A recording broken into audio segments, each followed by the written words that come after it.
poison, some people say benign.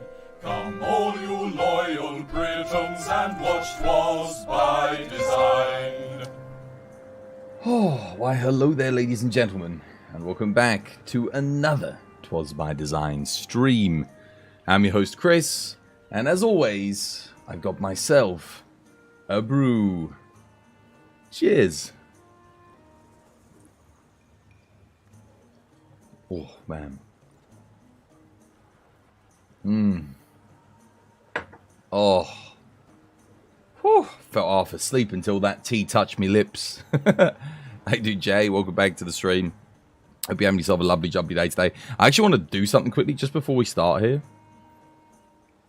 I want to go on the stream. We're playing, of course, MHRise today. Standard. I'm going to copy that.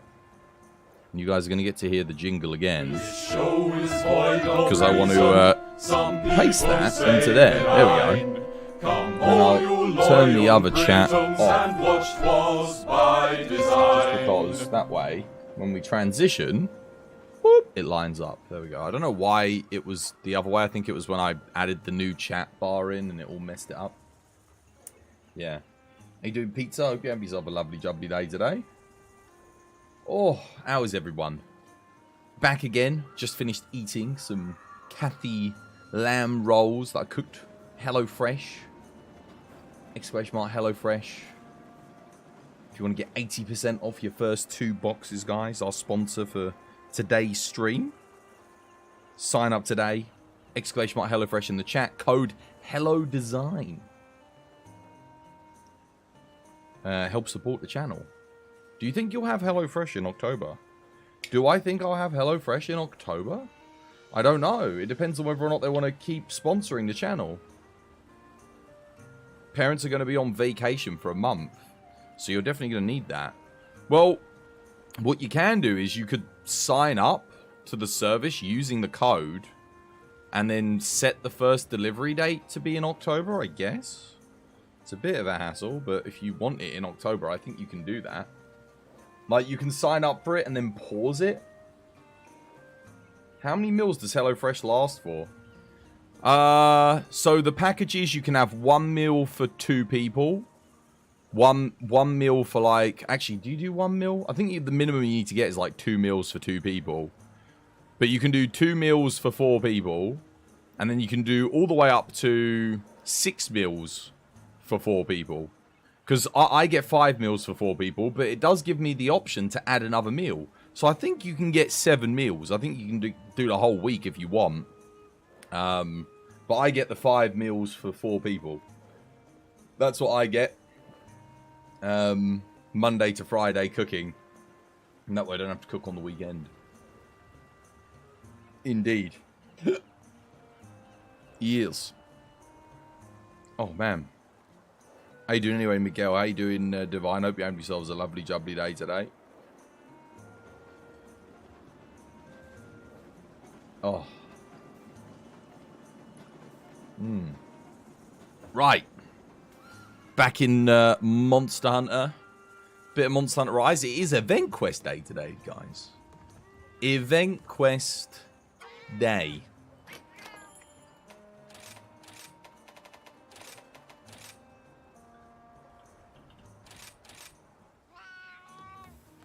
I think we have to go into the lobby, don't we, to get the thing. There we go. Collision Course Comet. Event. Take on a crown-sized monster to fill in the hunting record. So no rewards for that one then. Rare Species Snapshot. Special poses.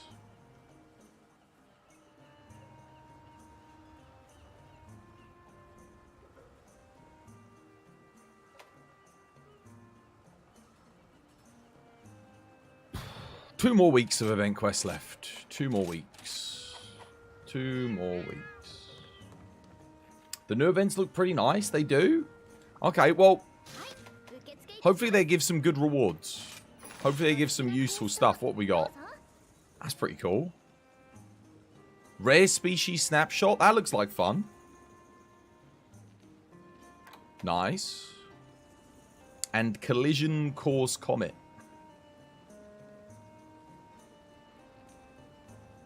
So it's just a big Valstrax. So I'm guessing this one, hopefully this one gives something useful. Maybe like wet fish fins or something. Maybe Gloam Grass. And this one, it says it gives a pose set, so it's got to give more than just that. Because otherwise it's again, remember, unique, fun, good rewards. Well, it doesn't, unless it's got like something that it actually gives in the quest, it's not got good rewards, but it is unique and fun at least.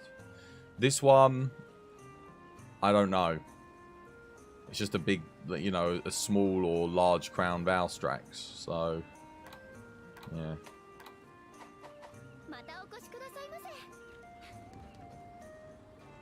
Fight it? No, just tradition. No. You clearly haven't been coming by often enough to know that we don't do that at the start. Tradition, mate. Valstrax ain't tradition, never has been. Never will be.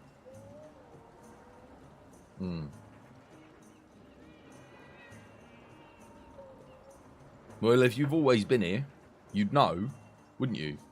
What tradition is. And you wouldn't ask me to do Valstrax. The event quest kind of slaps. Is it good? Is it actually good?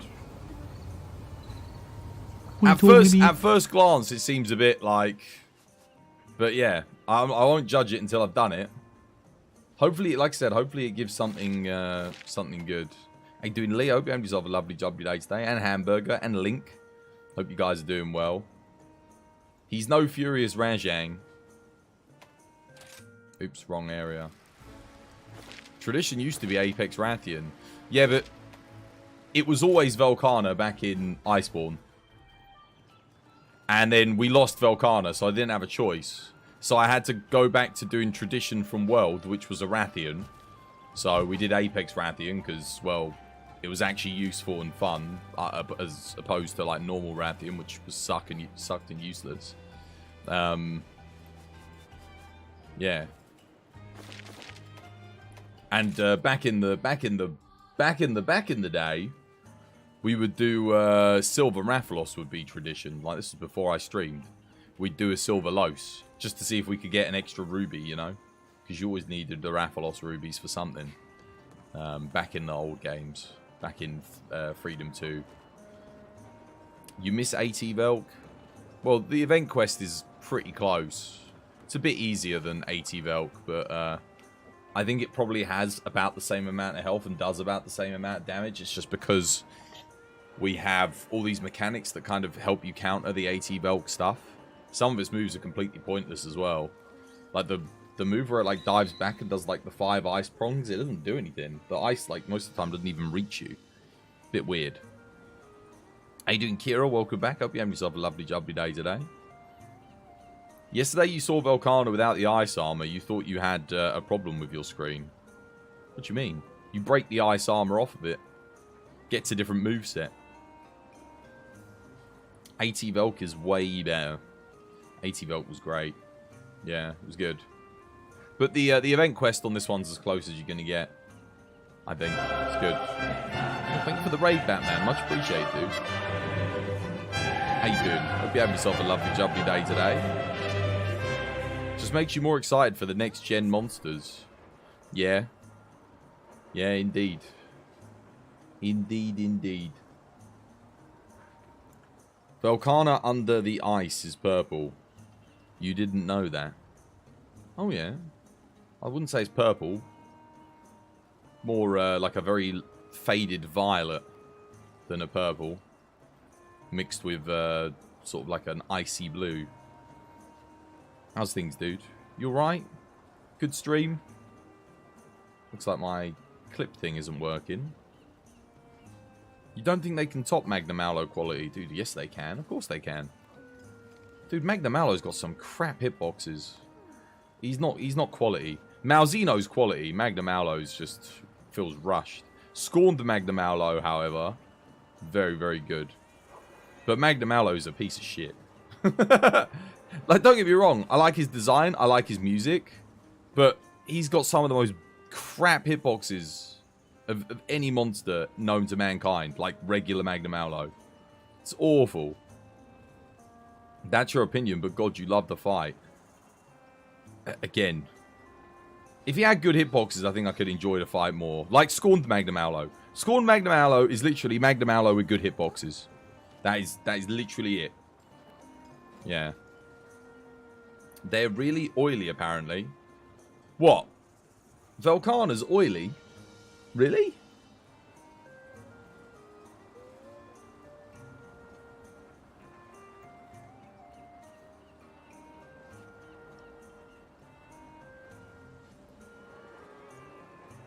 Yeah, Scorned Magnum Aulo is like S tier. Regular Magnum Aulo is like C tier. And I only give him a C just because the music and his design is good. Another raid. Double raid. Double raid. Double raid. Shrek. Jedster. Thank you for the raid. Joel Mama's ugly. Some people are like embarrassed to say like they work to like McDonald's or Domino's and shit. Didn't mean to say that about your mum, but on God, making money is. She can't help with genetics, you know. Bless her. Welcome to the stream. Hope you have yourself a lovely, jubbly day today. Thank you for the raid, KJS. I talked to some people. Remy, welcome in. Hope you have yourself a lovely, jubbly day today. KJS, thank you for the raid. Shout outs to you. Hope you have yourself a lovely, jubbly day today. Like it's okay to not to bless her. My boys like every 2 months. It's okay. How's things, guys? How you doing? We come in peace. You do? Good stuff. It's all grind, man. Like, I would definitely. Some people hate Magnum Aulo's design like crazy. No, I don't hate Magnum Aulo's design. I just don't like his hitboxes. Like I said, Scorned Magnum Aulo fixed all the issues with regular Magnum Aulo. It's such a tight fight. It's really good.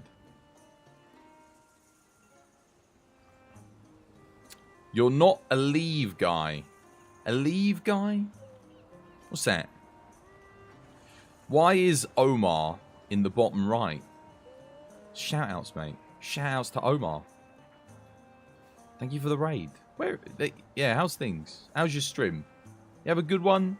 Lovely jubbly one? Everyone good? If you're new here, my name's Chris. I play Monster Hunter. We literally just started. We were talking about title monsters returning in the next game. Velkhana was brought up. And then Magnum Aulo was. And I was like, screw Magnum Aulo. Scorned the Magnum Aulo all the way. But regular Magnum Aulo, Velkhana's supposedly oily as it secretes an alaginous substance which gives them the ice abilities. As when it's combined with oxygen, it freezes. Really? Oh, there you go. Velk is oily. Fair enough. Carried through Elatrion. So we'll take that. You got carried through Elatrion? Mate. Gotta do solo first time. It's always solo first. Don't let other people carry you. They're taking away your carry. Solo fatty, you have to. Now you have to. Now you've been carried through Elatrion. You've got no excuse. Got to do fatty solo until you get it done. Rip and tear until it's done. Shrek, thank you for the follow. Welcome to the TBD family. It's good to have you with us. Joe Mama's setting the record for the longest time spent crying. What was that? From what, carrying through Alan? You're not salty about the points anymore. Velk is not the king or queen of ice, but the king and queen of oil. America wants your number. America! Shit, don't tell the Yanks. Velkhana's the king and queen of oil. God damn. He's just a scammer. He don't need a carry. You absolutely love the real world ecology adapted to fantasy scenarios, hence why I'm a character designer by trade. Is the carry actually? He's just humble. Did he carry you guys? Was KJS carrying you? You bloody scrub nubs. Oh dear. Well done, KJS. Top lad. If you are indeed a lad. Might not be. Lass. Top lass. Or lad. KJ can't carry. Why are you slagging him off for? I bet you he did. I bet you he carried you all. Bet you he put you in his rucksack. Walked you all the way through Elatron whilst you ran around diving, screaming in pain. He was the only one running an element weapon with the correct element match. He broke the horns. Got the knockdown. Got it done in under 5 minutes. Champion. Did you design Twas or did you just create? I did both. I had to design and make video games, mate. KJ's not carrying anyone. Your teammate's level 999 and you're level 55. So I think you got carried. 999 is just a number, mate. Doesn't mean nothing. Some of the best players I ever met were 999. Sometimes lower levels. Depends. Depends if they're speedrunning or not. Bro's expecting way too much from KJ. Are you new to Monster Hunter, KJ? You new in the game? We're just chilling, by the way. I'm having my wake up tea. Getting ready to do some tradition. Tradition at the start of the stream is Velkana. Gonna do some AT Velk. I am actually quite tempted to run heavy bowgun because I need to make a new fire heavy bowgun build with my new charm and that. But yeah, you're new. Nice. How you liking it? How you doing, Seb? Seb, you coming for some tradition? You want some tradition, Seb? Come join. Shrek, you got a tip for you. Utilize the hunter notes. Use and create armor that's resistant to an element. And then make... Excuse me? No, we don't care about element resistance. Ignore that, Shrek. Don't know what he's talking about. Your armor doesn't matter. Your armor is all skills. Go for the skills that make you do the best. Whatever works best for you. If you need iframes, get iframes. You need damage, get damage. Forget about what element the armor is. That look, no one gives a damn. What's mine at? What's my element at? You ready? Gonna have a look. How do I look? It's like status, isn't it? Oh, well, I got dragon conversion, so everything's set to 0. But I'm sure if it wasn't all set to 0, it'd be really low on this build. All you need is, what do you need? Good skills. Good skills on your armor set. And then past that, element match the monster. Or in Monster Hunter World's case, just big raw go boom. That's it. A riddle? A riddle was redeemed. Here you go, I got one for you. Iron roof, glass walls, burns and burns and never falls. What am I? Iron roof, glass walls, burns and burns and never falls. What am I? Drip all over the element resist. You came from Dark Souls. It's weirdly similar, but much different. You like it. Dark Souls easy compared to this. Piece of piss. Monster Hunter. Yeah, Monster Hunter's where the real challenge is at. Indeed. Good game, though. Same. Well, I didn't really come from Dark Souls. I came from Monster Hunter to Dark Souls. When Dark Souls came out. Well, Demon Souls. And then a bit more Monster Hunter. Then back to Dark Souls. Then a bit more Monster Hunter. Then back to the next Dark Souls. Then to Bloodborne. Then to Sekiro. Well, no. Then to Monster Hunter. Then back to Sekiro. Then back to Monster Hunter again. And then Elden Ring. And then back to Monster Hunter. Dark Souls is easy. Dark Souls is so... Dude, it's ridiculously easy.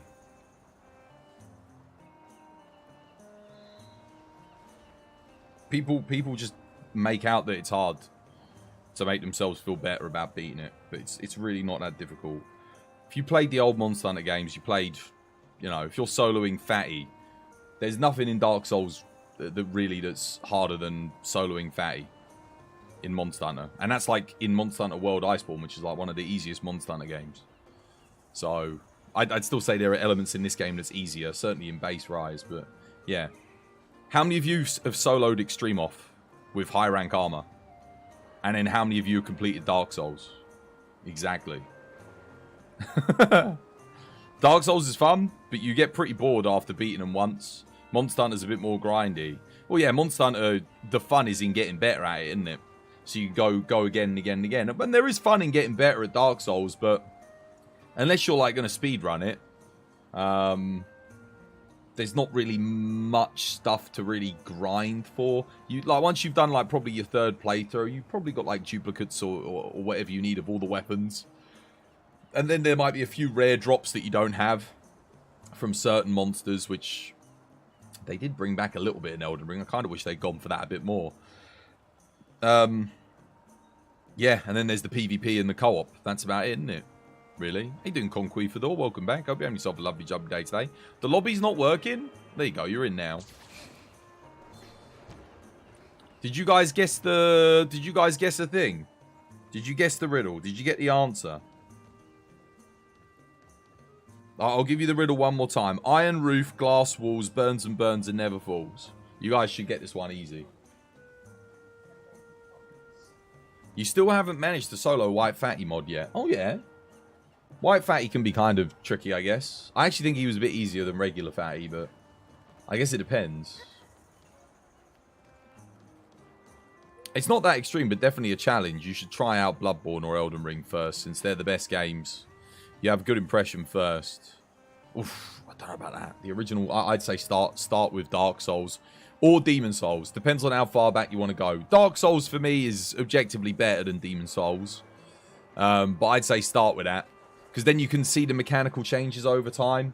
And because the thing is, it's very hard if you play Elden Ring and go back where you've taken away mechanics to get into the older games. Whereas if you start with Dark Souls and then enjoy as you get the new mechanical changes and the quality of life improvements, it's a much better experience because you'll appreciate the newer games more for what they are. Starting off with the latest one and going back, you might not want to go back because you're going to be like, oh, why can't I do this? Why can't I do that? Whereas when you start with the first one, you'll be like, oh, I can do this now. I can do that now. That was the thing. Dark Souls improved on all the mechanics from Demon Souls for the most part. I mean, they took away world tendency for better or worse. But the game was kind of seamless open... Well, yeah, basically seamless open world. There's no like loading screens, nothing, none of that anymore. More forgiving attacks. Crimson was fantastic. I think Crimson was probably harder. Yeah, I guess it depended. It depends. If you had a good ice build, then he was all right. Crimson did destroy your mental health for a week. Crimson wrecked me. I think I did it first try, didn't I? I know I streamed it. I think I did. It was either first or second try. I think I switched to an ice weapon on the second go and got him. Can't go back before try as well. You play Bloodborne first and then Elden Ring. Then Sekiro, Dark Souls 1, now Dark Souls 3. Yeah, I played them as they came out. So I played Demon Souls when that came out. A friend of mine got it. And he said he didn't like it. He said I could borrow it. So he lent me Demon Souls. Or did I buy Demon Souls? I can't remember if I bought it. I vaguely remember I played it at a friend's house and he said it was crap. And I was like, what is this? I think it was around the same time Fallout 3 was out. And we were just obsessed with Fallout 3. And then I ended up playing Demon Souls and I freaking loved it. Then Dark Souls came out. And I was like, oh my god. Yes. Bought it straight away at launch. Because all the reviews were like going crazy for it. Absolutely loved it. Straight away one of my favourite games. Dark Souls 2 wasn't that big of a fan of. I liked it, but I didn't play it anywhere near as much as Dark Souls 1. The PvP was very good though. The PvP was good. The rest of the game, not as much detail or love. It didn't feel as loved as Dark Souls 1. Although it was a solid experience from beginning to end. Dark Souls 3, absolutely loved it. Bloodborne, incredible. Sekiro, very, very good, although very different game. Like it's a great game, great FromSoft game, but there's only vague similarities to Dark Souls. Other than that, it's very much an action-adventure game more than an RPG. And then, of course, Elden Ring. Bloody incredible. But the PvP's not as good as, like, Dark Souls 3, Dark Souls 2, Dark Souls... Well, Dark Souls 1. I think I prefer the PvP maybe to Dark Souls 1. Speaking of Bloodborne, you want to make a hunter-themed costume for your water build. Oh, yeah. You played Monster Hunter Freedom Unite with a full Tigrex set. Now you realise that was a shitty build. Negative affinity, speed eating. Oh, yeah.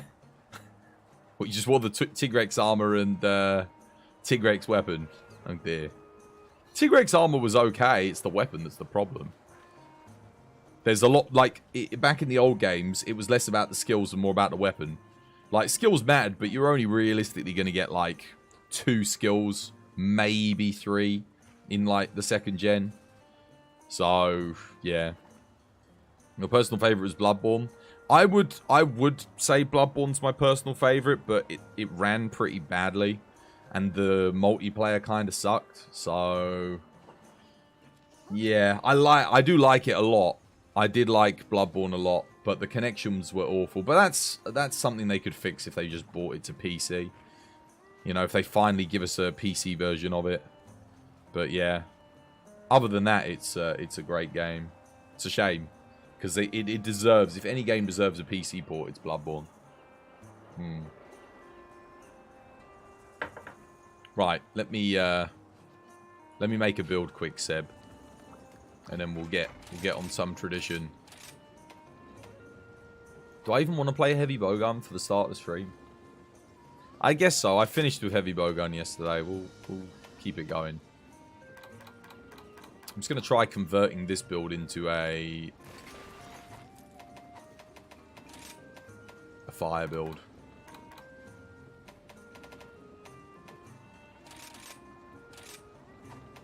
I'm not sure how much reload and absorption I need. Let's have a look. Fastest and low. Well, I don't need any more than what I've got. That's for sure.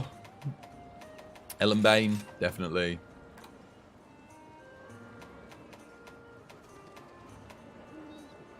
Okay. How do I want to get the fire attack in? Like this? I don't need that many 1 slots, honestly. Could probably do this a little bit better. That's pretty good, though. Top's fine. Oh, it's because I didn't have a Furious Augment on any of the other helmets. That's why I'm using this. I remember. I actually don't need the 1 slots, funnily enough, though. What have I got on this? Dragon Conversion Furious. Melee Hellfire Furious. Melee Hellfire Element Exploit. Dragon Conversion. Element Exploit. Okay. And then the charm is what?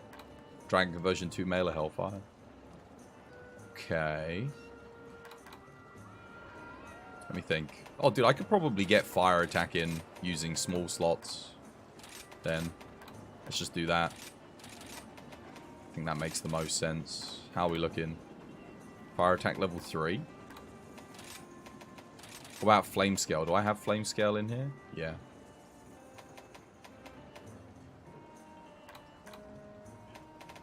Ah, but how much do I have? Only 1. Okay. So if I put level 2 in, what about the reload and the recoil? How much more do I need? Let's have a look at the ammo details. Recoil's low. Do you reckon I could sacrifice 1 absorption? No. We need that. And what about quick load?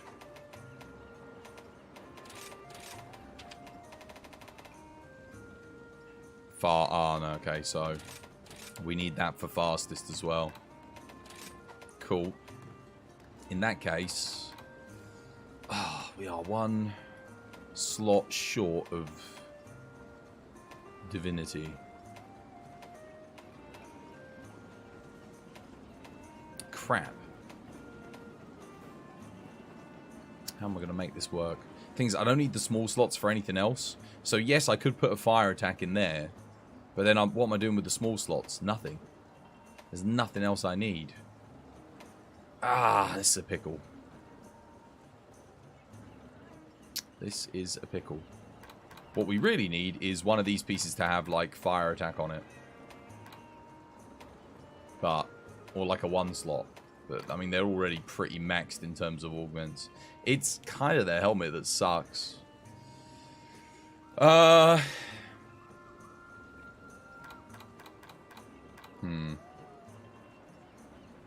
You fight Hermitor too much. What, for the low-level Elm augments? I feel you, dude. I was fighting Hermitor all the frickin' time. I'd probably have to drop this. But then what's the point? I'm trading 5% for 5%. Except the other one's like a flat 5%. That's 5% on thingy. How much chain do I have? Oh, I've only got one. Otherwise I could get rid of that.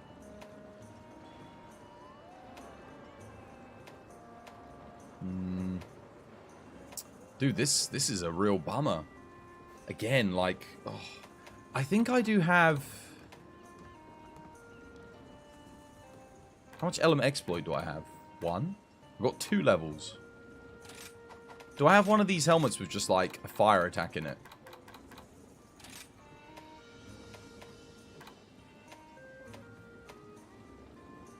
Got one with dragon conversion, oddly enough.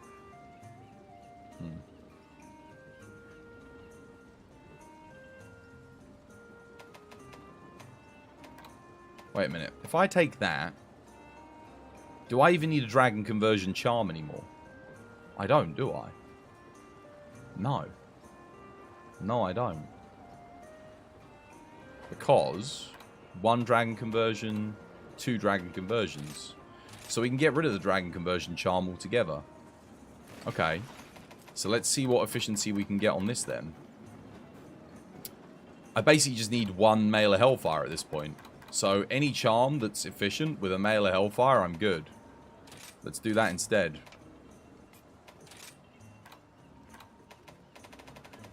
And we literally only need 1 level, given the other augments that we got. Well, that would be good, but we've got spare shot on the helmet, so... Ooh, recoil down 3, Mail of Hellfire 2. But I don't need the recoil, do I? Crit boost 2. Crit boost is... nice, I guess. Slots do work. Just see if I've got like anything that's crazy efficient here. Change the helmet? I can't. Because I don't have another helmet with Furious on it. With Furious and Dragon conversion. Or Furious Mail of Hellfire. This is the only one I've got. And it is quite efficient. It has spare shot 2. Medium, small. I do need the small slots. And it's got a thingy. The only other one I'd use would be Velcana with ammo up. But the Prudence Coil has ammo up on it anyway. Why'd you have multiples of the same armor? Have a guess. Wex 2 Mail of Hellfire. Well, I don't need Wex 2 because I've got Wex 2 on the top. Ammo up 2. Large, small. I think I've got ammo up on the top as well. What is the best thing then?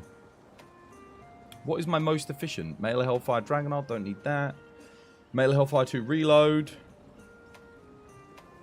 Bloodlust. Crit Boost 1.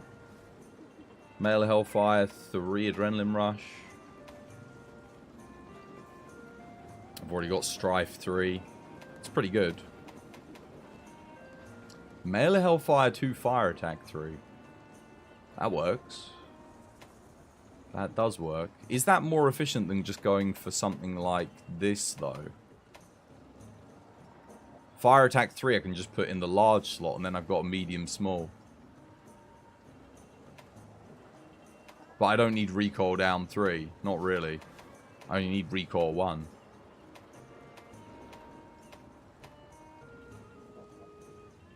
Could do, because I only need Mail of Hellfire 1.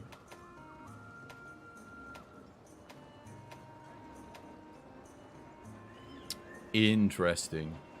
That's pretty good. Gain Powder Mantle. That's insane for a Rarity 9 decoration. That's like really good. But I've got Furious on all my Mail of Hellfire pieces. Oh. Oh, that definitely works. That's pretty tasty.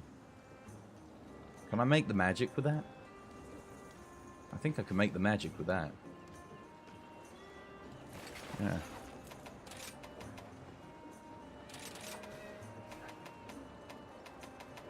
Yeah, we can make magic. This works, this works. Nice. Can I get rid of any of these Mail of Hellfire pieces? like the gauntlets, but I think that's like my best bit. I might be able to gain something on the gauntlets, maybe, depending on what I've got.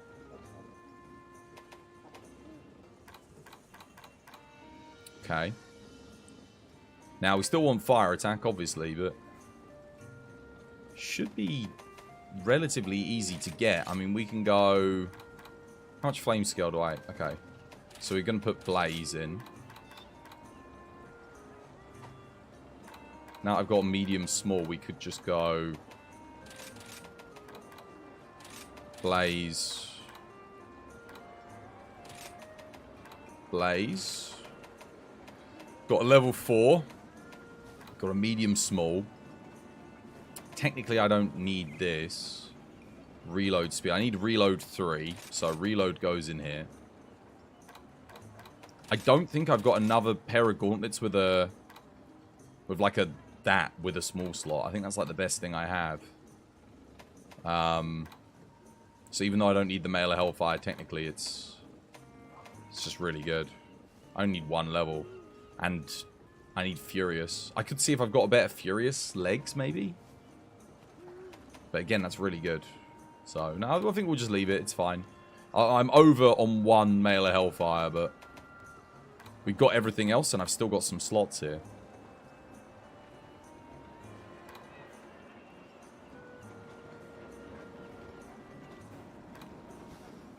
Okay, why don't we go... Burst? Burst 3, that's pretty huge. Chain. We can gain 2.5% on LM Exploit if we want.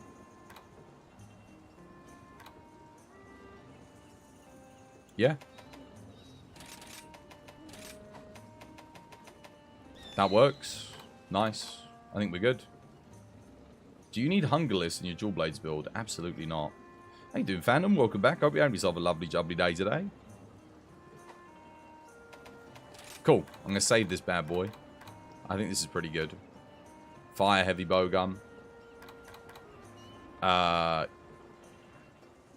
Yes. I think this outperforms that. Right? Yeah, we got extra burst. We got...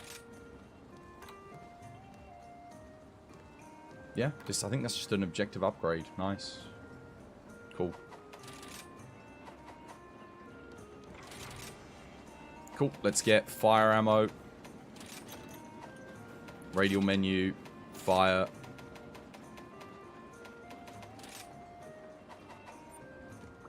How's yous? Yeah, no, doing good, thank you. Doing good.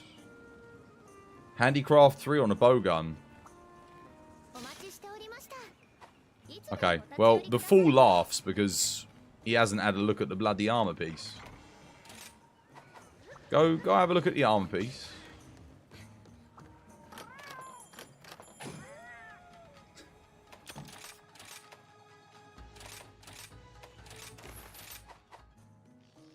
Right.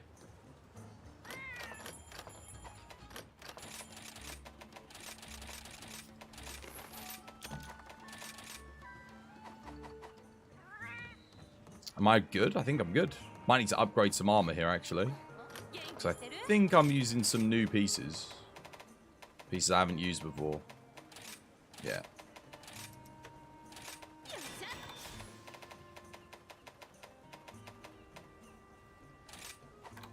No, we've used these. Yeah, the legs and arms should be good, right? Yeah, no, we're good. Alright, awesome. Let's post it. Let's go. See how we do. We've got some new event quests to do today. Start with tradition. Oh.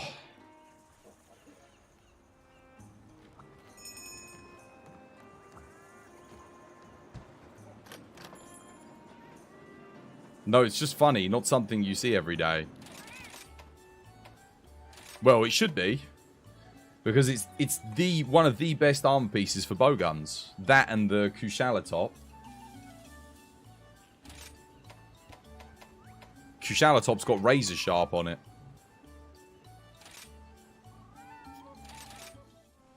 So you got 2 choices, basically. Kushala's got spare shot 2, razor sharp 2. And this has Handicraft 3, Ammo Up 3. Unfortunately, I rolled this minus Ammo Up, not minus Handicraft. So it's still worth it because most bowguns, Ammo Up 3 doesn't really do anything. In this case, it's the same. Ammo Up 2 expands my thing. But I've got Strife 3 Dragon Conversion, a slot upgrade with Ammo Up. All on one armor piece. Plus it has the small slots as well. So it's... I mean, this piece was made for bowguns. Oh yeah, my dog needs to be on fire. Cool, let's go. I got 0 survivability on this build. I got like nothing. So, I'm definitely going to need this. I think I've got a Firecaster too. Wait for Seb here.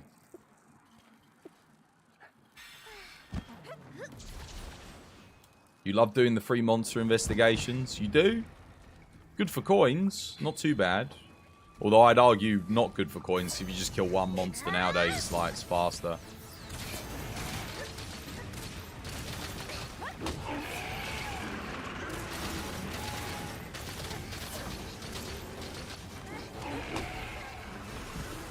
Get out of the way here. Probably shooting at me. Yeah. Oh, wow. Dude, I could not get out of there in time. That really locked onto me hard. Oh, I was going to just go with the heroics there. Seeing as he kills me in one hit anyway.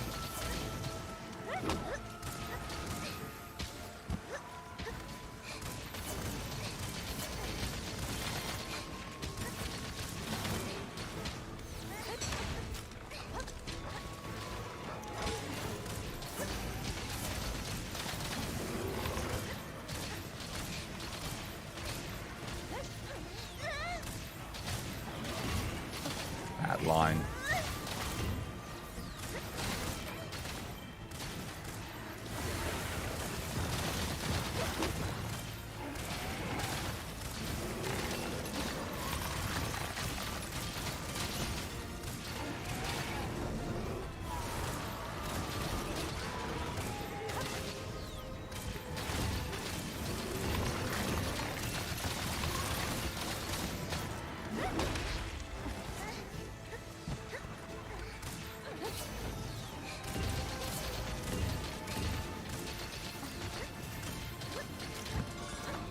Restocking a wee bit.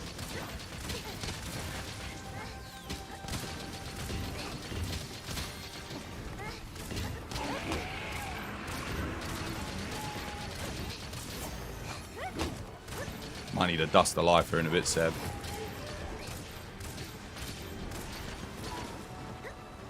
Never mind, I'll heal myself.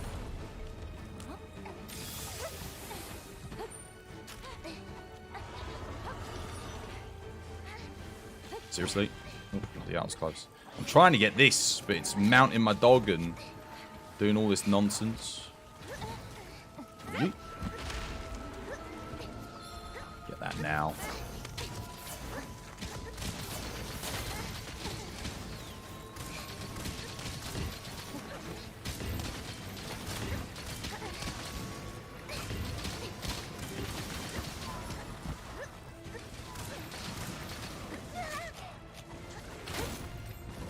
I wonder if I can get a knockout. Oh, no. I thought it was going for me there. It was not.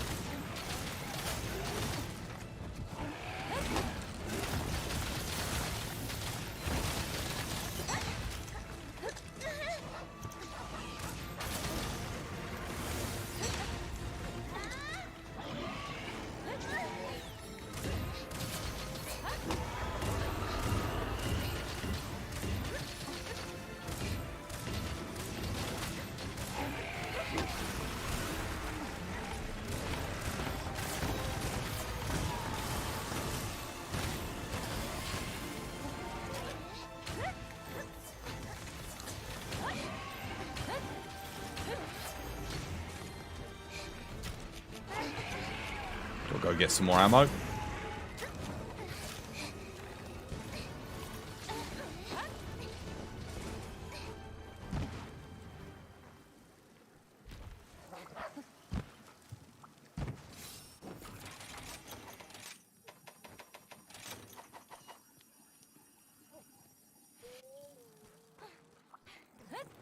If you're having a good run, it'll be dead by the time you run out of ammo.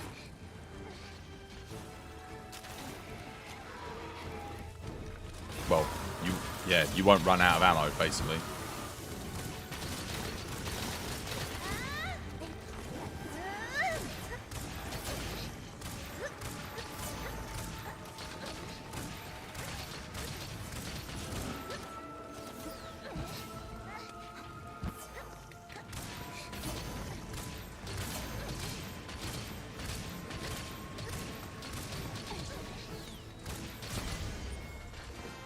Alright.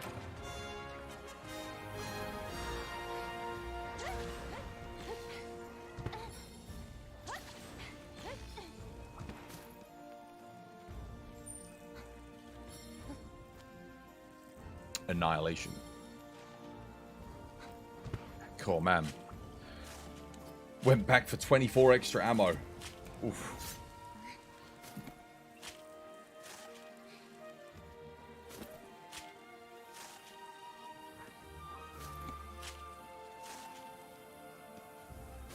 Build's good though. Damage was good.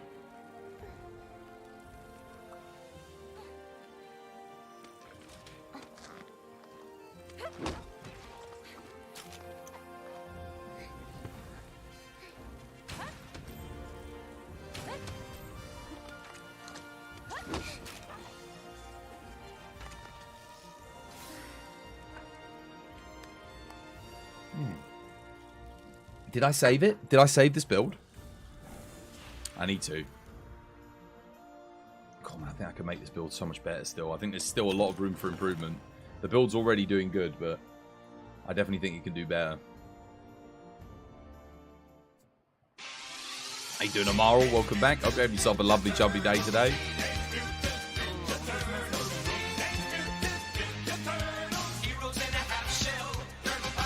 It's a bit of an odd max charm to get.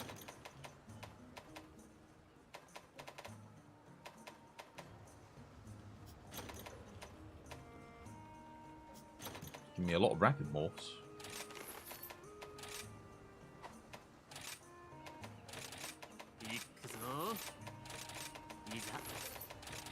Alright, well, we've got the new event quest to do. Is ammo up? No, a deco. It is, yeah. You can get it as a deco.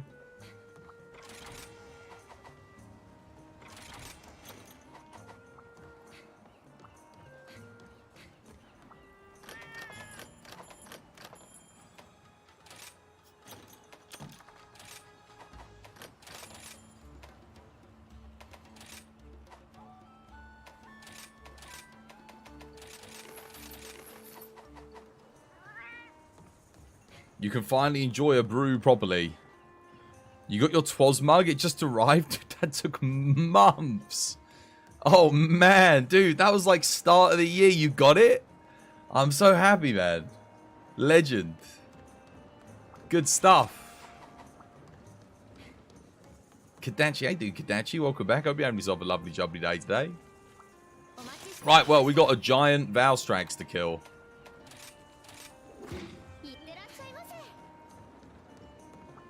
Let's see if this thing actually gives anything beyond the crown. I'm really hoping this gives like some wet fishes or something good. I'm sick of these pointless builds. Fire heavy bowgun. Yeah, just overwrite that. That's fine.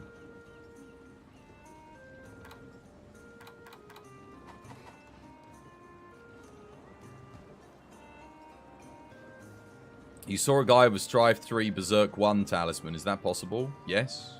You can get Strive 3 top row, Berserk 1 on the bottom.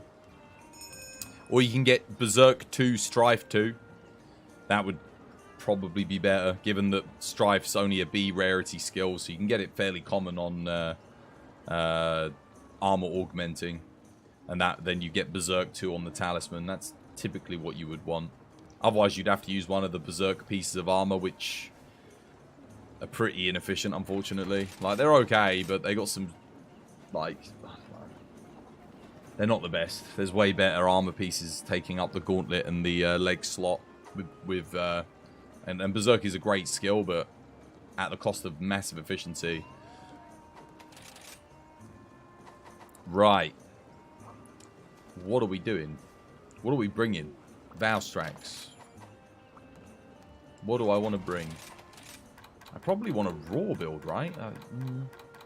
I mean, I could just bring the Amatsu swags. See how we do with this. Yeah, why not? Should get the job done.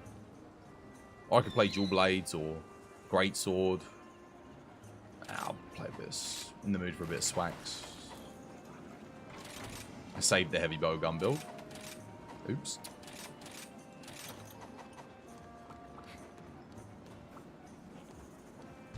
Do you see if the vow actually gives you something useful? I hope so. Otherwise, it's a bit disappointing. Just like we got the double Somna Camp last week. That was useless as well.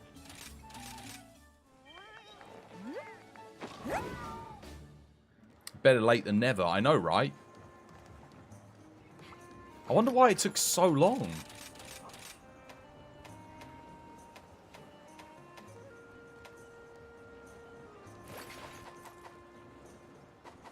Excellent. You're doing great, Twas. Hope you're holding out fine. Yeah, no, I'm alright, thank you. I'm good. Had some raids from Batman, KJS, and Lumi. Well, oh no, Lumi's raid I think was yesterday. But either way, we've had loads of raids recently. It's been nice. Thank you for everyone who's coming in. I'm actually going to walk up there. I know it seems inefficient, but I actually just want to grab this wire bug because he's going to move to area 2 and then I'm going to want the wire bug from area 2. And I also want the extra wire bug from 3. I don't think have either of us bought a cat?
Missed me.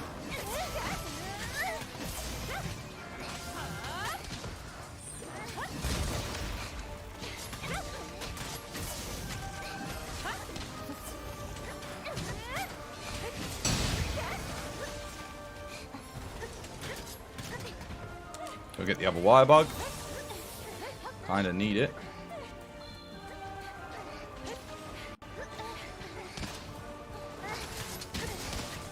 Don't worry about the Dragon Blight, we're playing this for the Raw anyway.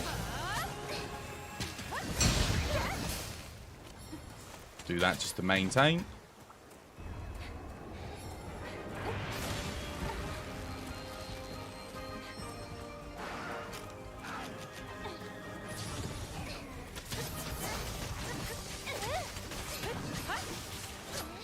Wow, I just took a lot of shave damage there, holy crap. Heal us both up.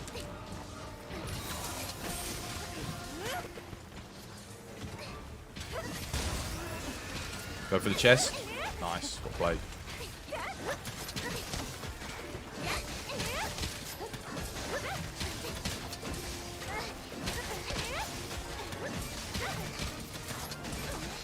Go for that arm.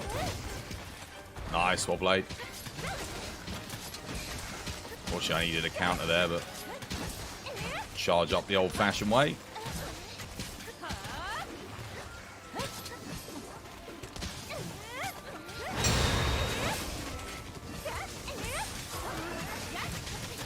Wow, well played.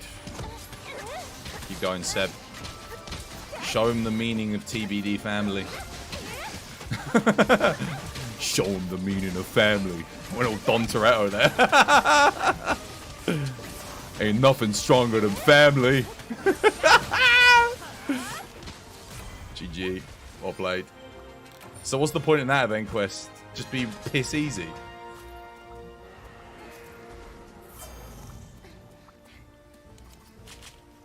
He's so slow. Nah, we're just so fast.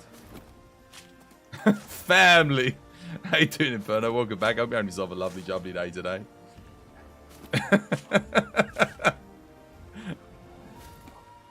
It's just standing over Valstrax's corpse. That's family, motherfucker, and don't you forget it.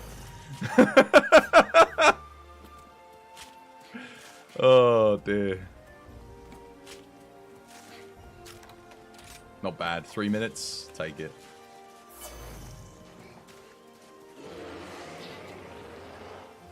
Before the updates, he was the most ferocious monster in the game. Now we are. Yeah. God damn. How am I always late on that?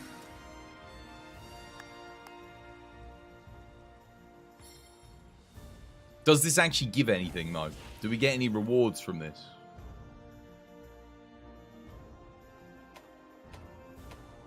What's the point? Why doesn't it give Wetfish or freaking Gloamgrass or something? Dude, come on. The game's been out 2 years. Who's jonesing on a freaking Valstrax? Come on, man.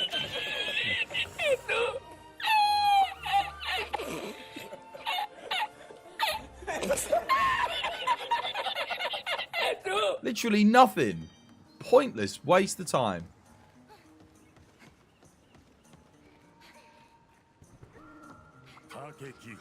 Dude, Valstrax has literally been out. Like, if you don't have a gold crown Valstrax, like, okay, so if you're a new player, that's fair. So there'll be a few new people, but like, if you've been playing the game since launch and you've stuck around and you know you're still playing a game, how the hell would you not like? They gave you gold crown Valstrax as a high rank. The advanced Valstrax quest had a much higher chance of giving gold crowns. You got them. That's where I got mine from, like 2 years ago. It gives nothing. It's just an easy. You ain't logging on for that, dude. We got 2 more weeks, and then they're never. That's it. And then they're never giving us another event quest again. And this is the event. I mean, there is another event quest. Maybe it gives something, but that was pointless. The other one gives you a pose. No one gives a shit about poses. Where's my Gloamgrass and my freaking great Webfish? Oh. We had them day one. Day one on World, we had like a fish to whet your appetite. And there was the Gloamgrass you could put in your farms, at least, when you unlocked it. You think they also gave it so you can do him before Master Rank 70? But why? But why? Rare species snapshot. Let's do it. I think I just bring Roar again. I think I'll maybe make a build-up boost. Switch axe. Yeah, probably. I do have one. I got this. I think I'll probably make this a little bit better. Maybe.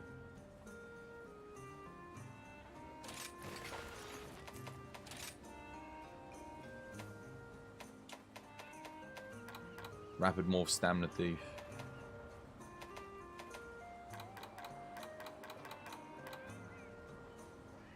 Wouldn't a raw switch axe always use the new skill though? I guess not. We're just going to use... Oh, but I do have things. I could get Frenzied Bloodlust level 3 on this bad boy. I've only got Male Hellfire 2 on here as well. Oh, I do also have Dereliction, though, so I'm switching between the two.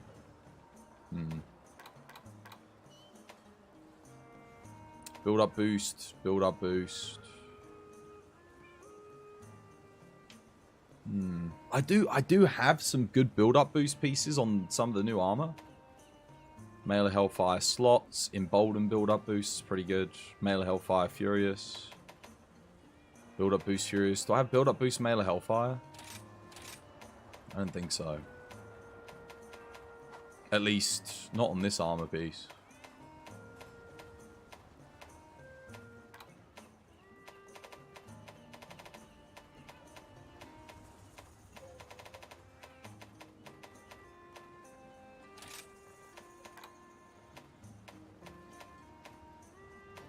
Ah, but I don't need Strife, do I? Dude, but I'm running a piece of armor that has Strife on it. Frostcraft Mailer Hellfire. Frostcraft I don't really need on Switch Axe. Certainly not one level of it. About the waist piece. Embolden build-up boost. I've got Frenzy Bloodlust Powder Mantle that I could put on this. The gauntlets are kind of like... Actually, they're not that good for what we're making. Like, they're okay. They got attack boost in them, but... Could just go Primordial. What do I have on here? I've got Mailer Hellfire, Frenzy Bloodlust. Dude, that's so freaking good. For this. And then look at the slots as well. Plus we get Blood Awakening. I'm going to try remaking this build, maybe. Just real quick. I think we can do better. I mean, it's going to be hard to get build-up boost. Honestly, no, it's not. I've got a really good build-up boost charm. I could just par off build-up boost altogether on the armor pieces and just... Yeah. Have I got, like, build-up boost dereliction, or... Doing good, Myth. How you doing? Hope you're having yourself a lovely jubbly day today. You feel like event quests should be used to give players a way for materials easier, not stuff nobody cares about. Radiate, I have what's called the Twas Triangle. It's called useful, unique, and ultimately fun. Alright, you've got useful and unique and ultimately fun. So it's an upside down triangle. Yeah? The quest has to have at least 2 of each to be good. And if it's got all 3, it's brilliant. Alright, that's how you define... You can define every event quest in the game by these 3 points. Some of them are fun, but they're not useful and unique. So it's pointless. Some of them are unique, but they're not useful and fun. So it's pointless. Some of them are useful, but they're not unique or fun either. Or, you know. So you pick any 2, and it's a good quest. You pick all 3, you've got yourself the perfect event quest. Every event quest should be measured by the Twas Triangle when they're designing or developing or implementing them. If it doesn't meet at least 2 of the criteria, don't put it in the game. Because it doesn't... It's not good. No one wants it. Simple. Okay, do I have one of these with build-up boost? Let me have a look. What's the best thing? Oh, wait, don't I have, like, something really good here? I've got Mailer Hellfire Frostcraft. Do I have build-up boost on this? Build-up boost large slot. Build-up boost earplugs. Wait, I'm not necessarily going to go for build-up boost, though, am I? No. Windmantle Embolden? Could do that. I do still need Mailer Hellfire, though. Mailer Hellfire Heroics. Evade Window Mailer Hellfire.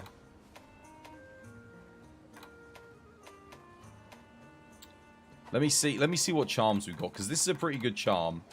It's just the 3 medium slots. I think I've got a really good build-up boost one, though. Let me have a look. Pretty sure I can make this build better. Build-up boost 2, attack 2, medium. Burst 3, build-up boost 2, large, small.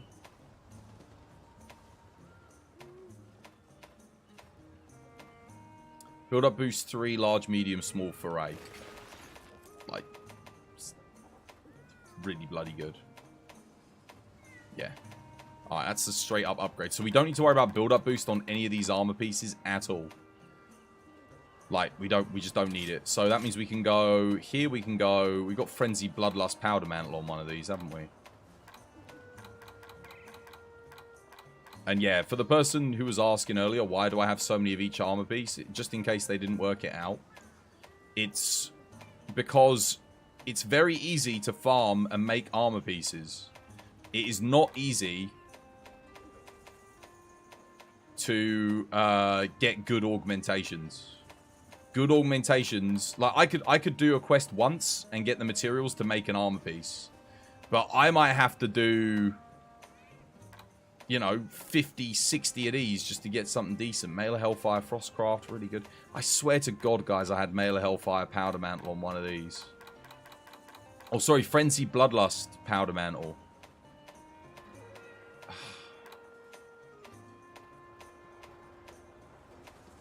Quick Sheath Powder Mantle.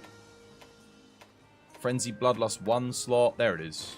I knew I had it. I was just thinking, where the bloody hell is it? Okay, so we've got Mail of Hellfire. That's good. Mail of Hellfire. That's good. Don't need build-up boost. I don't even know if I need this top. Like, I think I might run this for the extra thingy. What's the best thing I have here? I need Mail of Hellfire, right? I could take Emboldened Wind Mantle and go Mail of Hellfire on the helmet. What's the best helmet I've got? Mail of Hellfire with something? Build up boost. Oh my god, dude, that's so freaking good. But I don't need it because I've got build up boost 3 on the thing. I just need Mail of Hellfire. Mail of Hellfire Powder Mantle. Oh. My old friend. You know, that works. That actually works. Yeah, that'll do. Question is, do I want Handicraft on the top? Do I just want Handicraft, or do I go... Got Bloodlust, right? I've already got Bloodlust. I don't think we want this top. I think we... Yeah, we definitely want this. Just a question of which one do we take. Just Mail of Hellfire Evade Window? Do I even need Mail of Hellfire anymore? Or do I have level 3? Got Mail of Hellfire on the gauntlets. Got Mail of Hellfire on the top. And I've got... On the legs? Oh, wait. I don't even know if I want to use these legs, though. Do I want Dereliction? I guess not, because we're playing orange. Because we're going for Mail of Hellfire for Raw, so I don't even need Dereliction. Unless I was going to get Resentment, but nah, dude, I'll just go for the healing instead. It's comfier. As someone who's on console and has already gotten all the crowns, you're kind of sad to see that the recent event quest is just so dull and boring over time. I feel you 100%, dude. I don't understand why the final few weeks of event quests are just these... It's almost like they're put out by people that have never... Like, just don't even know what's going on in the game at this point. It's like, it's just weird. I don't get it, dude. I genuinely don't get it. It's just weird. Very, very strange. I'm with you, man. I don't get what they're doing. Dude, I've got so many good build-up boost pieces. God, but my build-up boost charm's really good, so it's fine. What do I go for here?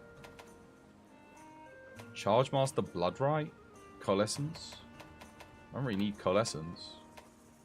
Maybe I just take the Mail of Hellfire medium slot on that. And then I don't need Mail of Hellfire on the top. So I've got Mail of Hellfire, Frenzy, Mail of Hellfire. And then the top I can just go for whatever. Whatever's efficient. What do we want? Powder Mantle. Emboldened Powder Mantle? Dude. Perfect. That'll do. It's just extra damage, isn't it? Nice. Okay, let's remove everything and kind of get a sort of idea of where we're at. So this is what we're working with. Bloody hell. Dude, no decorations. There are no decorations. That is the first page. Look at it. Look at that. Dude, you could run that and you're going to do a lot of damage. Like, that's how I'm looking with nothing. What a build. This is actually going to be like... Oh, nice.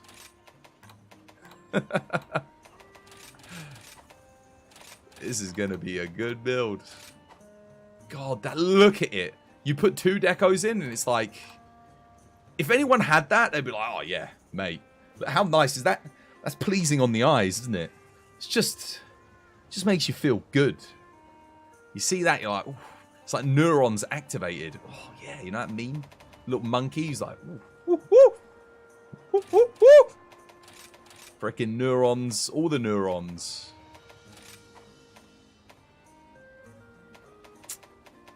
There isn't a hard Chameleos, though, is there? No. Right, well, we got Blood Awakening, so we obviously need to have Bloodening. Don't have a large slot, do I? I actually do. Could go Bloodening 3. Don't know if I will. I might take that out later, but we'll take that for now. That's, again, it's extra damage. If we're healing, we're doing damage.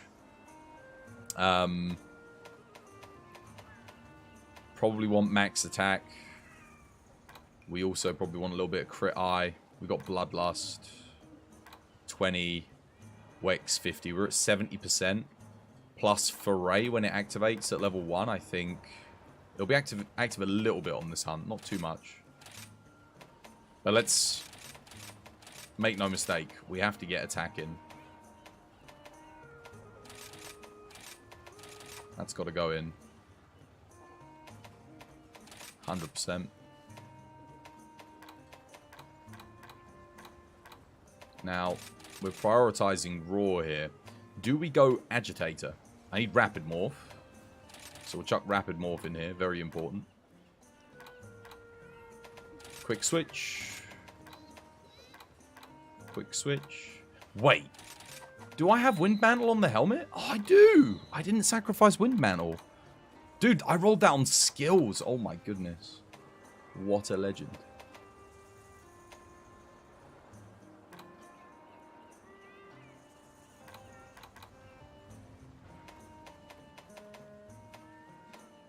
How much sharpness do we have? It's all white. It's all white. I have no sharpness management, but I do need more crit. Yeah, we need quite a bit of crit here.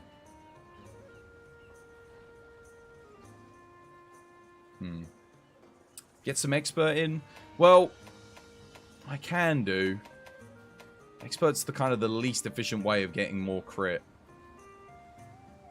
I could do double expert. That would give me 20%. Plus the thingy, plus that. That would take me to 100% when Foray's active. So I could do that.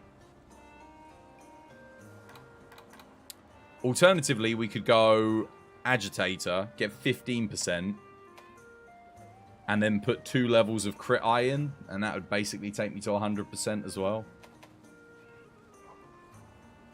Agitator would also give me some raw, naturally. I could also go Embolden Status Trigger for build-up boost. There's a few things I could do here. Embolden Status Trigger sounds kind of nice, but we need the crit, don't we? Could also do Maximum Might. Maximum Might Embolden Status Trigger, but the only thing is if I'm using Embolden Status Trigger, Maximum Might's not going to be active because we're going to be sidestepping for iframe activation. So it's kind of counterintuitive. Let's think about this.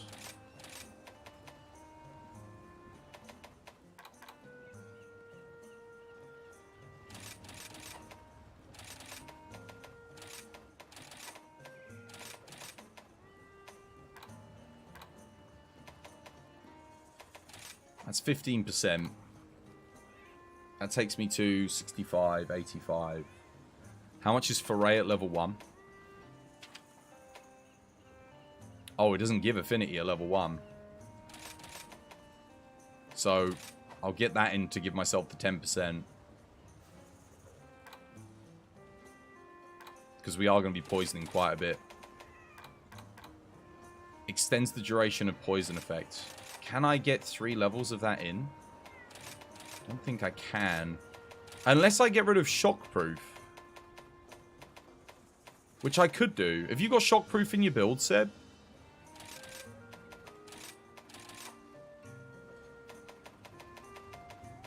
And then what?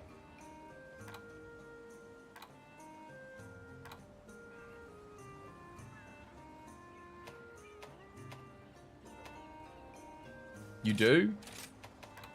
Alright. That works then. Do I go Embolden?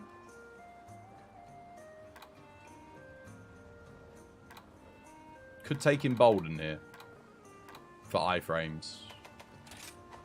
But then I'm like, dude, what about Status Trigger? Status Trigger would be good because it gives me like 100% uptime or build-up boost. But maybe I just want Embolden anyway. For the iframes. This build looks good, though. I don't think I'm missing anything either. Apart from maybe Sharpness Management. Could go Embolden to Handicraft. A little bit of extra sharpness. It's not much, but... What do we reckon? I don't have anything to activate Resentment. I think that's probably the highest I can get in terms of Raw. Let's see how we do. Do I overwrite the old build, though? I think I do. This was the old one. This one had Dereliction Resentment, but obviously... Yeah, I mean, we don't... It was only used to activate that. This thing doesn't have 100% crit either. Also had Strife, which is pointless. Frenzy Bloodlust. I think I've got Frenzy Bloodlust 3 with Bloodlust. Yeah, no, this new build is actually, like, way better. This is going to be nuts. We basically stick on orange and we wreck. Let's take it for a spin. Dog, what is everything weak to? Water. Thunder. Ice. Ice? Dog on ice.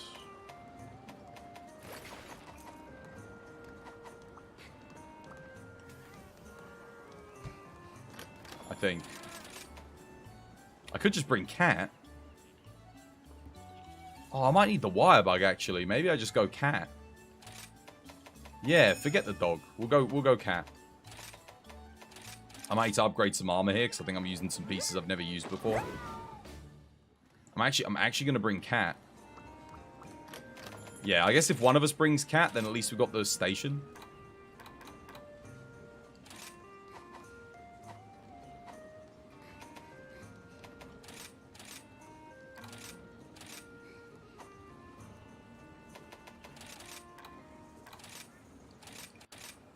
Don't know what weapon to set him on. Doesn't really matter. I guess I'll just chuck him on. You never know. He might get a paralysis. It's possible.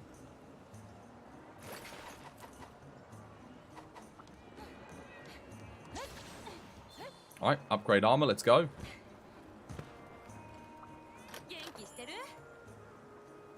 For A3? What, you think I should go for A3? I don't know. It depends on how much I'm keeping the monsters poisoned. I could do.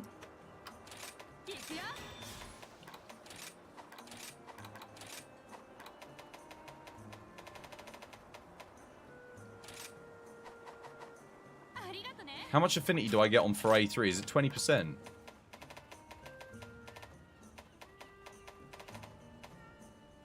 Oh, it is 20%.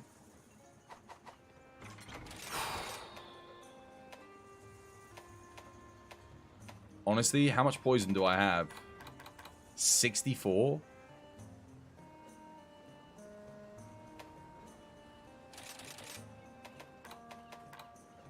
Oh, but my sharpness, man.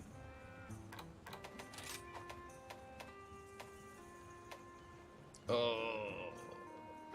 That being said, it is really good. That puts me, I think, at like 105% when everything's up. I don't want to drop Embolden. I want to be able to sidestep. I wish I could get Status Trigger in, honestly. You know what? I'll get rid of one thing of Bloodening. I said I might get rid of it. Let's do that. Because we're like, Blood Right 2, we're going to heal. Providing we're hitting broken parts anyway. So I think we'll be fine. It's not like, the difference between 2 and 3 is not that big. It's good, but that little bit of extra sharpness, it's probably going to be a bit better here.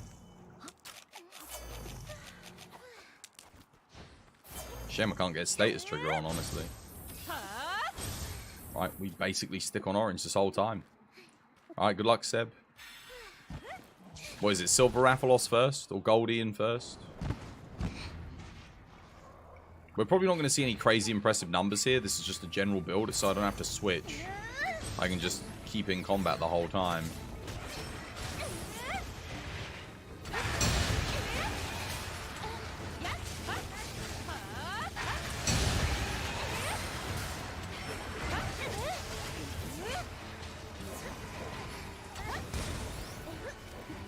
She backed up so far, didn't even hit me.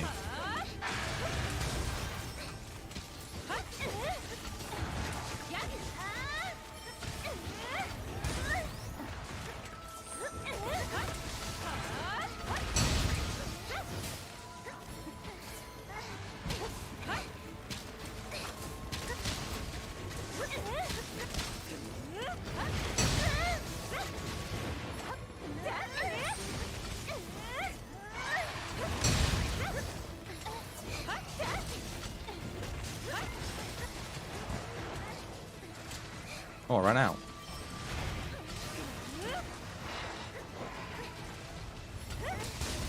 Fair enough.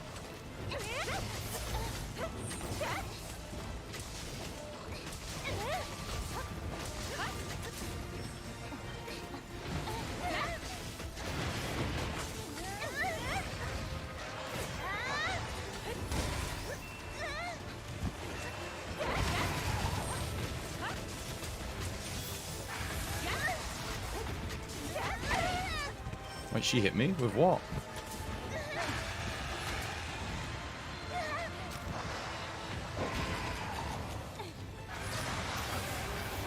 She's ready for capture. You want to get her, Seb?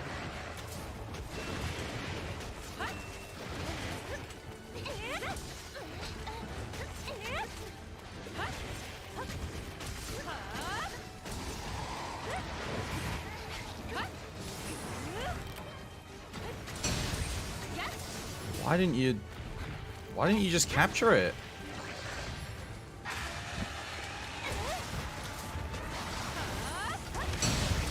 Never mind.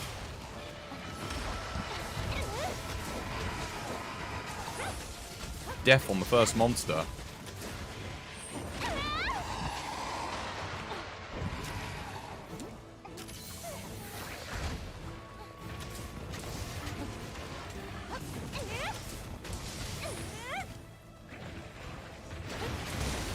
Okay. Where is he? Come on, man.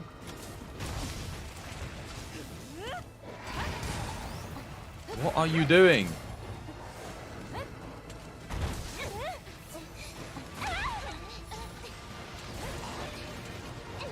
Dude, I'm not even getting a hit off on this guy. He's just up in the sky the whole time.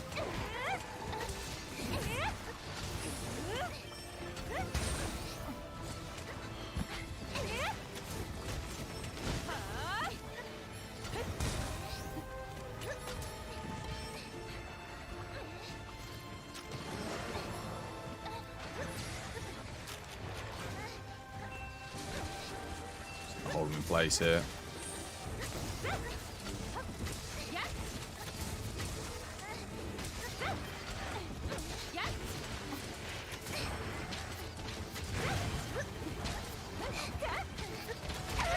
Ah.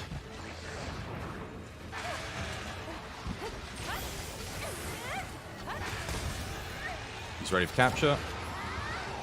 Need a bit of help though. The wall's gonna get me killed.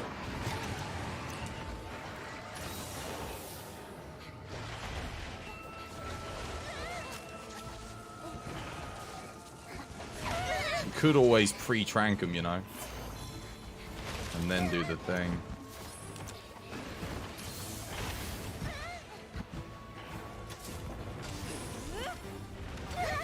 It's not going for me.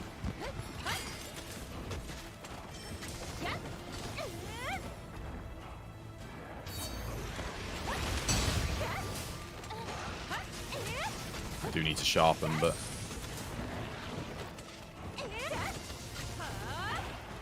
oh, okay. I ain't gonna get that. That sucks.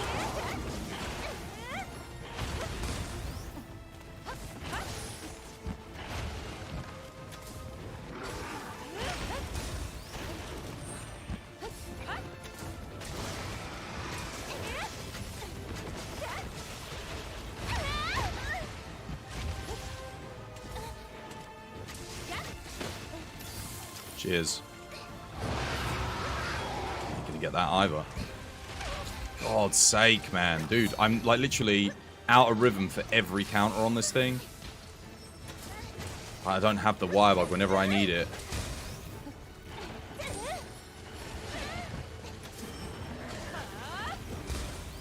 That somehow missed.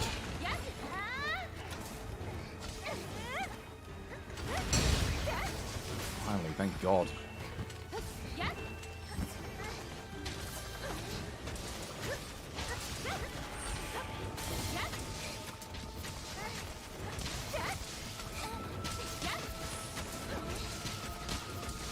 This might be quite hard to poison loosen.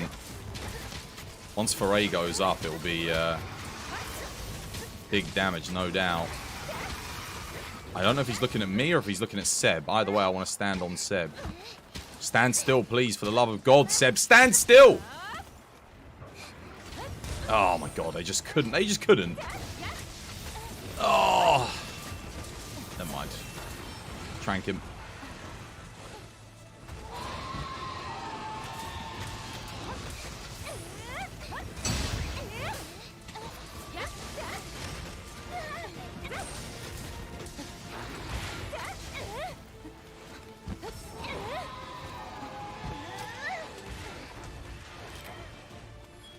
Double feint.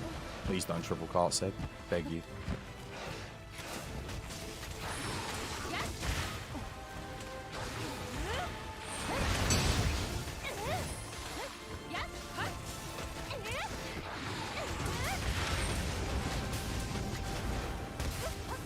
Shouldn't even be doing that, really.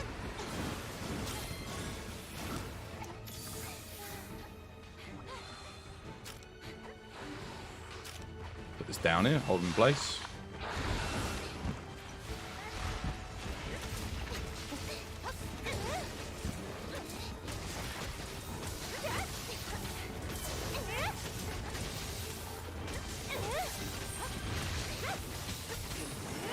If you've got any extra traps, now would be the time to use them. Right at the end here.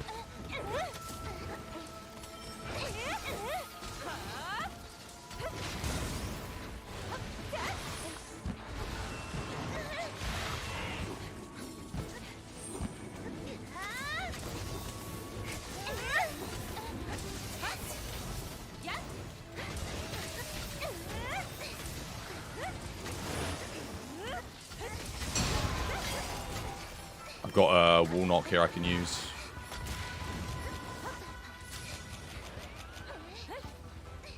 Yeet.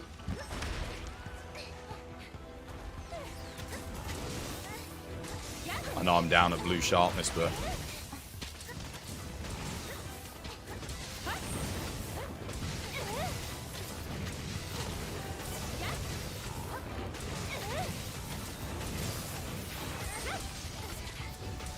capture. GG. Well played. Oh, God. Wait, didn't we both trank? Ah, there we go. I saw you do a trank and I did one. GG. The theme. Actually gets the theme in the arena. Imagine that. Why couldn't they do that for Malzeno, man? Capcom, could you patch Primordial Malzeno to have its theme?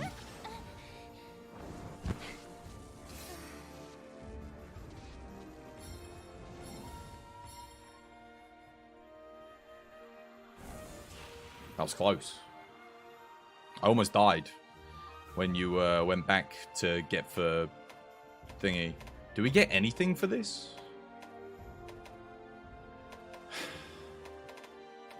You get nothing. Wait. You get like melding pudding that's out of date. We can't even use... Dude, you can't even use this. You can't even use this to meld endgame stuff.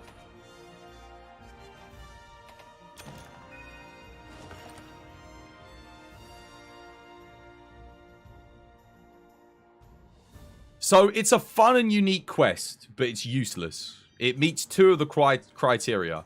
It's good, but it's useless. Remember, unique, ultimately unique. Is it unique? Is it useful?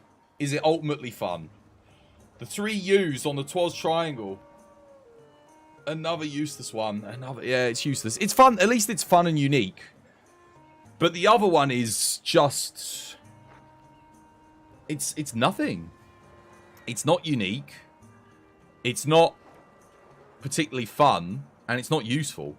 So the other event quest, I don't even know. Like, honestly, if I was like a new player, I came in. Now, it gives you crowns. But, like, dude, you can... Getting crowns for Crimson Glow Valstrax ain't hard. You could have done that at a high rank. You got the... There's the advanced Crimson Glow, isn't there? That's basically always a crown, I swear. Or at least it is more often than not a crown. And that was more unique than that because it went in a unique arena at least that we'd never fought him in. And he was harder. He had like harder stats.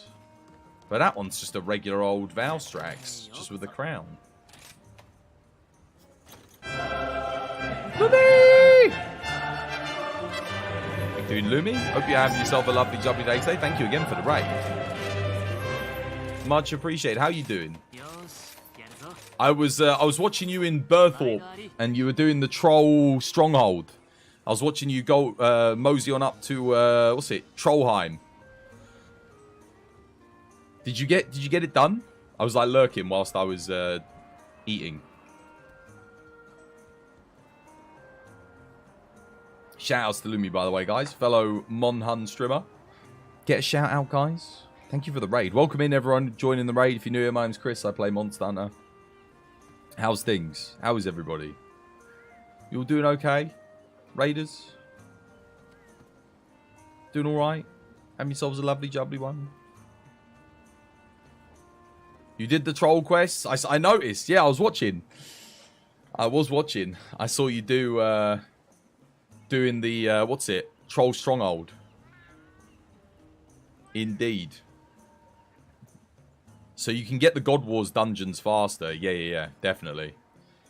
Definitely. I mean, oh, God Wars is good. Are you gonna farm in God Wars? What you thinking? Or is someone invited you to do some necks?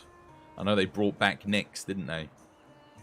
Or you just going for bandos? You want some bandos? Get some tassets. Get some, or tasset. Get, what's it? Bandos chest. What else does he give? Godsword shards. Bandos Godsword. Hilt. Anything else that Bandos gives? Boots. Bandos boots. You're working currently? You can't wait to play, Leia. Good stuff. Indeed. I like this build, though. As far as raw builds go. I mean, good pick for that quest. It seemed to perform pretty well on everything. Right. What do we do now, then? I mean, that was it. We got a new pose set from this. What's the new pose set? Let's see it at least, I guess. Is it any good? Yoga.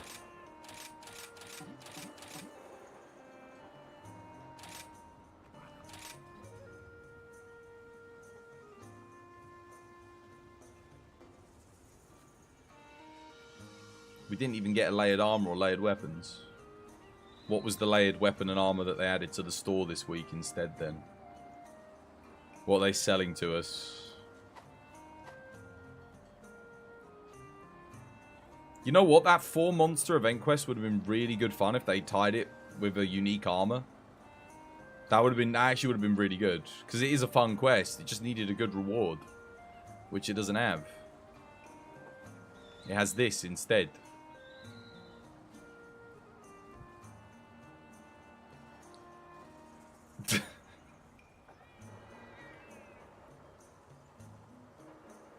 What do you want to get? What do you want to get from Bandos, Lumi? What's on that Bandos grind? How you doing, Wukong? Welcome back. Hope you have yourself a lovely, jubbly day today. Unfortunately, the event quests this week again are lackluster. At least one of them's fun, but the rewards are definitely lackluster. One of them just seems completely pointless. This one was fun. This one is pointless. Oh, is this all the stuff I picked up yesterday when I was helping Thingy with their grind? Do I keep any of this? No, not that. No. That I probably do keep. I should probably keep that as well. Just because they'll be able to do that. And I should probably keep that. And I might keep those two as well. I've got 200 slots. I'm just thinking, now I've got to think about keeping quests for lower level players. If we end up doing stuff with them. Do you want to come join Phantom and continue your grind? I know you said, I don't know, I saw Phantom was here earlier, but they didn't join. I was wondering if they were going to join us for the event quests. But I guess event quests are kind of like something they'll get onto later on anyway and get done. Whew. Alright, well, I don't know what you want to do, Seb. Is it Swax Day? No, dude, nah. I don't really have dedicated days anymore, man. That was just when we were making all the new builds and getting all the new armor and stuff. So now it's just I play whatever I feel like playing. But I do that for the first kind of few weeks, you know? For the 14 weapons.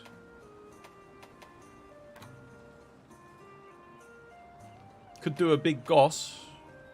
Got big goss on campus.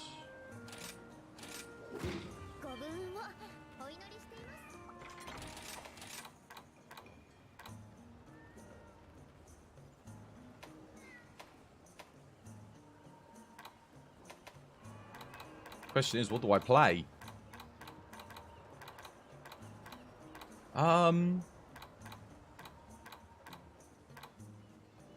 I did make a new Dual Blades build for this. I'm tempted to try it on this fight and see how it does. Was this the one that I made? No. This was probably the one that I made. Yeah. I could play Dual Blades. I've played a lot of Dual Blades recently. I like them a lot. Like, I feel like because the charm that I got with them is really nice to use, but I think I should play something different. I mean, I could play Swax here. Could also play Insect Glaive, I guess. I'm not in the mood for Insect Glaive. I played that quite recently. Like, we dedicated a whole day to it. It's been a while since I played things like Swax and Bow. Maybe I should just play some more Swax. I have got a new build to try out on this thing. I'm just going to make sure I double check, make sure I've saved this build. Nice. Yeah, why not? I'll play a little bit more Swax.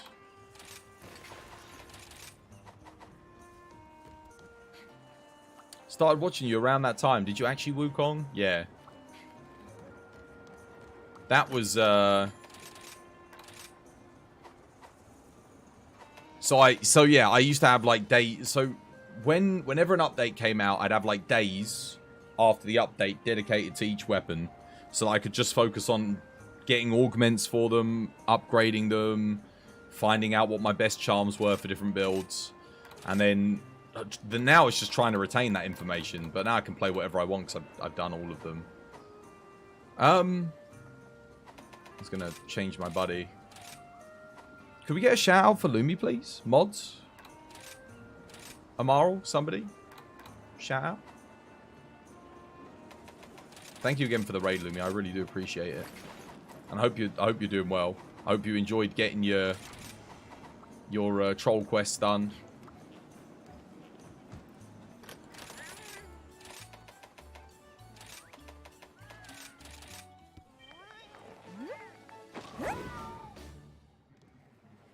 Right. Let's go.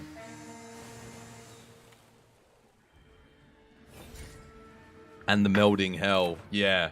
There's still so many things I need. It's just I can take a break for a bit because I did a lot of melding over the weekend. Augmenting. We didn't do any melding over the weekend. But now that I've got this charm, I can relax a little bit. Now we've got this one.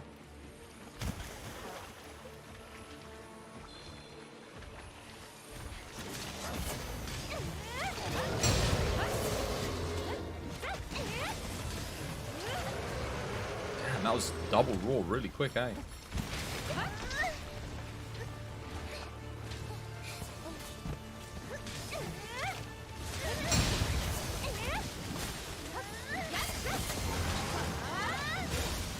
Wait, how did that miss?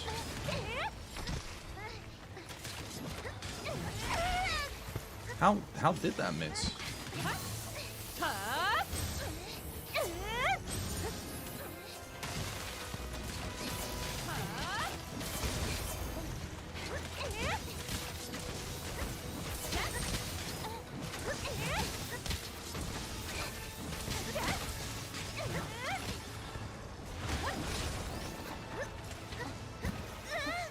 set. Well, actually, I'm surprised that hitbox got me. Didn't think it would.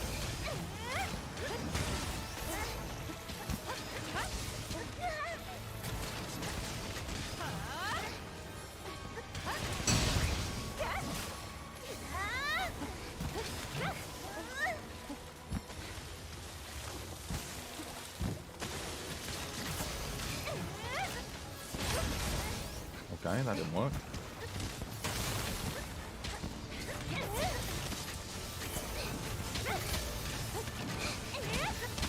Wow, this Swax actually just slaps on Goss.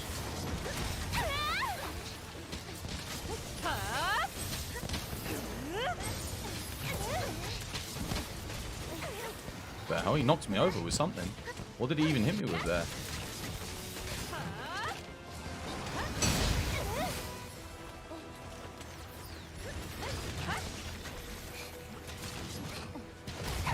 That did not hit me. That bullshit. No.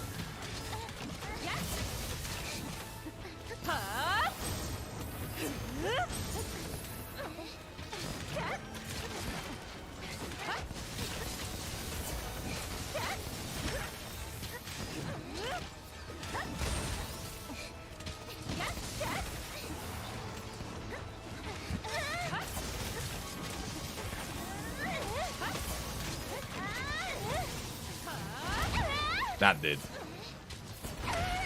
Nothing I can do there. I didn't have a wire bug.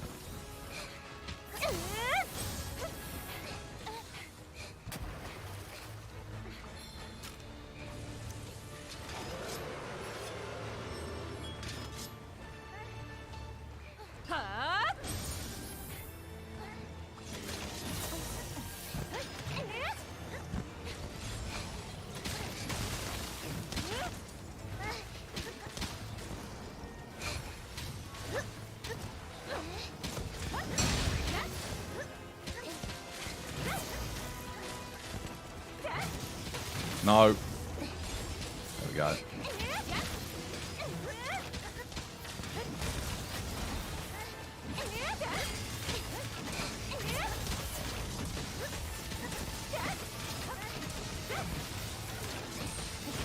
I really need some embolden on this build so I can frickin' iframe. Oh my god.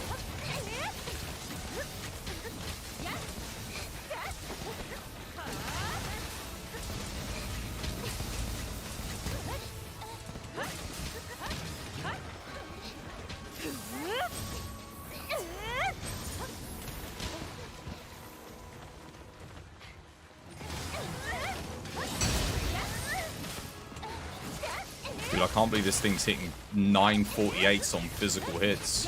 That is actually crazy because this is a freaking elemental Swax.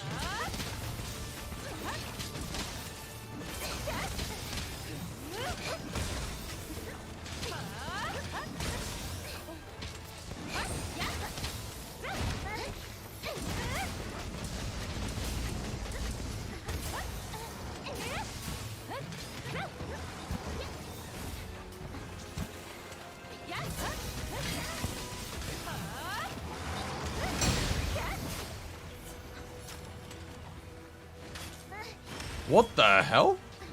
What was that? Dude, I don't think I've ever seen that move in the history of Goss. Just like a random singular boulder lob? Lob?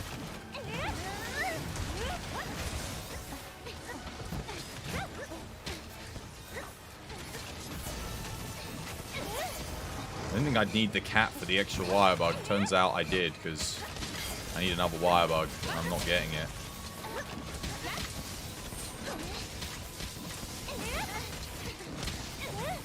This build is nuts.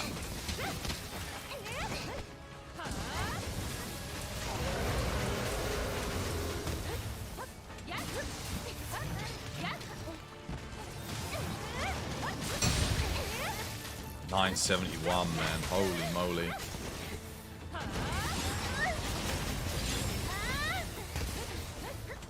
Ouch. Oh, God. This build's a freaking monster. That Berserk Charm, man. God damn. The damage. Zero Sum's hitting like a madman. The Zero Sum's actually not hitting too hard on this guy. I guess if I got on the blades, it would really hit. But the actual physical hits are blowing me away. Dude, this build hitting 948. So, I think the most I've ever hit is like maybe an 1100 on a physical Swax. 11, maybe 1200. This is an element build. It's hitting 950s on physicals. Which is just crazy because it's not built to hit that high. But the fact that it can, plus you're obviously getting the element files. It's just like, yeah, dude, nuts. Absolutely nutty damage.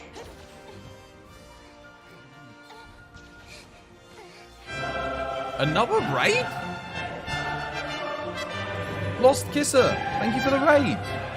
Much appreciated. You had 5 raids today? Dude, I haven't had 5 raids in like 3 or 4 years. Thank you for the raid. Oh, fuck. How you doing? Hope you have yourself a lovely jubbly day today. Welcome to the stream. No. My name's Chris. I play Monster Hunter. How was your stream? Shout outs to you. Actually, I don't think I've got any mods here at the moment. No one's doing any shout outs. How you doing? How's things? Are you doing fresh the freshest? Welcome to the stream. Thank you for joining the raid. Raid. Voice is bloody going. How you doing? How's things? How was your stream? I'm assuming you were playing Monster Hunter, but I don't know for sure.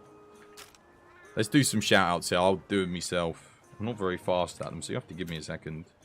Got to give a shout-out to Lumi. Thank you for the raid as well, Lumi. Much appreciated.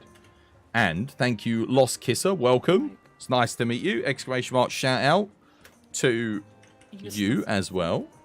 There you go, guys. Go check out Lumi. Go check out Lost Kisser. If you haven't done so already.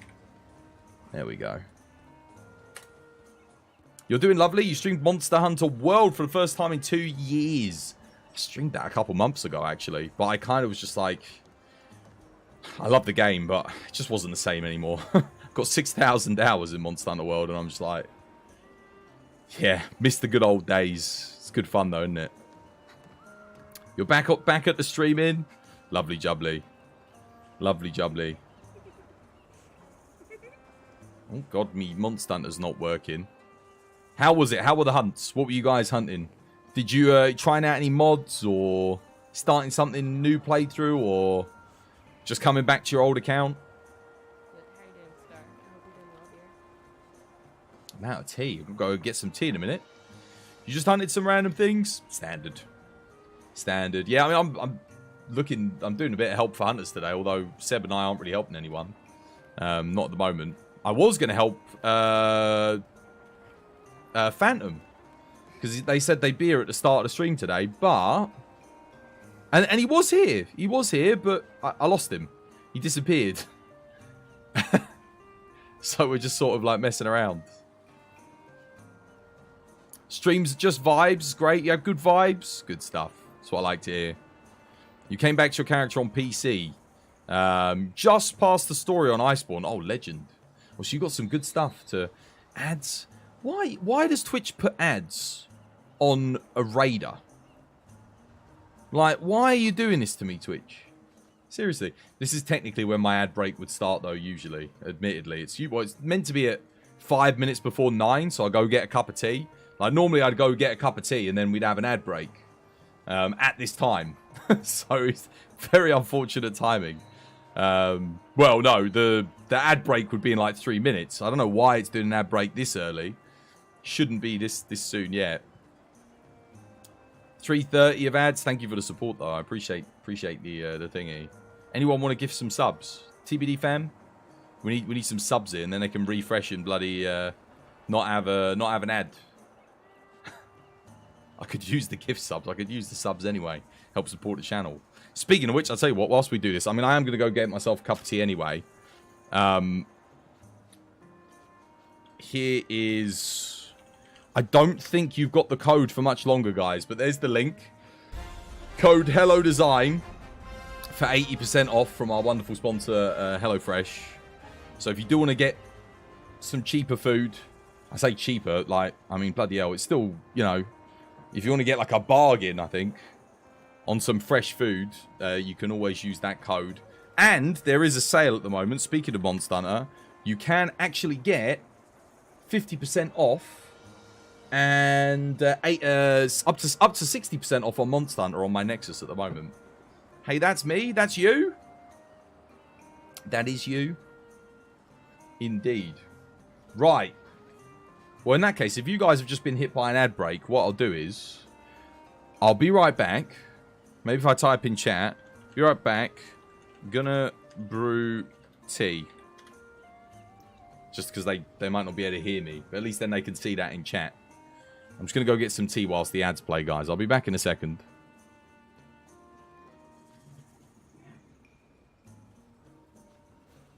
Silence, silence in the room. Okay. If you're going into Master Rank, guys, and you're still using Defense Boost as a skill or a decoration, get rid of it. Get it out your build. It's not giving you a good percentage increase on your defense. If you want to gain more defense in Master Rank, upgrade your armor and augment your armor once you get to endgame. There you go. Guys, this is my guild card for Monster Hunter World Iceborne. As of the final day of me playing it before Monster Hunter Rise, obviously we'll probably be coming back, but here's what it looks like. There's my weapon spread. There's all my stuff. Obviously, 100% completion. And then all of this is good. All the crowns, naturally. Guiding lands, regions. That's where we're at. We didn't get 999 low ranks, but 999 everything else. There we go. He one-shot me? Oh no! I didn't even see what... Oh wait, did I get hit by a boulder falling from the ceiling? No, defense down, wrong element, and negative, what's it? Negative defense multiplier. I got everything to make this guy, like, as hard as possible. Killed me so quick there. I think I got hit by, like, a falling piece of ceiling.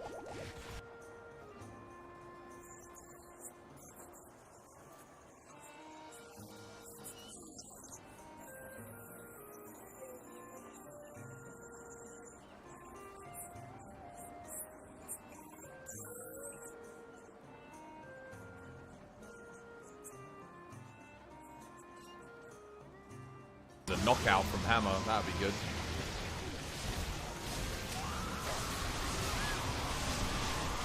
Dude, I haven't even been able to charge up my weapon because I've been spending...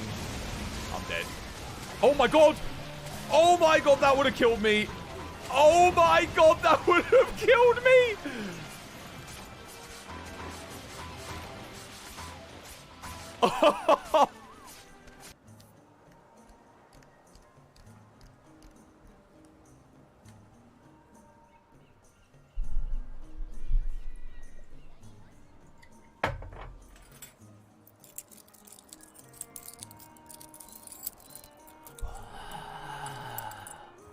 Isn't that what they do?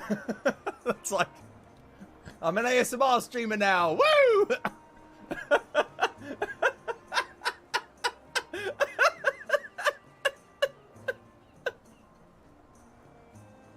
Mika Mika just comes in like, that's hot. Fuck. Oh, God. Oh, dear. I'm sorry, by the way, if you're an ASMR streamer. What?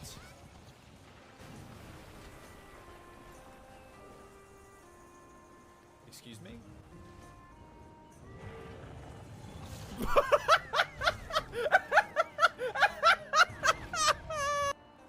All right. Tea's brewing. Tea is brewing. How you doing, guys? Hopefully you're out of the adverts now. I went and brewed some tea because I figured when you said the ads were up, I was like, all right, ad breaks up. I'll go make some tea. So I got the tea on. Are you back? Are we back? You can see me? How you doing, Invincer? Dude, welcome back. Hope you're having yourself a lovely, jubbly day today. Yeah, sorry about that. I figured, seeing as you got hit with like almost 4 minutes, I was like, I might as well bloody go and make some tea. We're back? Yeah, back. I'm just going to chill for a minute. whilst the tea brews. I've lost Seb, though. I bloody lost Seb. You're doing well. You finally got a date for both the games that you play on future updates. What's that, then? What are they? The real question is, what kind of tea? Yorkshire.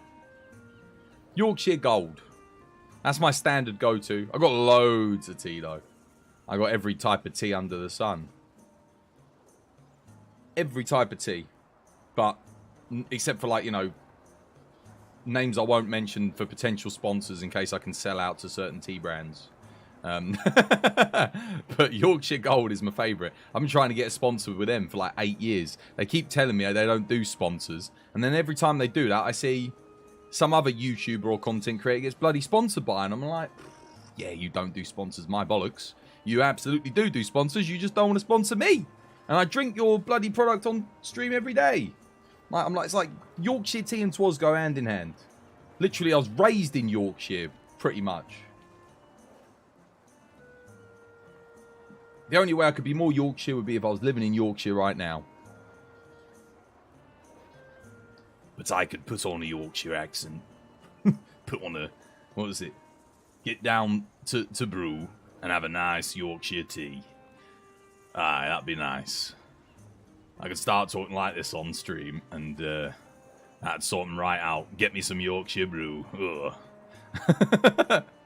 You ordered some boba tea whilst you were streaming? Standard. Gotta have tea, man. You gotta have tea. Like, tea's the way. It's like, you don't, you know, you get a buzz, but it's not too much of a buzz. You don't crash. It's mellow. Everyone I know that lived over 100 drank tea every day. There's got to be something magical about tea. They even say that island of, what's it, the Chinese that live normally long lives, they all drink tea.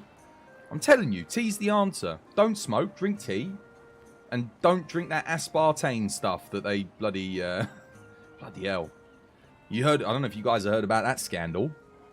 Aspartame, which is a sweetener used here in the UK in sugar-free drinks. You know, like Coke Zero and bloody 7-Up and Free and all this, that and the other. Apparently it's, well, really bad for you. Like, really, really bad. So I guess if you're going to drink fizzy drinks, stick to the sugar. Yeah, the cane, the thing that grows out the ground, perhaps not the chemicals. You didn't even share it? What was that? Didn't even share the boba tea? What, through the medium of the screen? That'd be a challenge. What do you want? Do you want Kisser to be a magician? Bloody mage? Freaking Gandalf the Red? The last hot tea you had was lemongrass and white tea. I got some white tea. I got some white berry tea. I got some lemon and honey tea, and I got, what else have I got? Got a bunch of stuff, really. You'd love to be a mage. Be convenient, wouldn't it? Teleporting all over the place and picking things up with your magical powers. You could just float about the house, couldn't you? You'd be like, ah, woo, woo, woo. It'd be wonderful. You know, people wouldn't even get in your way. Just like, hey, you're going down the street, whoop, over you go. You could, like, block out noise, silence. In fact, why would you? Yeah, you just teleport. It's like, boom, just go there. Lost is the only person you fully believe was a sorcerer, if she said it. Someone's a sorceress. You tried boba for the first time a couple of weeks ago. Tapioca balls were not for you. Boba tea, I'm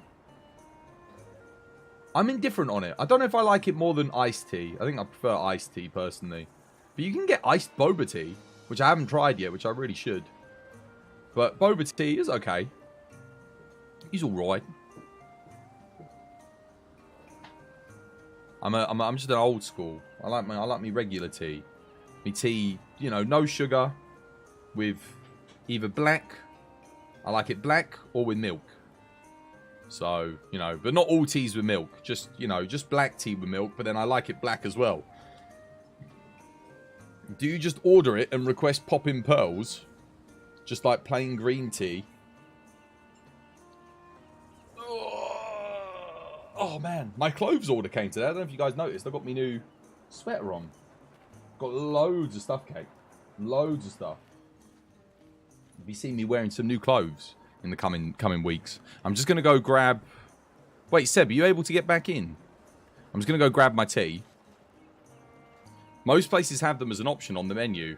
Or you can just ask the tea to be pearl-less. Dude, yeah, pearl-less boba tea. There you go. Sorted. You just went in and said boba, please. And it had black gummy balls. And that were rough. Makes me think of frog spawn. Boba tea. Like the, you know, not that I've ever eaten frog spawn. But when I look at it, I'm like... Probably that's probably what frog spawn would be like if I like, you know, just, you know, went into the pond and just scooped up a bunch of it and just held it in my mouth. That's probably what it'd feel like. It's the same, yeah, exactly, same texture. Or like, you know, on I'm a Celebrity. Have you ever seen that show, I'm a Celebrity? You know when they get the kangaroo bollocks and they pop them out and like suck them up and then eat them. Part of the challenge is probably like that. Just imagine that's what it's like. Yeah. Now I don't want boba tea anymore. I'm going to go get my tea.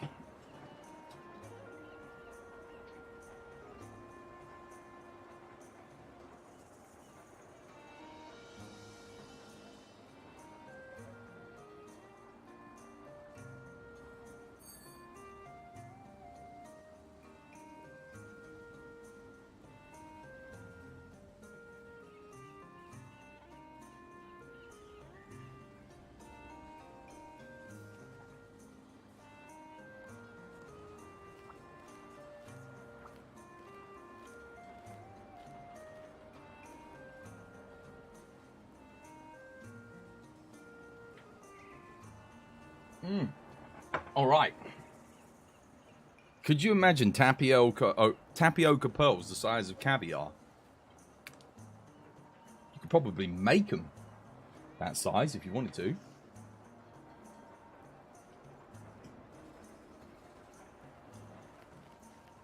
Where's Sebby boy? Where's me hunters at? Never mind. Play the lottery and...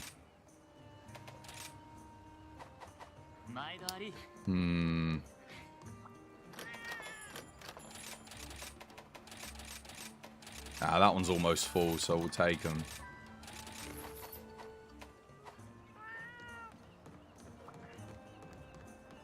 Fresh, you can't just bring up caviar, sweetheart. You're gonna make you hungry. Caviar and cigarettes, well versed in etiquette, extraordinarily nice. She's a killer queen, gunpowder guillotine, dynamite with a laser beam. She's guaranteed to blow your mind. Don't know, that just popped into my head immediately when you said that. You were eating sushi earlier, so you've got it on the mind. Bit of sushi. What did I have today? I had lamb kafti. It was lovely. Courtesy of HelloFresh, our sponsor. Code HelloDesign for 80% off your first 2 boxes. What am I fighting? What are we doing? I don't know. I'm on my own. Fire, ice, thunder, weak. Nah. Mango. I already got mango in the arena. Don't need another one. Basil Goose is my assigned. Sure. Get my double coins. Luna Garen. I actually was doing Luna Garen yesterday. I might do some Luna Garen in a bit. Got to test this build out on it. Oh no, I actually used this build on him yesterday. It smashes Luna Garen. I think I'll do a little bit of Basil. But I don't know what to play. Let me think. Why don't I try a new Thunder Heavy Bowgun on him? Could be fun. I haven't made a Thunder Heavy Bowgun yet. At least I haven't made a new one. This build sucked. So I'm not going to use that. Not a fan of that. Let's try making one out of this. Is it even worth me using the... Is it Nawa or do I want to use the Amatsu? Oof. How much ammo does this get in the chamber? 6 Pierce Thunder versus 5 Pierce Thunder. But this thing does have negative 20 affinity. But the reload is fastest and the recoil is low with whatever I've got on the build. And the raw is 417 to 456. That's pretty huge. -1 in the chamber. I think this is probably the best Thunder heavy bowgun. You're mad that Odegaran isn't in Rise. Luna's cool. I actually think Luna Garen, from a fight perspective and a design perspective, maybe even a little bit better than Odegaran. Certainly more interesting. I love Odegaran, but Luna Garen's just... he feels a lot more unique. I was saying this the other day about Odo. Like, if you took Odo and dropped him in Final Fantasy, he wouldn't look out of place. But if you took Luna Garen and you dropped him in, like, another game, you'd be like, nah, that's Monster Hunter. You should not have said that. What, with Odo? I like Odo. He's just a bit too easy, isn't he? Just kick his ass. At least Luna Garen's got, like, a bit of, you know, a bit of heft to him. Yeah. Ebony Odegaran, on the other hand. Ebony Odo, he does have a bit of a challenge to him. He's a nasty piece of work. Odo's your favourite monster and your most hunted? Oh yeah, Odo's your brand. I like Odo, but like Luna Garen, man. Luna Garen changes. You know, he evolves. His stance changes. You know, he's just so unique. And Odo's great, but like there's Mid Ogaran and Non Ogaran and what's the other one? Onogaran. They were all there before Odogaran. And Odogaran's like them but shaved. And like they shaved him with a bad pair of razors, so he went all red and wrinkly. And then he felt embarrassed, so he went all the way down into the he went down into the Rotten Vale to hide. I must admit though, he's got one of the best story beats in all of World when he shows up, for sure. And the armor is like, the armor's like some of the best looking armor in the game. Weapons look cool too. Yeah. It's got like Kusaragawa, hasn't he, for the dual blades too. It's pretty nice. He's perfect the way he is. Yeah, I like him. I mean, compared to like some of the other world monsters, he's definitely one of the better ones. I'd say him and Basil. I much prefer him to Anjanath. Tobi Kadachi's very cool. Pookie Pookie. Actually, no, I don't know. Pookie Pookie's good. Better than like Kula Yaku. That's what the butt is. That's the Odo armor, dude. Odo armor's great, man. Odo armor's very cool. Right, let's have a look at this. What do I need to do to make this work? Low and fastest. Oh, wow, okay. I need no absorber in this build. That's nice. That's very good. Don't need blaze.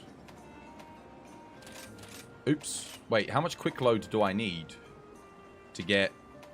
Is it still on fastest? It is still on fastest. Oh, wow, okay. This is looking promising, actually. But I can't help shake the feeling that the build is missing something. Oh, it's because I've got too much Male Hellfire. Because of the charm. That's fine. Like, my other pieces are too efficient. I'm just going to double check and make sure I don't have a pair of gauntlets that has a 1 slot on it and a more useful skill.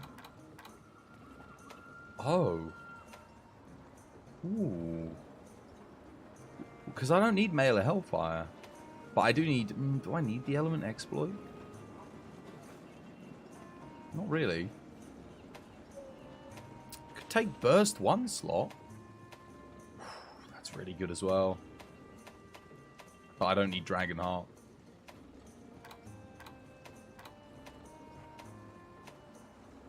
I might take this instead.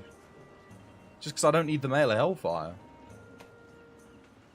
Yeah, because this doesn't take away resentment. Oh my god, yeah, no. Dude, we have to take this. This is way better. 100%. But now I've got too much burst. That's fine, because I think I've got burst socketed in here. So that can go. We just upgraded the build. Right there. Anywho, you're going to go cook some dinner? Yo, enjoy. Going to make some mincemeat pie? Oh, lovely. What is it? Beef? Bit of beef? Bit of pork? Bit of lamb? Lamb mince? Beef mince? Pork mince? Yeah, it was lovely to meet you guys too. Take care. Thank you again for the raid. I appreciate it. Have yourselves a lovely jubbly one. Sinoga's your favourite puppy? He was one of my favourites until this game. And then I was like, oh. Now I like him less. Just because he's... not in this game. He's brilliant in World and Portable Third, though. Really, really good. Let me think. What do I need? What do I need to do? Thunder attack. How am I fitting all this in? 1, 2, 3, 4, 5. Wow, okay. Oh, wow. We can fit all 5 in. Just like that. That is pretty handy.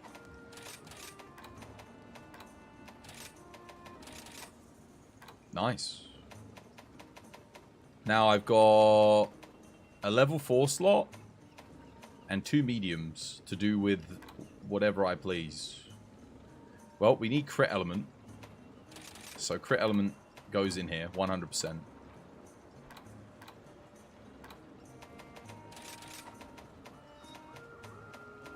Do I go Wex?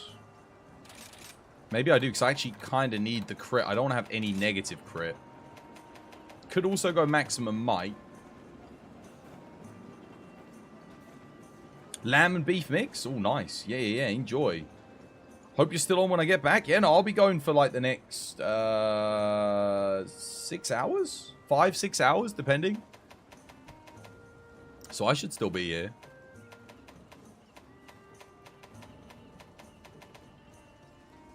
Got one more. One more slot. What am I doing? What do I do with it, chat? Don't really... I mean, I could go Resentment for more raw. Got Max Burst. Could get 2.5% on Element Exploit.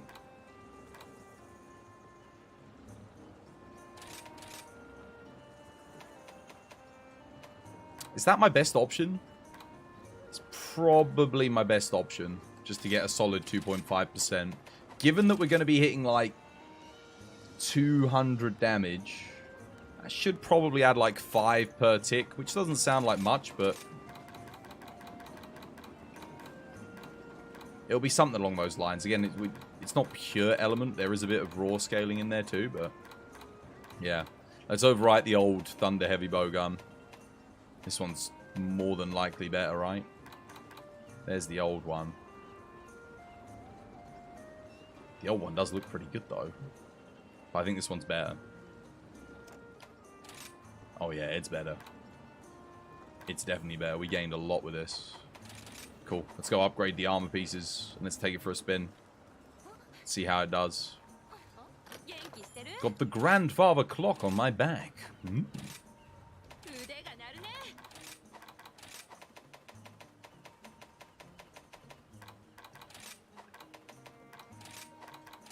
Oh, it's all fully upgraded. Evade window or evade extender? It's called a shoulder barge and counter. I'll put this on solo because I don't think anyone else is coming to join, sadly.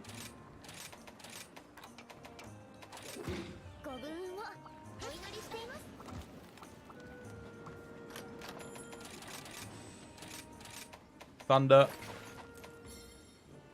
Yeah. Question is, do I bring Palico over dog? Or do I just bring double dogs? I think I'll just stick with double dogs.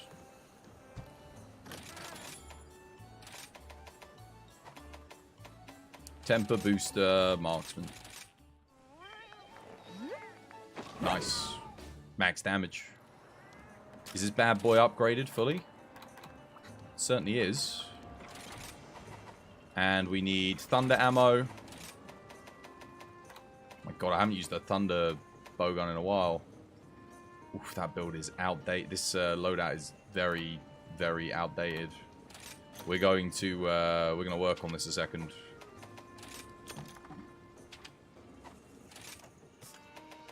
Get rid of that. Don't need that.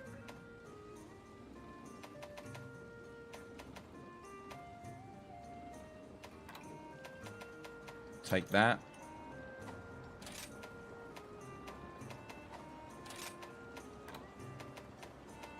Take... I thought it was demon powder then. Take that. How comes I've got 3,000 of each of these? I must have crafted them, because you can't buy them, can you? I guess I must have bought them. Anything else I want?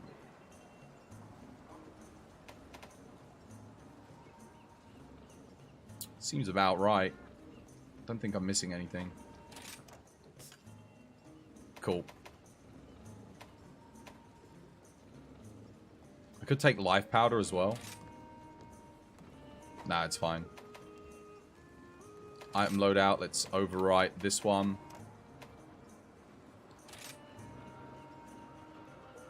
No. Rename. Pierce Thunder.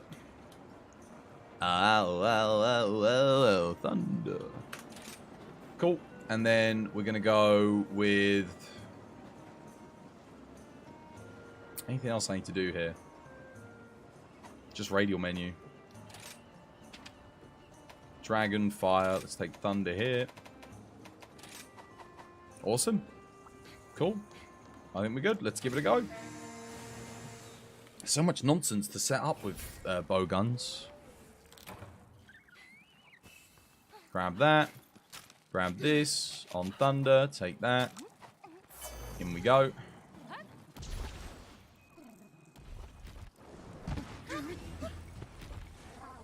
Get that. Do that. Buff everyone. Let's rock.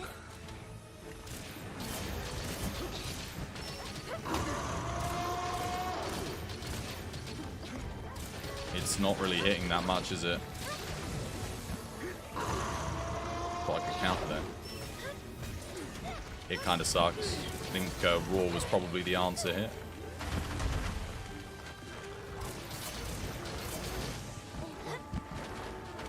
Oh, hey.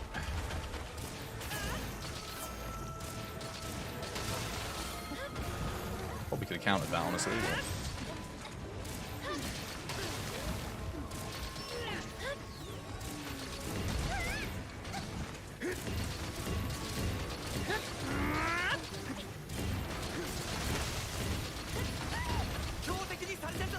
oh yeah, I need to shoot through the wings, don't I, when he's not enraged? I just remembered.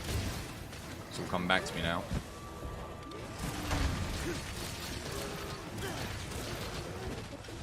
You? You?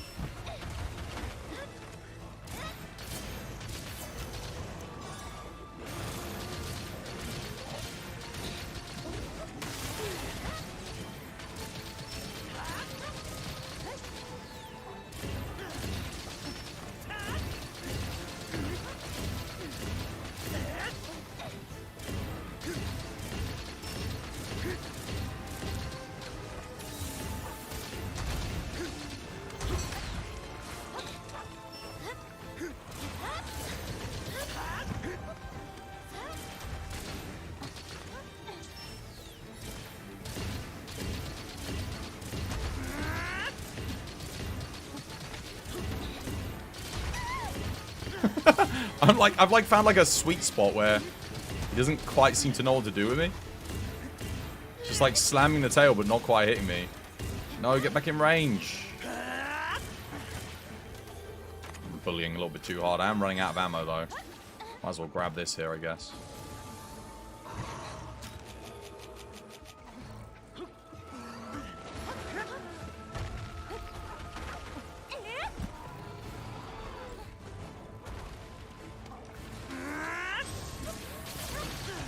Probably could have got the Thunder Blight there, couldn't I? Never mind.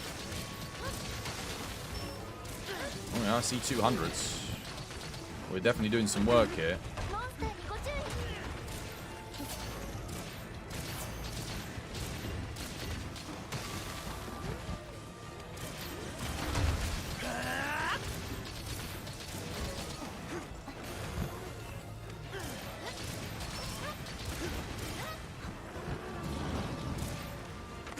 Okay. I'm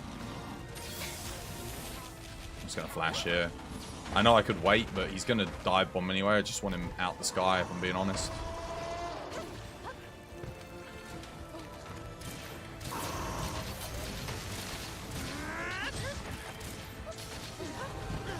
I'll do.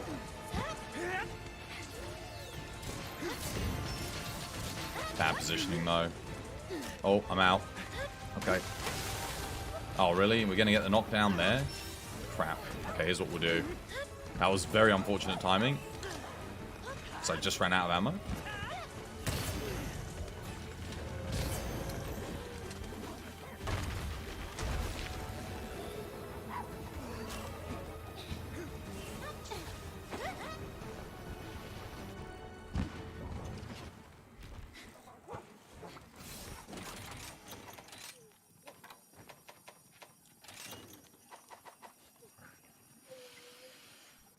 Nice. Back in we go.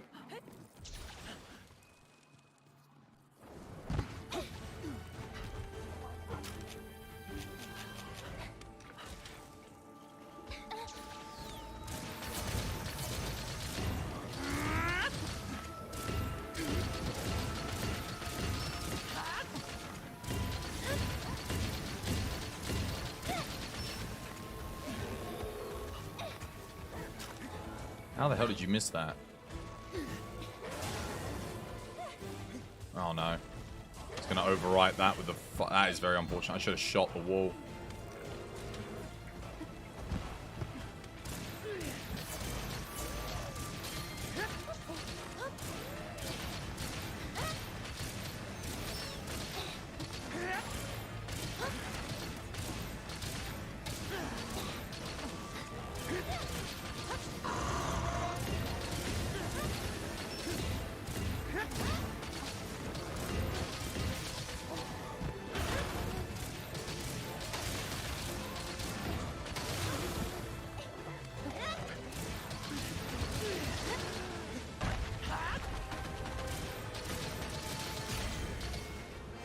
Rip Basil.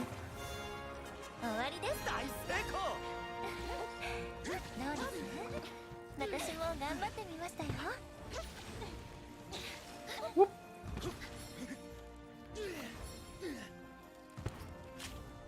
Double coins for me. Oh yes. This build's good. Solid. Like, Basil doesn't have the best element hit zones, but I saw some 200s in there when he was enraged.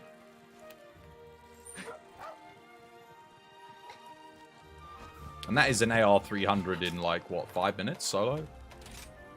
Close to 6. But I guess if I got good spare shot RNG, could probably get it done in like, under 5. I had to go and restock, remember. Actually, I probably shouldn't have bought LM Exploit. I don't think... Yeah, maybe I should have bought Anti-Aerial instead. Would have been faster. I love how... Look at the clock go. Look at all the clockwork and...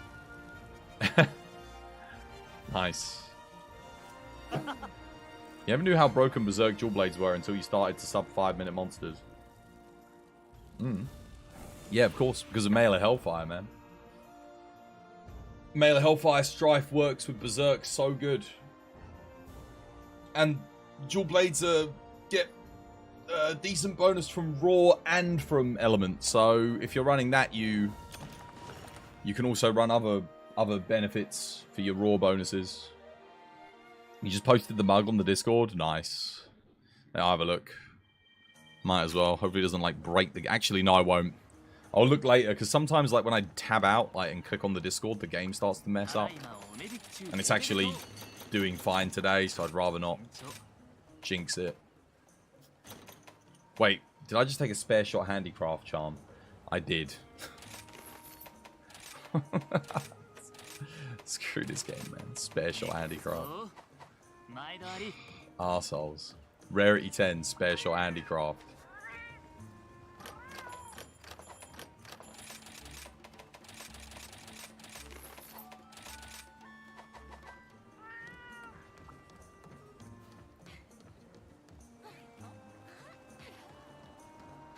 What happened to everyone?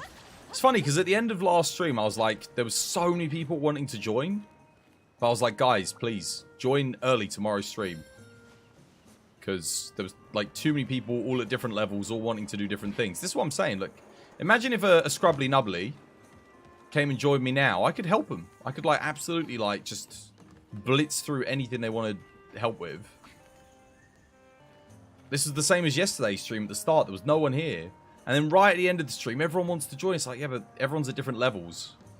So now would have been the perfect time, but no one's here to capitalize. I'm just going to open my door because some arsehole shut it.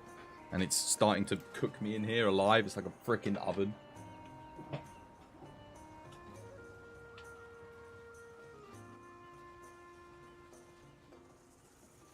we go. Oh my god, it's so hot. Oh, you may be like, oh, Twas, take your sweater off though. Yeah, but the thing is, it's really thin. It's actually made of like this really nice, airy material too. It's like a summer sweater, not a winter sweater. I got big, thick winter sweaters. You guys have seen me. I've got them, but this one's more summery. It's lighter. It's lighter. I've got loads of good clothes though. I've got loads of new stuff. Lots and lots of things. I'm just like, I haven't really had a good look at them yet, but I've got new trousers and new shirts, new tops, everything. Oh, and I think I got new clothes in the January sales. Now it's like the summer sales, so I've got some stuff there. It's like 60-70% off. I was like, boom, getting on that. You've been to a couple of streams where people play Monster World mid-game, then dropped it, or, well, as in Iceborne, they drop it when they hit a wall or lost interest. Yeah, they're scrub nubs. Nah, they're not scrub nubs. They're quitters. They're the same people that like play halfway through a Dark Souls game and then give up. I don't resonate with quitters. Maybe it's happening. Yeah, the casuals. Nah, that's not the right mindset. You see something through to the end. You get good. You either get good or you die trying.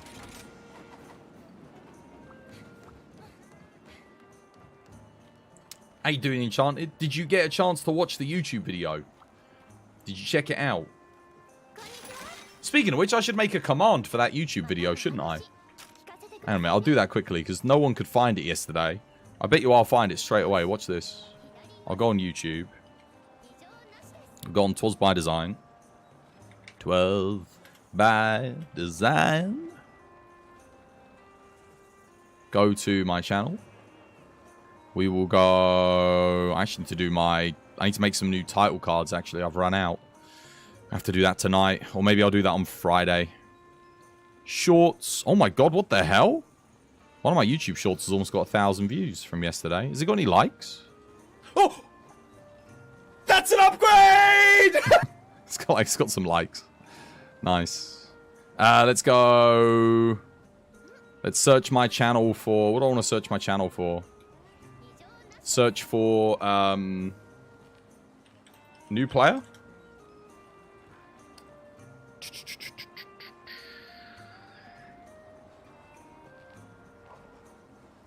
Oh, no wonder you guys couldn't find it. There it is. Sunbreak tips. Monster Hunter Sunbreak tips for PlayStation and Xbox. Here we go. Hey there, TBD fan. Alright, so there's that. I'm going to take the link. And I'm going to make a command for it. And we're going to make a command. We're going to go here. Just so that then, like, mods, you guys can, like, if someone's asking for, like, new player, what advice would you give? You can literally just send them to this. Exclamation mark, Sunbreak tips.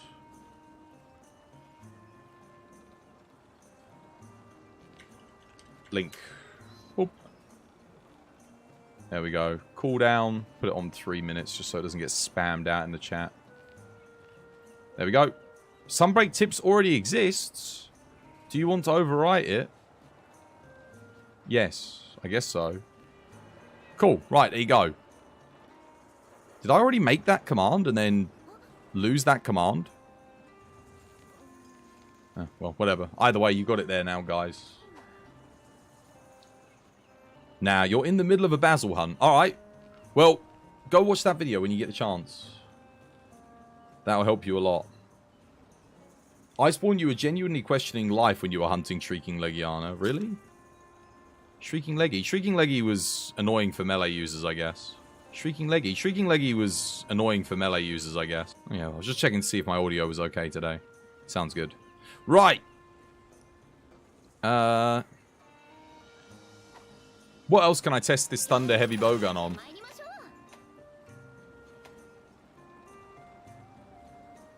Damn. If that was Flaming Espinas, Scorned Magnum Aulo, I would keep it. Because they're both weak to water. I might keep it anyway. Nah, I won't keep it. It's water and ice. Like I like same element. I don't like having to switch builds midway through. Not really. Thunder Heavy Bowgun. I mean, I guess Gold Rathian maybe. Could try it on Gold Rathian. Thunder Heavy Bowgun, Gold Ian? Have I got Gold Ian in the arena? That way I can just Farcast her out and restock. I do. Let's do it. You got me worried that I had a second window open. Oh, did I? Sorry. My bad.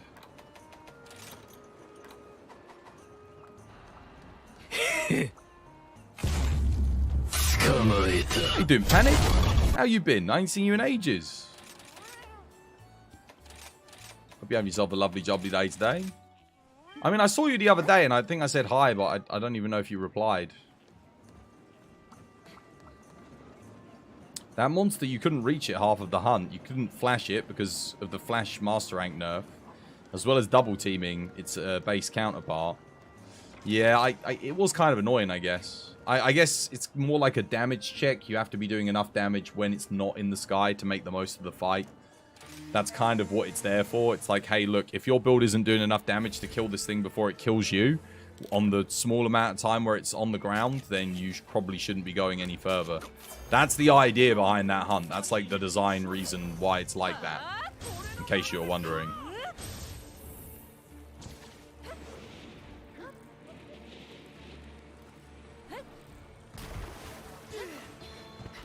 Right. Let's see how we do.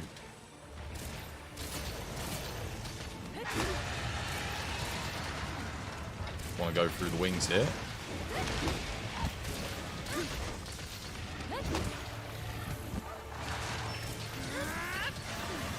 Well, wings and legs.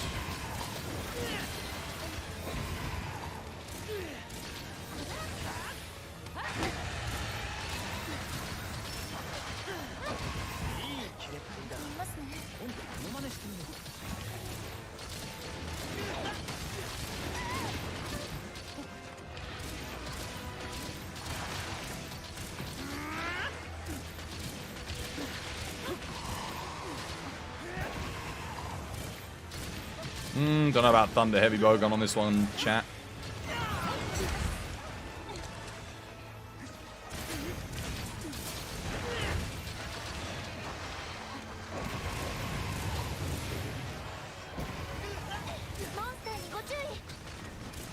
It's hard to shoot across the wings because she's always going to be facing me.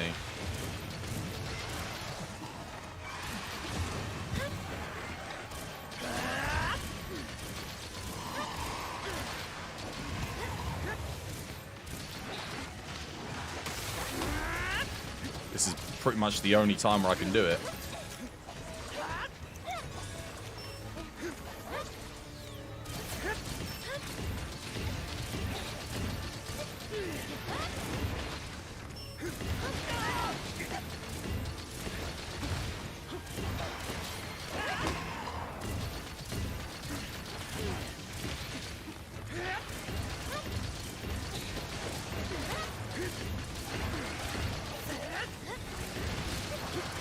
Yeah, how you been, Panic? How's things? You doing alright?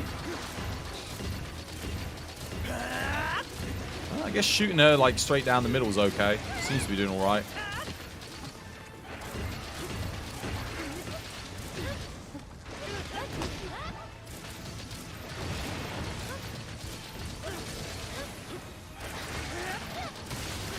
Oh wow, instant charge.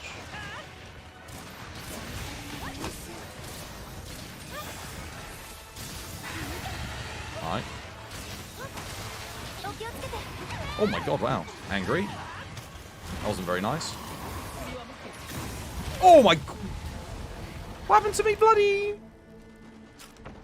Moxie? Oh, that's alright. I just ran out of ammo.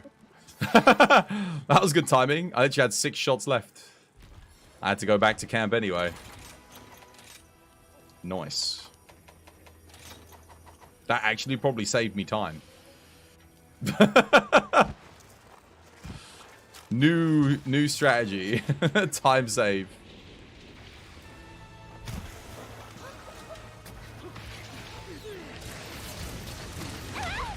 Except that really sucks. Why is she insta-charging, man?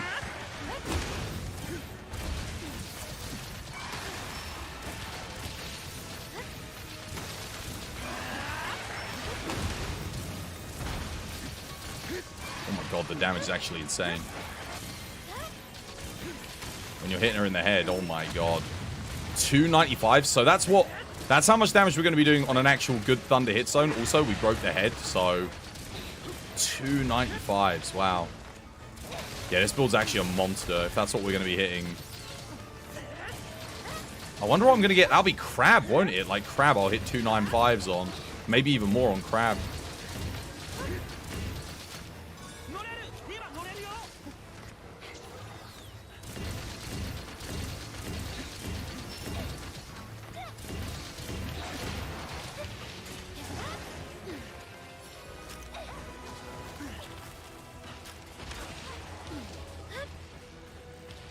Yeah, you're kind of waiting for Remnant 2 to come out. Oh, yeah. Remnant from the Ashes. When's that happening? I didn't even know there was a sequel coming out for that game.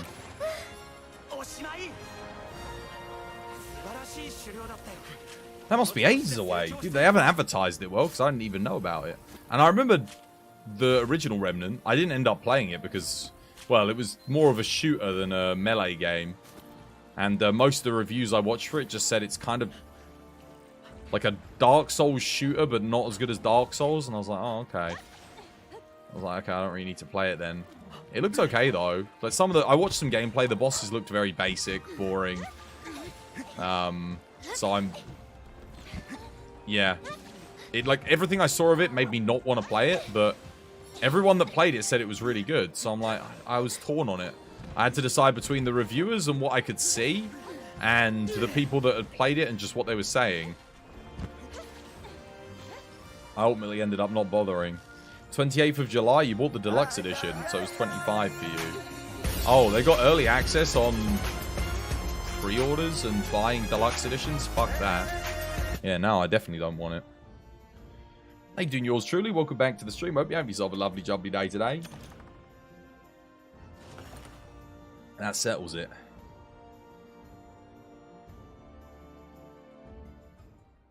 The thing about Souls clones is that I'm super spoiled by From Software. You find it hard to play stuff that's less polished. Well, it's like Wild Hearts versus Monster Hunter, isn't it? It's like, well, it's that age-old 'twas saying. If I can play the thing that's better than the thing it's trying to emulate, why don't I just play the thing? It's, yeah. But who knows? Maybe Remnant 2 will be good. But the second that you said Deluxe Edition for early playing, I'm like, that's it. Sign me out. I'm done. At that point, I'm just like, nah. I hate it when companies do that. Just give your player... like, now you've given a specific sect of players in your player base a huge time advantage. So they can get ahead of the rest of the player base. And then, you know, spoil, make content for it, whatever, before everyone else gets the chance. I hate it when they do that.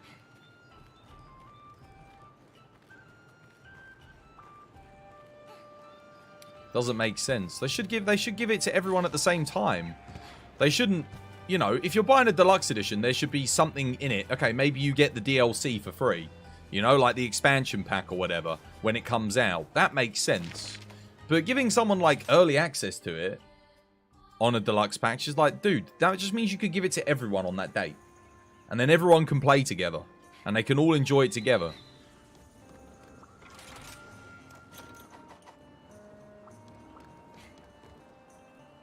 You hear that the showdown is pretty good.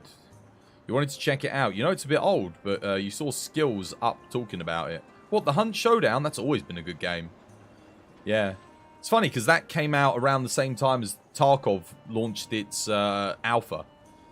And they were both very similar premises, you know, except I think the Hunt... Oh, the Hunt came out a bit after Tarkov, I think. But the Hunt's got, like, loads of weapons and stuff, too. I think... Isn't it free?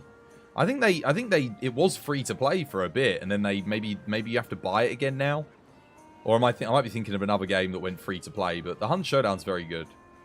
Yeah. It's supposed to be quite well balanced as well. Lots of weapons, lots of monsters to hunt, and yeah, PvP as well. It's very pay to win, but it's early access. What's that? The Hunt... Wait, is the Hunt Showdown pay to win? Is it actually? Queen. That sucks.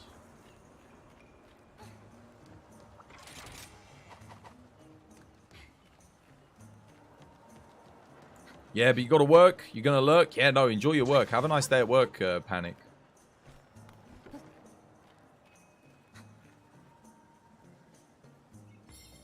You see, Capcom, that's how you do it. Not what you're doing with Exoprimal. Exoprimal's got, like... I don't know. Exoprimal's, I think...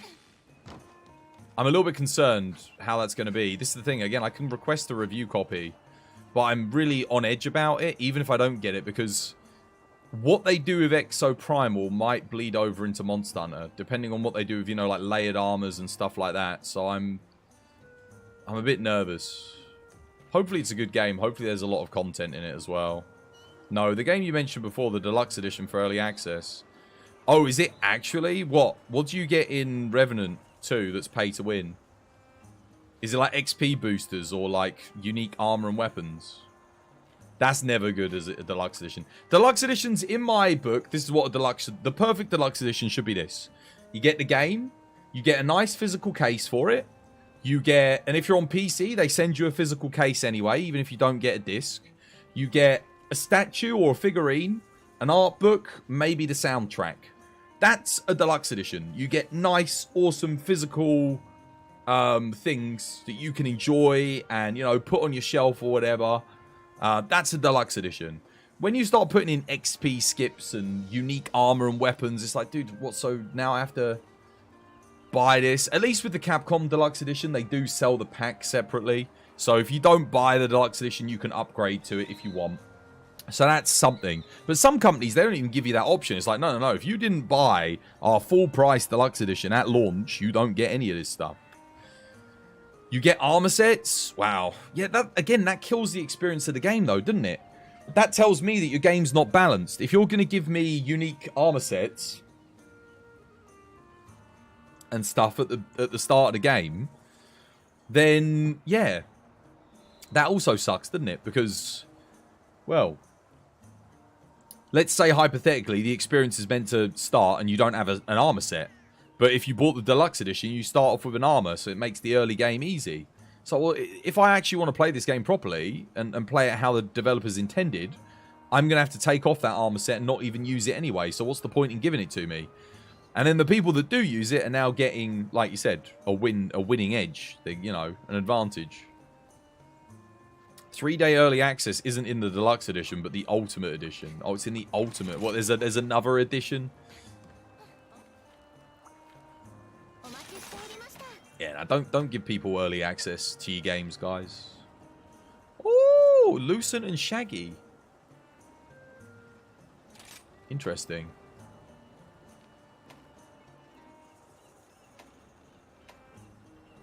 See, I'm thinking I might hold on to some. How low of a level can I lower this down to? 111. Oh, damn. So, okay. Yeah, I actually do want to lock these then. Because I need monsters that are on the maps that I can lower. So whenever people want to get the anomaly stuff, we can lower it down for them. Not that one, though. I'm not sure about this. That's kind of fun. I like this one. There's no Elder Dragon that's weak to ice, though, is there? So, yeah. I haven't seen Lucent show up in an anomaly quest yet. First time I've seen him. You kind of like getting cosmetic thing. Yeah, cosmetic things, it's okay. I think that's okay as a pre-order bonus. I don't like it, but it's not as bad as getting, like, you know, actual armor and weapons. I remember when Dark Souls 2 did that. They gave you a bunch of weapons. And it was like, dude, I just used that weapon at the start of the game.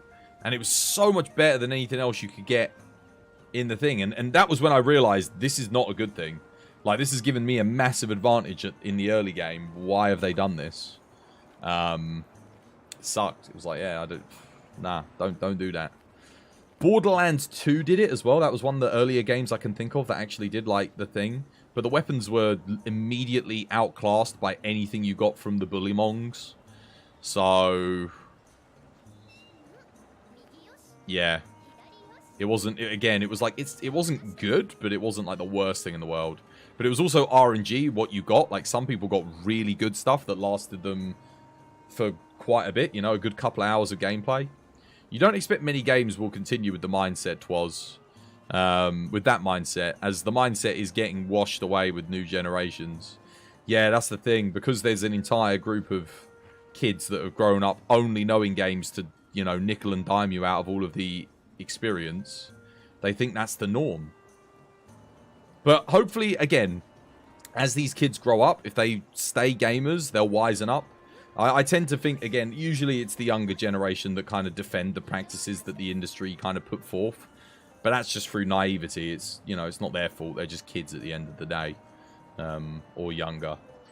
Or some people still defend that stuff. I mean, why you defend a multi-million-dollar corporation, you know, into your mid-20s, I don't know. You must be mad. But, but like, for the most of us, we're like, nah, come on. Chill. Buy the game, sell the game. Just give us a good product, man. Give us a good product. I think that's what a lot of people forget. At the end of the day, games companies are providing a product. Just make it good. If you make it good, people will come. People will buy it. You don't like the fact that Insomniac's putting 10 Spidey costumes in the Spider-Man 2 Deluxe Edition, which is exclusive. You don't know if you can unlock them in the game. That's kind of rough. Yeah, see, that's where maybe cosmetics go a bit too far. Taking stuff out that was in the game and then selling it back to you.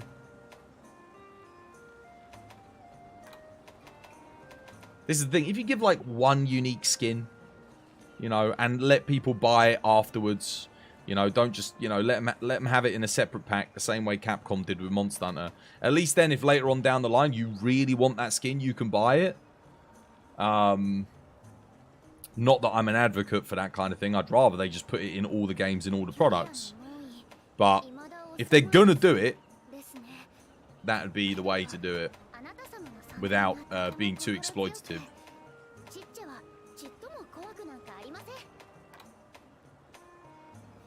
I don't want to test this thing on something else. I want to test it on something that I can absolutely shred. Maybe I should do... where's Crab? I want to see how this does on Crab. I got a good feeling. When they removed stuff from the game disc, only to... Well, this is what it is. This is all they're doing. The items are already in the game files when they sell you the disc. All you're downloading is a code that sets the parameters from false to true. So, because there'll be a parameter. So you've got all the item information, the 3D model, the textures, the mesh, the everything is in the game. And then they'll write a little bit of extra code for the DLC item, which says... item unlocked equals, so whatever the item is, I don't know, extra chunky monkey spliff with chocolate sauce equals unlocked, unlocked equals, sorry, and then it will say true or false. For people that don't buy the deluxe edition, that code will say false. That's why whenever you see a cracked version of a game online, all the stuff will be like, it will be set to true. They just unlock all the DLC because it's already there. They don't need an extra thing. It's on the game. They just got to unlock it like that.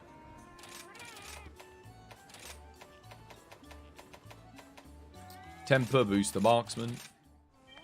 Would pre-order the extra chunky monkey chocolate sauce spliff edition. Yeah, standard, mate. You think the worst practice is selling the solution that the devs put into the game? Yeah, of course. Ubisoft does it all the time. They make the grind not fit the actual progression in the game. So you're always behind.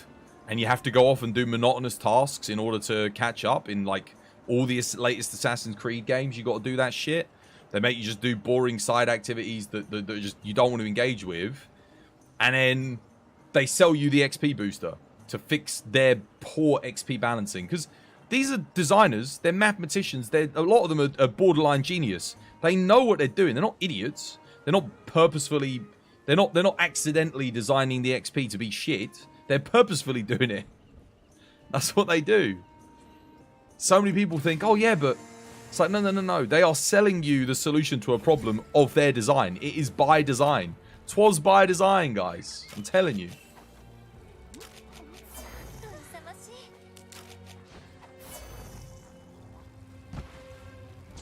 The fact that each Spider-Man suit is made by a different creator really pisses you off even more. I mean, you guys ask for it, man. You keep buying all the old layers and stuff. So, like I said, it's free license for these game companies to do that.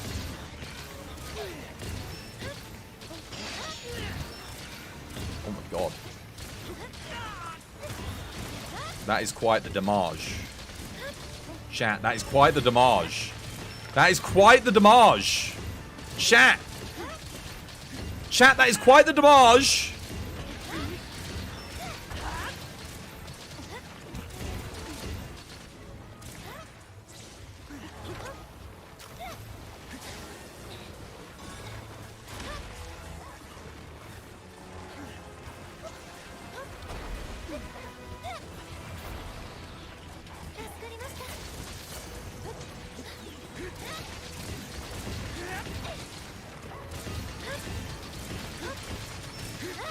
$389's chat per tick.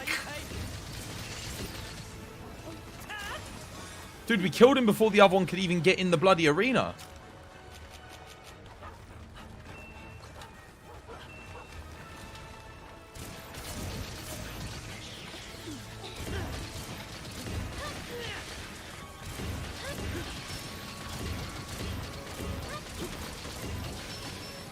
Wait, was that 406? What?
I need to be careful with my ammo. I've got 24 shots left in the dream.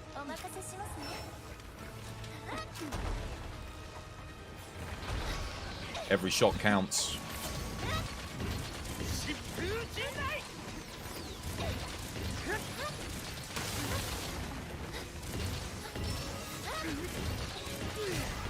Bloody hell, I just killed dude. How you doing, by the way, GCU? Sorry, I didn't even welcome you in. I hope you had yourself a lovely jubbly day today. That's some hefty damage. That is the most I've ever hit with a heavy bowgun. That, well, other than, like, dragon element. We just killed, in 3 minutes, double anomaly 300 crab. Solo. Not one, but two. That was that was bully. That was bully. Just eating some sausage. Lovely jubbly. Bit of sausage.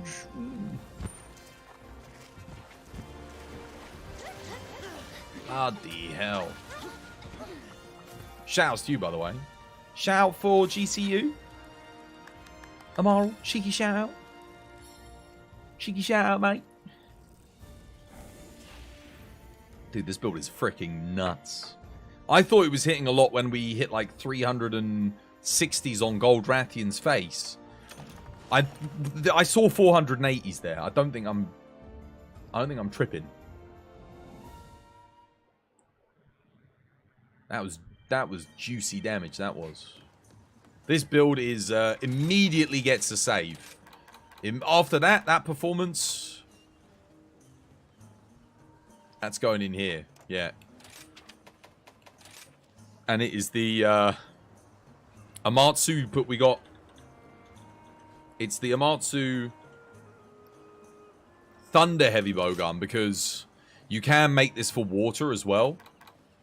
So if I just swapped out the element for water, do you reckon it would be just as good on anything that's weak to water?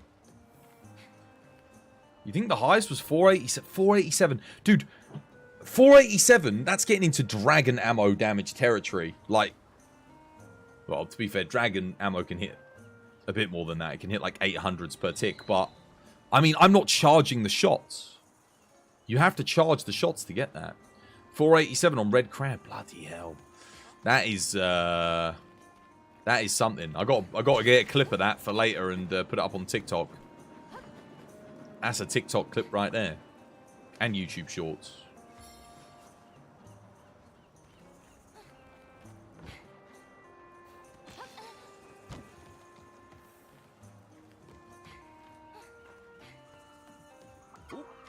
Bye-bye.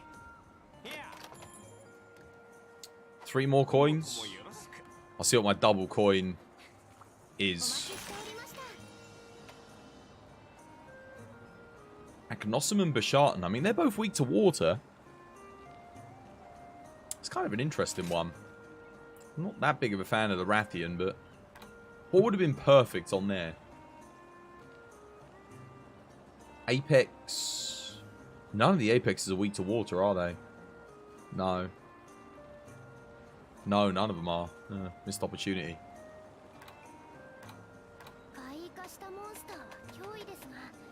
You know what they should have done? They should have hidden, like, certain monsters in the anomaly investigation. Just, like, you know, not even told anyone about it and just chucked, like, some little hidden secrets in here. That would have been cool. Just so they just pop up and you're like, wait, what? Where did this monster come from? You know, that's what they need to do in the next game. Something like that. Just to get some excitement, some discovery back in. Because seeing every single monster appear in the trailer before the game is even out, it's like, you already know everything, you know? I mean, I guess it's for new players, it doesn't make a difference. But for returning players, it's good fun. Anjanath is my double coins? Alright, go on then.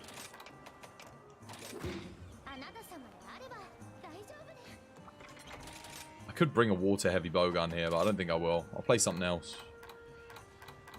Anjanath. Could make a new water hammer, maybe.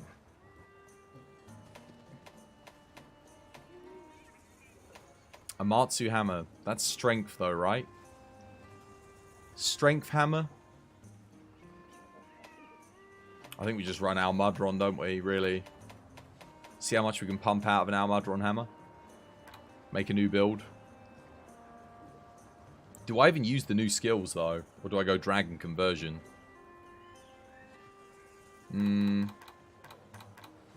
Probably do the new skills for the extra raw element. Almudron. That Dragon Conversion skill, is it good? Oh, you saw that heavy bowgun I was just using with the nutty damage? That's a Dragon Conversion build. So yeah, if you're relying on element, like, you know, element shot on bowguns, it's absolutely insane. It's pretty good on some other things. If you're doing Dragonheart, so Dragon Weapons, Dragonheart with Dragon Conversion, it is always good. Because then you go Valstrax Soul as well. So if you want to max out Dragon Weapons, yeah. Furious is good with it. Like, you use Furious Dragon Conversion. However, it doesn't give you as much. It's still good, though. It's still solid.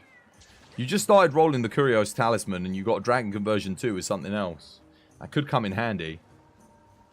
Yeah, that could come in handy. Depending on what build you want to make with it. If you ever need a build for something, I've got builds, Dragon Conversion builds, I got Male Health, I got everything, basically. I got templates for every type of build under the sun. But that's a decent charm, Dragon Conversion 2. You'd need to get an Augment, or you'd have to run one piece of Risen Valstrax to roll it out, you know, so you get Dragon Conversion 3.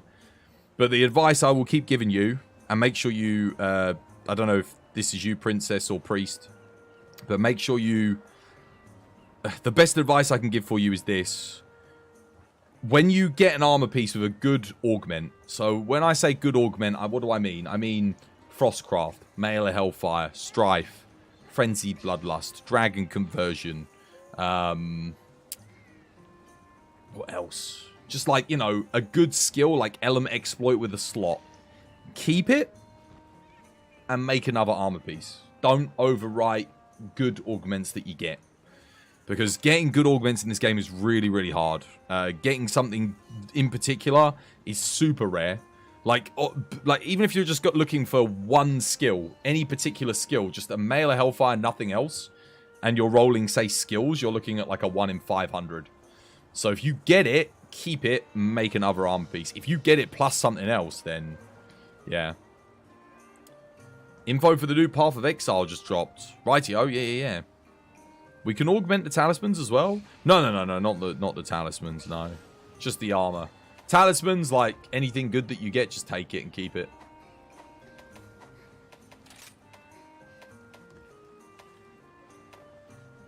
What have I got on the charm? Oh, dude, I can upgrade all my hammer builds. Berserk Hammer. I didn't even realize I was using Berserk Hammer, but I guess that makes sense for this. Yo. Your boy just got enough. Dude, this charm has just changed the game for me. It has just made everything enjoyable again. I can actually get good shit. I was miserable before. I couldn't get anything. And now I can get everything. Whatever I want, I can get it. Pretty much.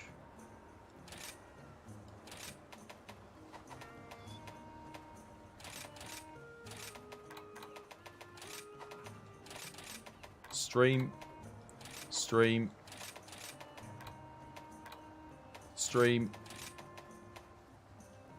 Iron Shell. Can I gain anything else here? Probably yes. Because what have I got on this? Have I got Male Hellfire, Frenzied Bloodlust? Got Male Hellfire, Frostcraft, Strife. I think I've got Male Hellfire Embolden. Wait a minute. Oh, but I'm using the large slot on that for that. No, I kind of need the large slot. Okay, what about this? What have I got on here? Just Bloodlust? Dude, I got way better than... Where's Male Health? I got Frenzied Bloodlust on this. I can take that now.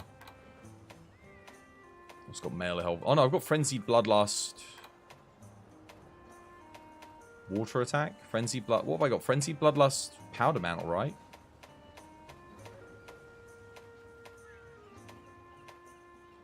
Do I really need that with hammer? I guess it's kind of good. It wasn't information for real. You're just saying it should be out on the 8th of the 14th. Oh, what they were doing a trailer to let you know when the trailer's coming out. Yeah, Capcom like doing that too. The new information will be available. We are giving you the information that the information will be available on this date. So thanks. Just, you know, just give me the information. Dude, do I not have a Frenzied Bloodlust Powder Mantle? I swear, guys. This is the one problem. Suffering from success. Oh, it'll be on page 1, won't it? There it is. Got 3 bloody pages. Right. Bloodlust. I think I want Male Hellfire on this. Yeah, Male Hellfire. Nice.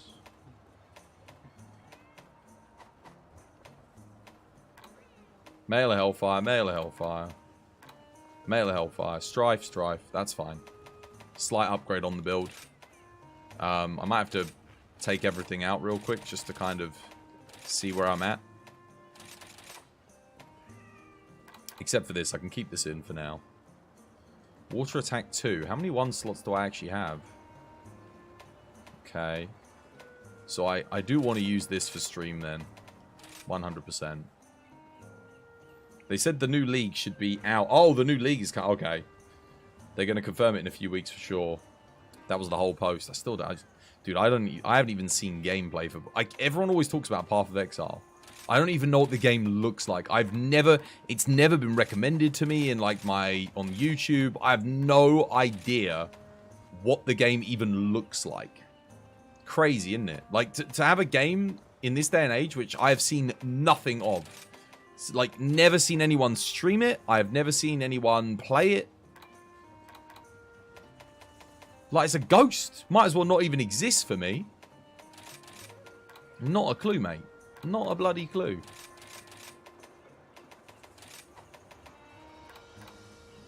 Now, the issue here is... I don't have shockproof. So what I think I'm going to do... I'm actually going to put stream in here. And we're going to go... This may be a little bit weird, but... This way I can get Intrepid and shockproof. Which is kind of important because it means... I don't launch other players as a hammer user. We want attack, obviously. We want crit. Probably want crit element too. I think attack is probably the next most important thing to get, though. Because even though we're an Elm hammer, raw do be important. 10% raw, even on an Ellie hammer, is very good. And then we can go crit element, of course. We can go burst, which is also very important. And I might need element exploit. I'm not sure. I probably want sharpness. So I think the last few things we go here, we go crit element, boost the element. We go burst, boost the element and the raw. And we go handicraft to increase sharpness. Yeah, definitely handicraft. And I think that's the build. Ellenbane. I'd love to get more handicraft. It might be worth going for the extra handicraft over crit element. In fact, it is worth going for the handicraft over crit element. Yeah. It's more important, I think.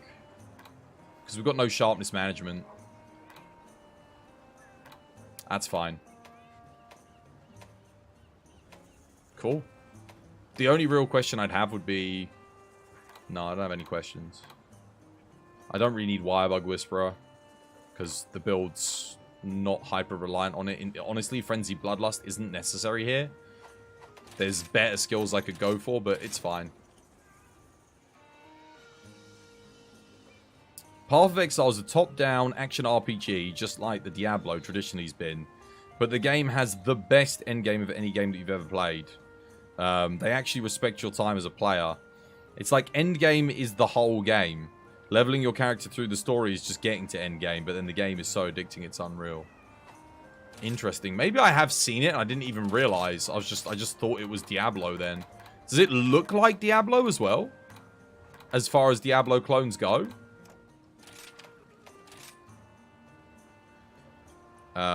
This is Mudron Hammer. But it's like the new one. Cool. Seb's here. Oh, one second, Seb. Let me put it on multi. I got a Bullion and Janef, Seb. Yeah, very similar. In that case, I might have seen gameplay for it and just breezed over it thinking it was Diablo. Very possible. Wait, I got Berserk on this thing, don't I? Super Recovery. Booster. No point even taking Defender, really, is there? Why don't we go for...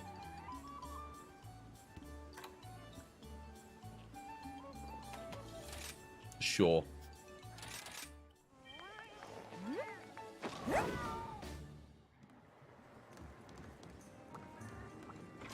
We're going to be playing on Blue Scroll. Dog on Water. Let's go. Wait, is my weapon maxed? Weapon's not fully upgraded. Let's upgrade. Cool, this has been a while since I played Waterhammer then. We're actually going to see what a max Waterhammer can do. This is not an insignificant upgrade either. This is going to give us quite a bit of extra oomph.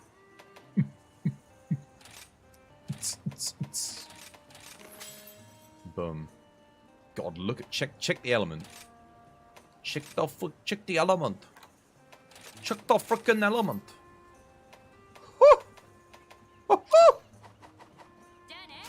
Big boy build. Let's go. Kage, how you doing, Kage? You scrub nub. How's things? Hope you're having yourself a lovely jubbly day today. You played a bit of ice today and it's actually pretty fun.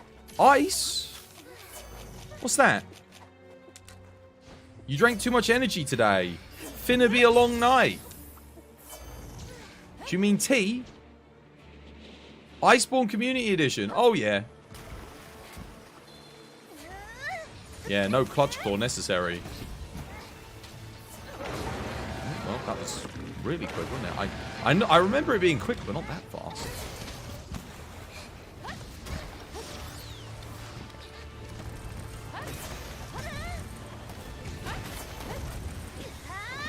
I think I might want Embolden, actually.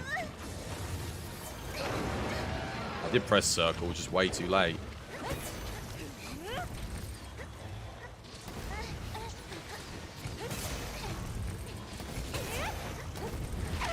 Oh, wonderful.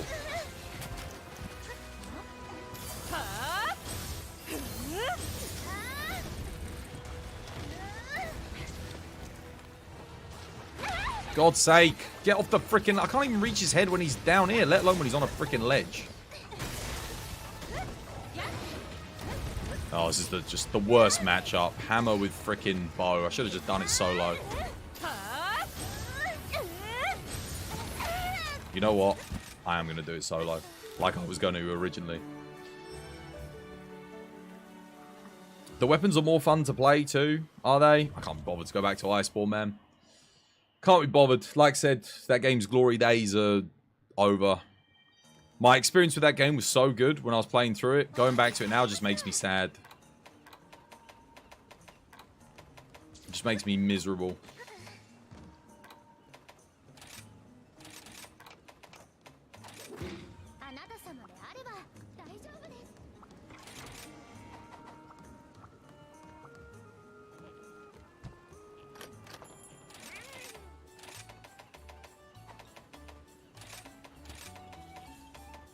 At least with Rise, my experience has always kind of been just lonely sitting in the lobby.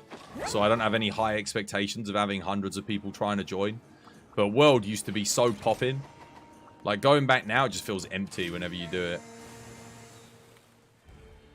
You never got much into Iceborne. You never actually learnt it. Nah, dude, I was killing, like, freaking Elatron in, like, 2 minutes in that game, man. I was just cracked on Iceborne. I was better at Iceborne than I was at this, but Iceborne's an easier game than this, to be honest.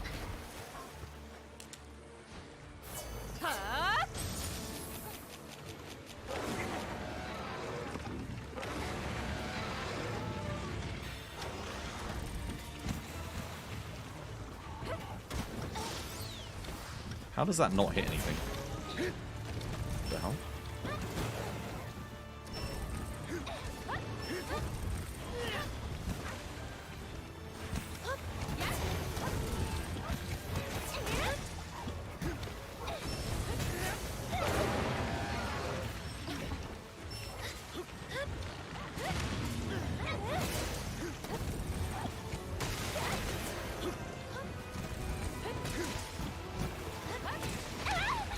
How the hell did that second hit me? But the first one didn't. And then it just ignored my R1 button press there. Completely. Missed that as well. Oh wait, I forgot to put focus in the build. I'm an idiot.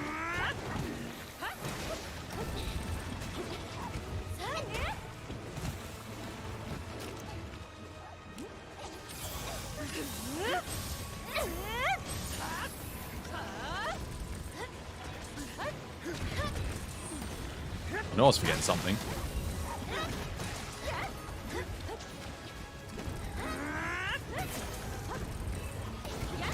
Just spam Temporal and Rocksteady Mantle your first time around till you beat the game. Yeah, it's nuts, those two mantles, man. Even the Evasion Mantle and thingy. You always wanted to try the Ice mod, but you never got into it. I just couldn't be bothered. Rise was out when Ice mod happened. It like came out way too late. Just bad timing. And then Rise came out for PC. It was just like, yeah, playing that again. The thing was, I already had 6,000 hours in Iceborne at that point, so I was just kind of like, just looking for something completely different anyway.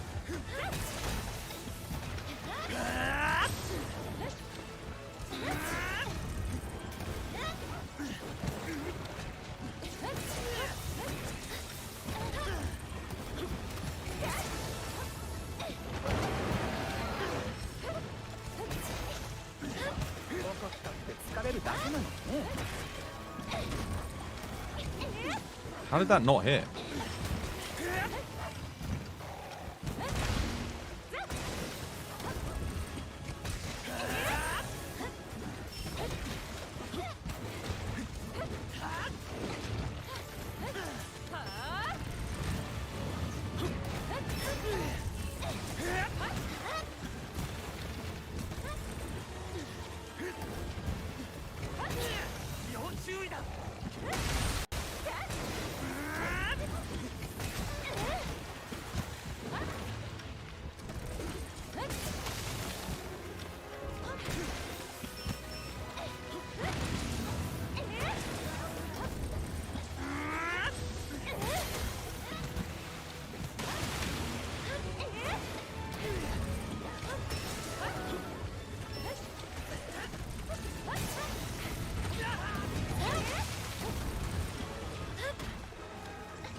Good damage for a hammer. Kind of the same how you felt, like Rise is just exactly. And then they put the mod out just as Rise came out. It's like, dude, worst timing. Like, it's like where was this mod like months ago? Would have played the crap out of it, but. And the other issue was, I remember, like, everyone had to download the mod if you wanted to get the effects in when you're playing multiplayer, which trying to get, like, a community to download a mod to play is like, bloody hell, good luck.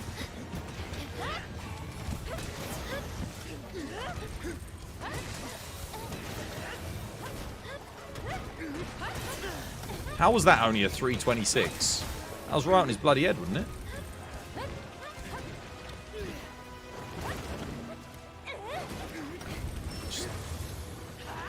I didn't need to hit anything anyway.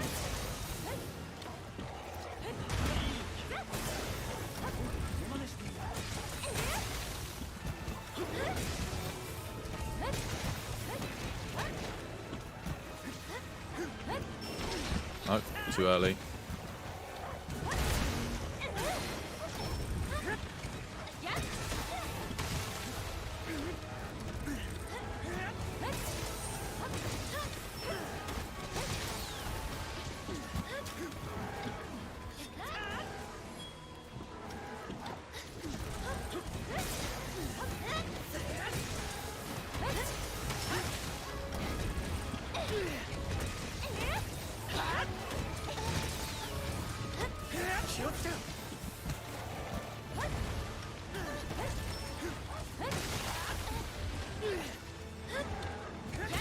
Jesus Christ, hammer is weak in this game, eh?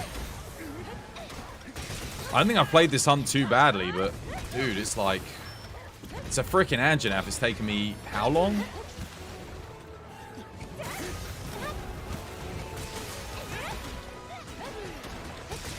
No wonder why every single hammer main I used to know back in the day is like quit this game. It's like Ryozo's favorite weapon, but it just doesn't do anything, man. Damage isn't even that bad, it's just... It needs to be more, given the...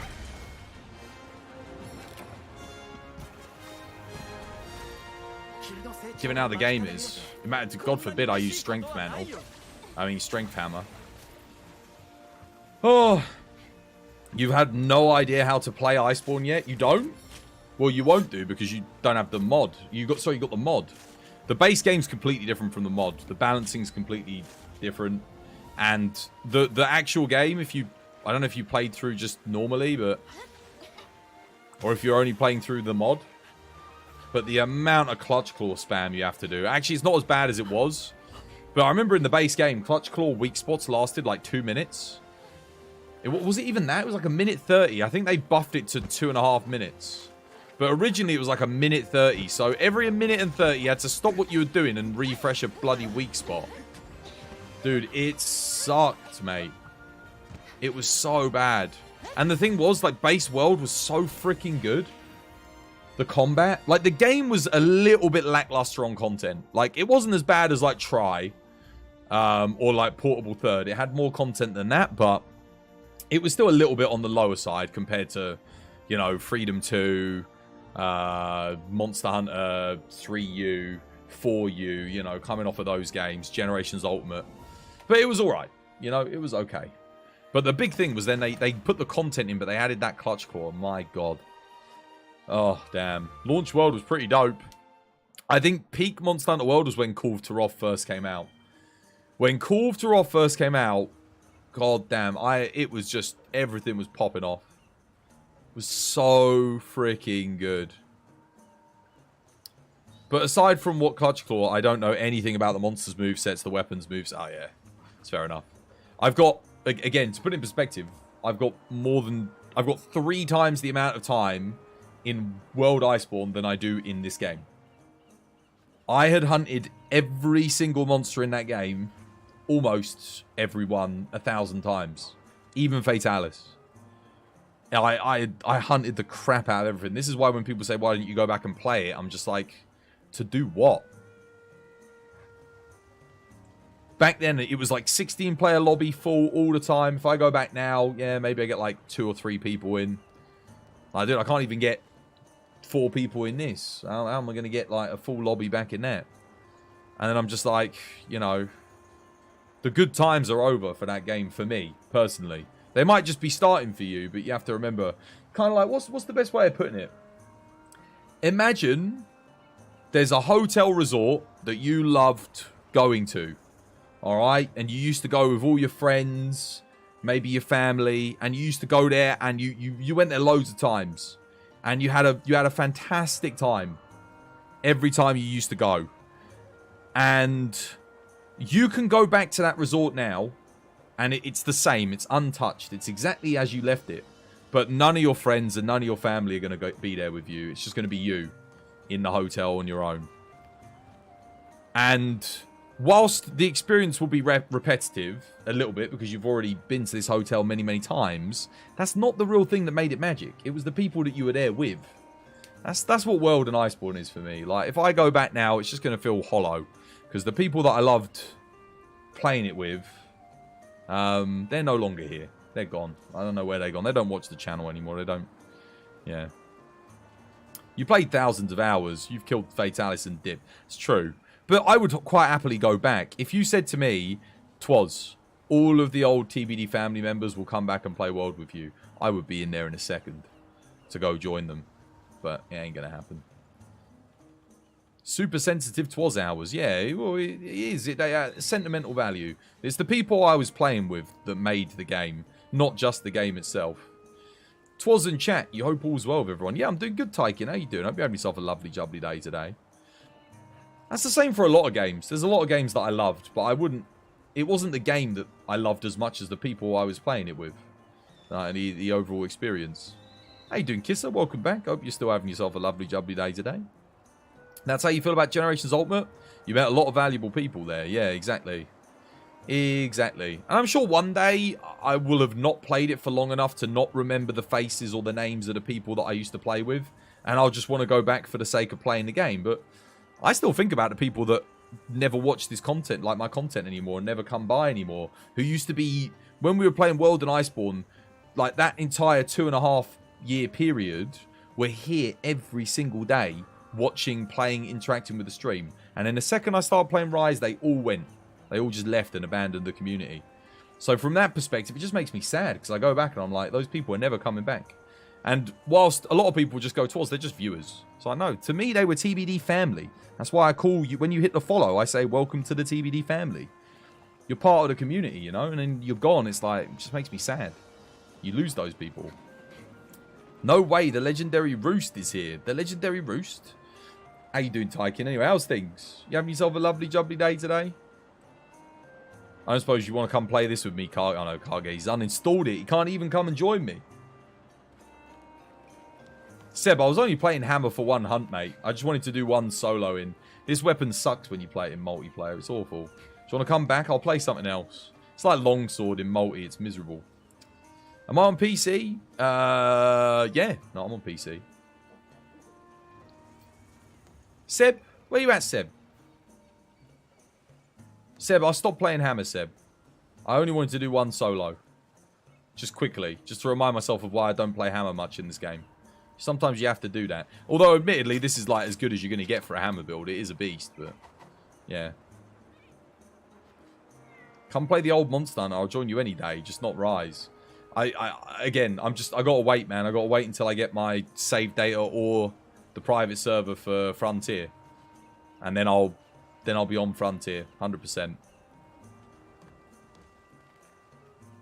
I might have to wait a little bit longer. Not Frontier. Literally any other Monster Hunter than Rise. Yeah. Right, what am I playing next? I don't even know what I'm hunting next. Pookie Pookie. I could play a bit more Hammer. Could like do a Thunder Hammer on Pookie or something like that. Might be fun. Change this build into a Thunder Hammer build. Just retrofit it. There is a part of me that wonders maybe I should just go Dragon Conversion Furious just because it'll be 100% uptime on the element and forget all this other nonsense. Maybe. Did you hunt the Lunar Garen? I actually haven't yet, no. But I know somebody that was playing yesterday that needs Lunar Garen mantles. So I'm thinking maybe hold off on the Lunar till we go do the mantle hunt. Just because if I'm going to be hunting it later, I might have to do it like 5-6 times until they get a mantle. I think it was Phantom that needs the Lunar Garen mantle. So I was thinking I'll probably end up doing it. I'll, don't know what to hunt though. What should we do? I want to play Hammer again. Kind of. I mean, I kind of do and I kind of don't. But I just don't want to do Anjanath with Hammer. What if we do...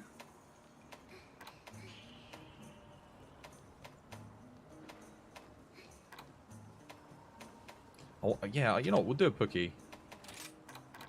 We'll do Pookie in Arena.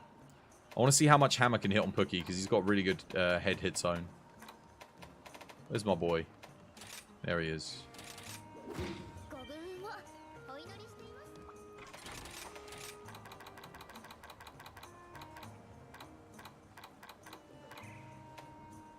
Okay, let's retrofit this for Thunder. Should be easy enough to do, I think. Except for the lack of slots. The slot lossage might be... actually, no. I think we might be able to get away with it. Let's see. Have I fully upgraded this thing? I haven't either. Man, I've been slacking.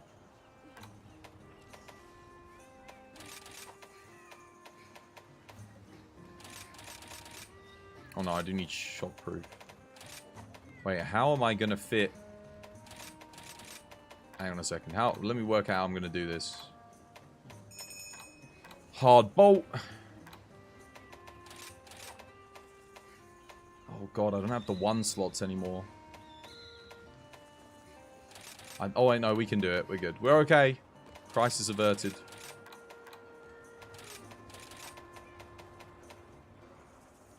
Now the thing is... here's the thing. Do we, chat? Do we?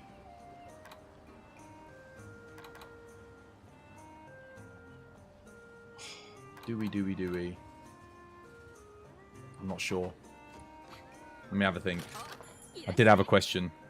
Favorite monster? Don't have one. What day of the week is it? You joined, but your girlfriend's just started her nursing career, and you have to keep an eye out right now. For the third time, PC will be the time I get all weapons crafted and maxed. On through the PC. PC? I hope the next Monster Hunter game just comes out on all platforms at the same time. I can just start with PC and stay on PC. If you're down to hunt some super lobby stuff, you'll jump in. Yeah, no, GCU just got back into the game as well. What am I... Oh, yeah. Sorry. I'm losing my train of thought.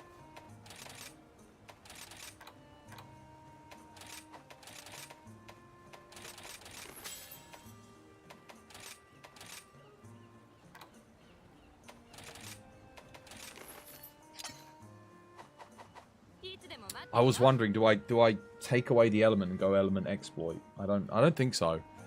I think the raw is fine.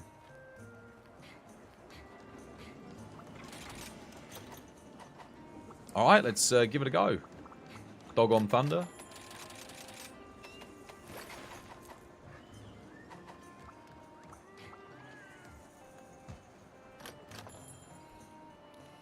Favorite monster? Yeah, no, I don't really have one. Just depends, really. Wait, have I got Berserk on this build? I do, don't I? Alright, Super Recovery, Booster. I'll take the Slugger as well, why not? I did actually get 2 comfy knockouts on the last hunt. Imagine having the nerves to farm 3 accounts on PC and 500 accounts on the Switch full maxed. For thingy... Yeah, I just did this. I just did Switch and PC. I didn't really want to do Switch. I was kind of forced into it with the delays on PC. But I'm happy to just have one account. I don't want to play console. Just give me PC. That's all I care about. I'm a man of simple pleasures. You can keep your toys. Real men are here.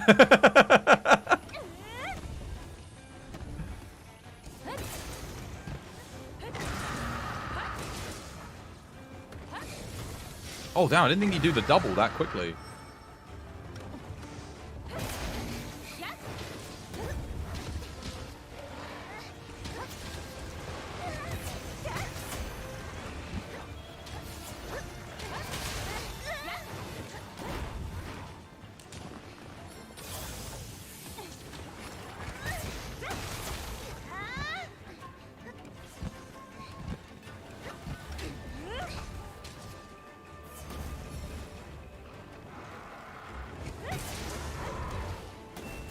You stun monsters so much, don't you, with Hammer? Bloody hell. This should be, we should easily get 2 knockouts here between Bo and myself.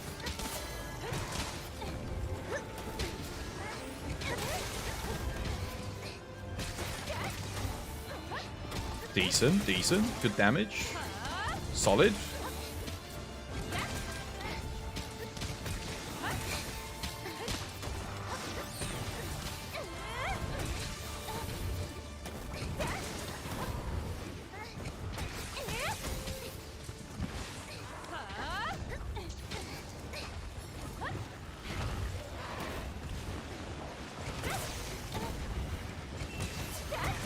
Doesn't help that his head's in the bloody wall, though.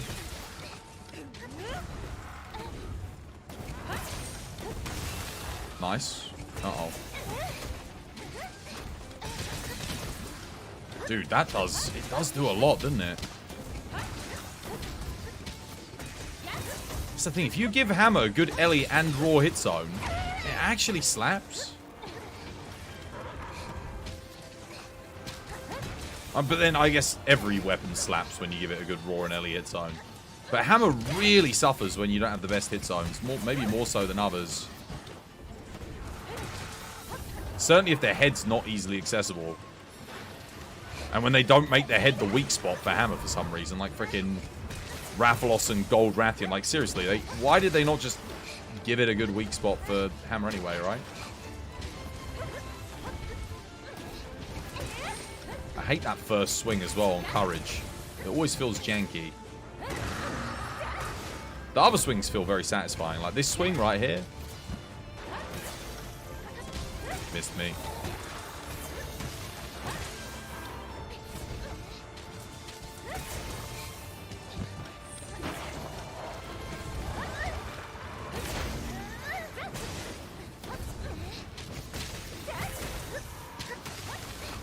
Oh, I thought his head was going to come back.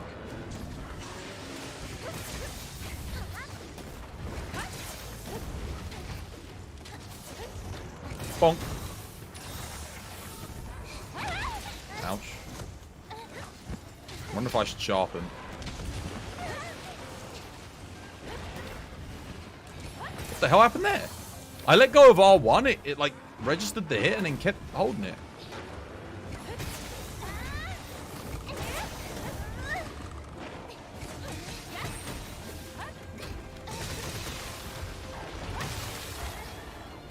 Nice.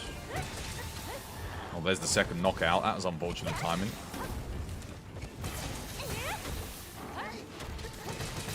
About to run out of white here, but he's dead anyway.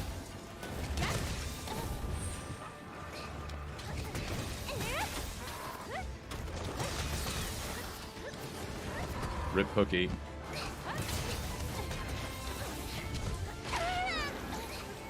Thought I would have killed him there. Not quite. No, missed me, pushed me rather than hit me. GG.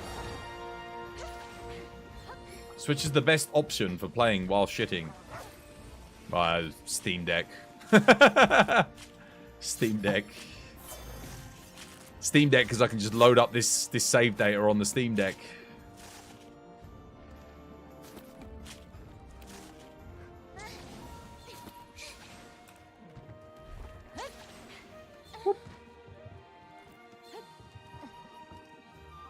We got the 2 knockouts though, that was good.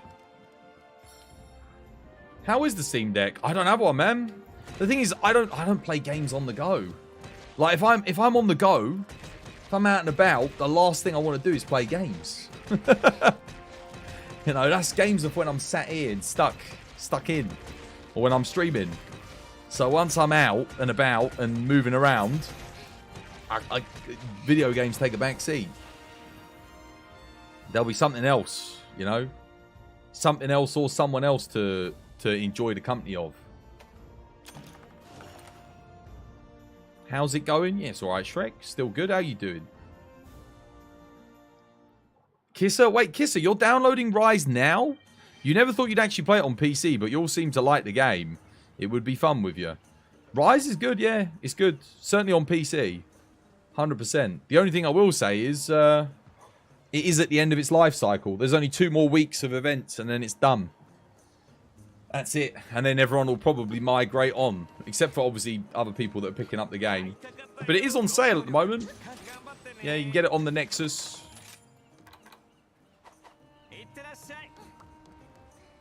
MR999, HR999 when your HR is 1. Well, you haven't played the game for 2,000 plus hours. Yeah, or 3,000. I'm almost at 3,000 now. The game won't die till August. The console update. Oh, yeah, that's true. The console update will bring about some new, renewed life. But here's the thing with the console update. Comes out on the same day as Armored Core. You know, it's got to compete with a new game. A lot of people are going to be on Armored Core, man. I'm going to be on Armored Core, probably. Why is Dereliction used a lot in Elemental builds? Because if you're playing it on Orange with Dragon Conversion, which you should be doing, you get bonus element. If you're playing it on Raw, it's just because it's bonus Raw.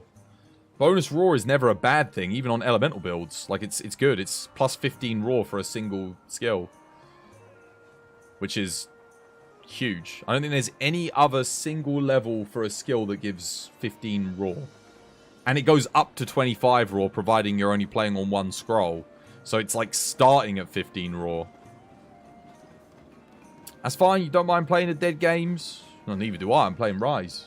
Hey! Armored Core 6, bro. You've been waiting for that for about 8 years. The last Armored Core game I enjoyed was Armored Core 4. Wasn't big on 5. Didn't like 3 that much. I loved 2. It's funny. Why do I not like odd numbers in series? Like, it's a lot of the odd ones in the series. But Armored Core 2 is my favourite. Armored Core 4 is my second favourite. And then Armored Core 1 would be my third favourite. 5 was just a mistake. I did not like 5. So the last time I played a good Armored Core game was Armored Core 4. And good is... I use the word good loosely. Like, it was okay. I didn't like it as much as 2. I think I preferred 4 to 3 in some cases. 3 felt just like more of 2. I think that's why I don't really... You know, it came out like, I think like a couple years after 2. Maybe a year after 2. Was it 2 that brought in the arena? Yes.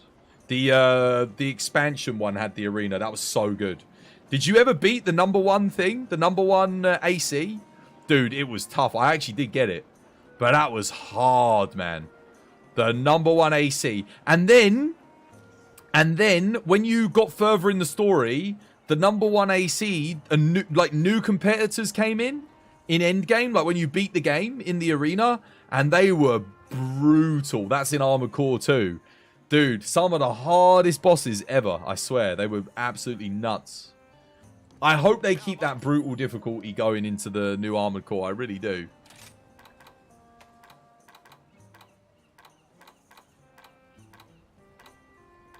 They should do. It's From Software. I feel like From Software have been making their games a little bit easier recently, though. I get trying to appeal to a mass market. They still got hard elements in them, though, you know? There's still a challenge there if you look for it. You just sincerely hope they learned from 5. Dude, they will have done. Did you see the gameplay trailer? It literally looks like Dark Souls Armored Core. Imagine if you played Steel Battalion on the massive controller. They should make something like that for Armored Core. It doesn't need it. You know how you play Armored Core? You're meant to actually play it like this.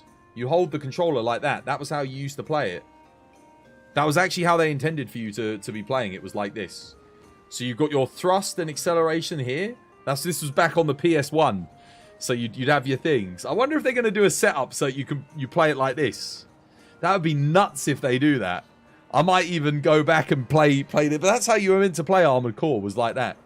That's why the controls might have been weird. And you might have been like, dude, what is going on with this? And you felt like you're reaching over the things. It's because you were meant to play it like that. Like that, upside down. That was their intended way of playing. Super weird, right?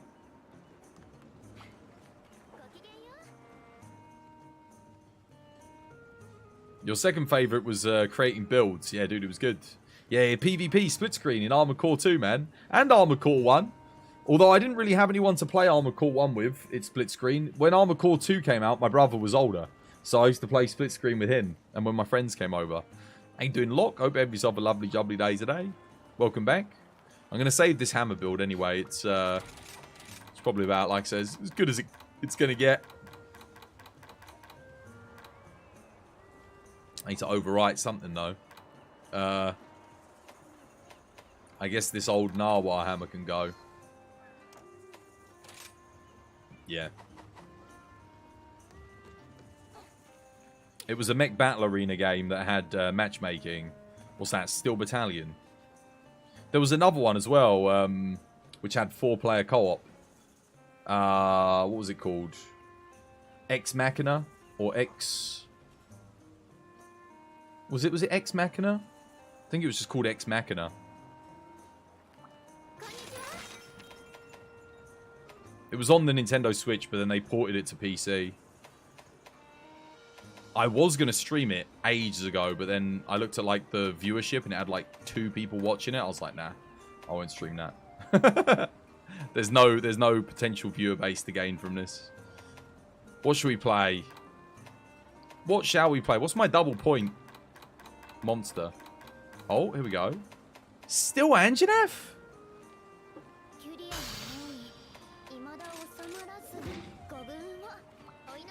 Crap. Crap. We should have added... They should have added Tycoon. Tycoon Zamuza should have been added to this game.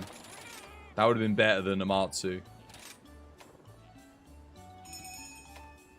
Or you stand by that statement, or you do? Tycoon would have been better than Amatsu. Certainly would have been more unique. I like Amatsu. It's okay, but it's a bit scripted. Tycoon would have been awesome to have in this game. Literally god tier monster. Tycoon. X-Steel was an NC Soft game on the PC. I feel like I heard of it. I think I heard of it. They should make it to where you can finish that ×2 quest and it would change. They should make it so that you can just cycle it. For maybe money or something you can just buy to cycle to the next monster. Or points, I don't know. Again, just give more player choice. That way, if you do one, you're like, okay, cool, I can do something different now. I don't want to do another Anja now. But yeah, give us a way to not do the thing that's assigned. Would be good.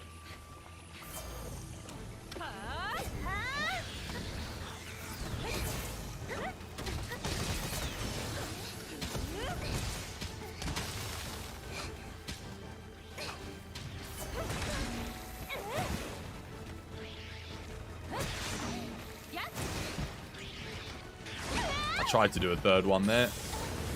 Game weren't having it.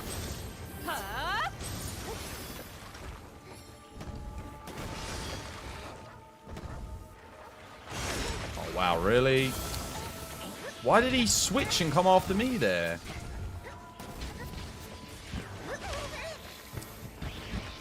Dude, this sucks. He keeps attacking through me because of the fucking bow.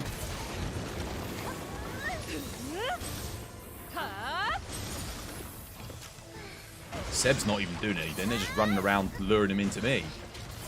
There we go. Now they're attacking. Finally. Oh, I left anti-wyvern in the hammer, didn't I? Whoops. I'm an idiot. Should have put anti-aquatic in. I was thinking, dude, where's the rest of my damage? Mistakes were made.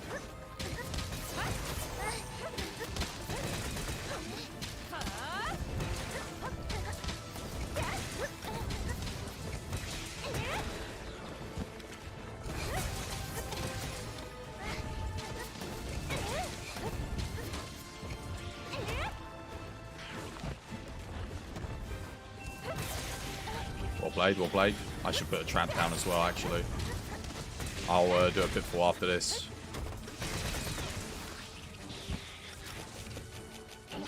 Why is Seb not shooting him? Why is Seb just looking at him? Why is Seb just... Dude, Seb, you are literally like 3 times the DPS than me. Oh my god. Dude, this is why I hate duos, man. Like, literally... We play about as well together as chalk and cheese go on a breadboard. That's a knockout right there. Oh my god.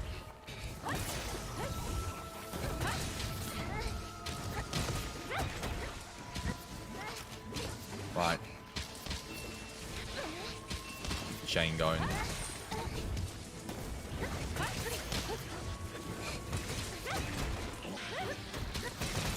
Well, at least we capitalized on it.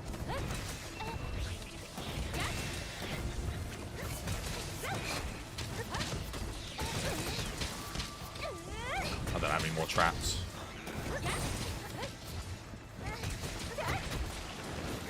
What is he? Why is he digging there? What? That's a bit weird, isn't it?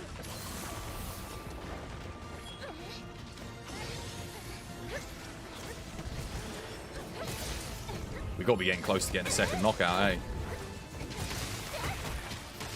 Oh, well, we broke something. He's almost dead. Go on, then.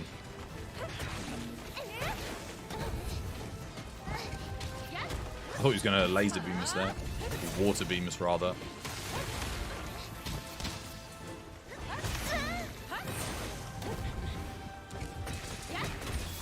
Over the hill. Over the other hill. He's come for me? No, he's not coming for me. I'll heal Seb here. They need it. Switch to me again.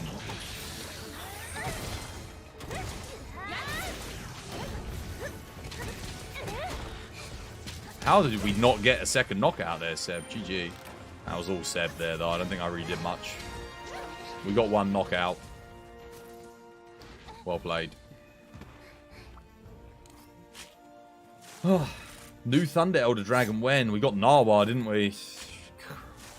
You forget about Narwhal, but that was our Thunder Elder Dragon.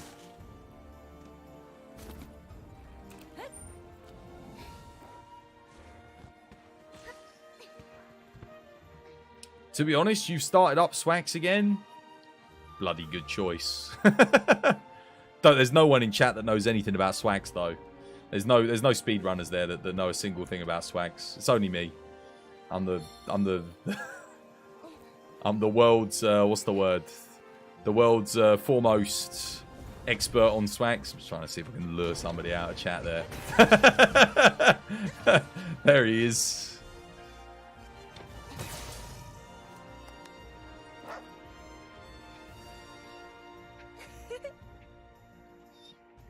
Karge was like, I smell some bullshit there. I ain't gonna let that slide.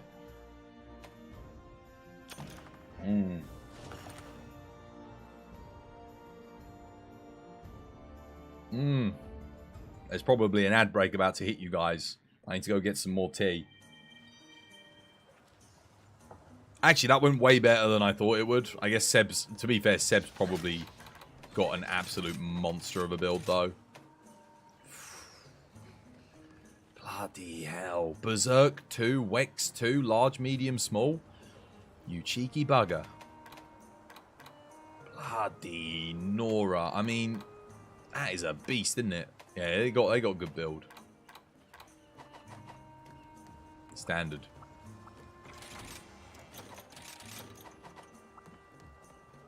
Is that legit? For Seb, I don't know. It looked pretty legit, to be honest. Let me have a look. That isn't. That definitely isn't. That's spawned in 100%. That isn't either. That's not legit. No. That is. That isn't. That is. That's legit and that's legit. These three pieces aren't.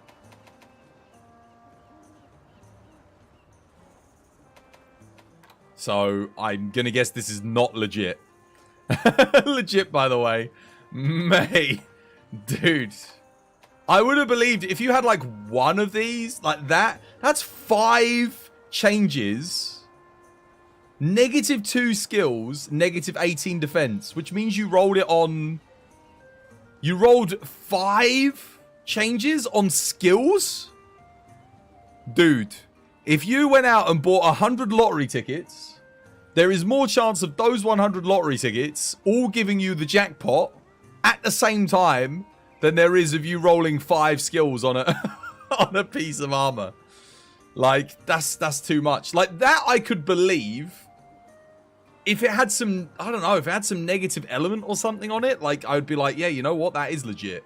But the fact that the game only took away exactly crit I2, only took away defense, no negative on anything else, and gave you... That's a triple slot upgrade again, because you got 2 slot upgrades on the first and a level 1. Nah, man. Nah. Why Blade Scale 3 should have given Adrenaline Rush? Well, if you're running... if you're running close range coating, Blade Scale 3 is better than Adrenaline Rush, right? Blade Scale 3 lasts for longer too, I think. Doesn't it have more uptime?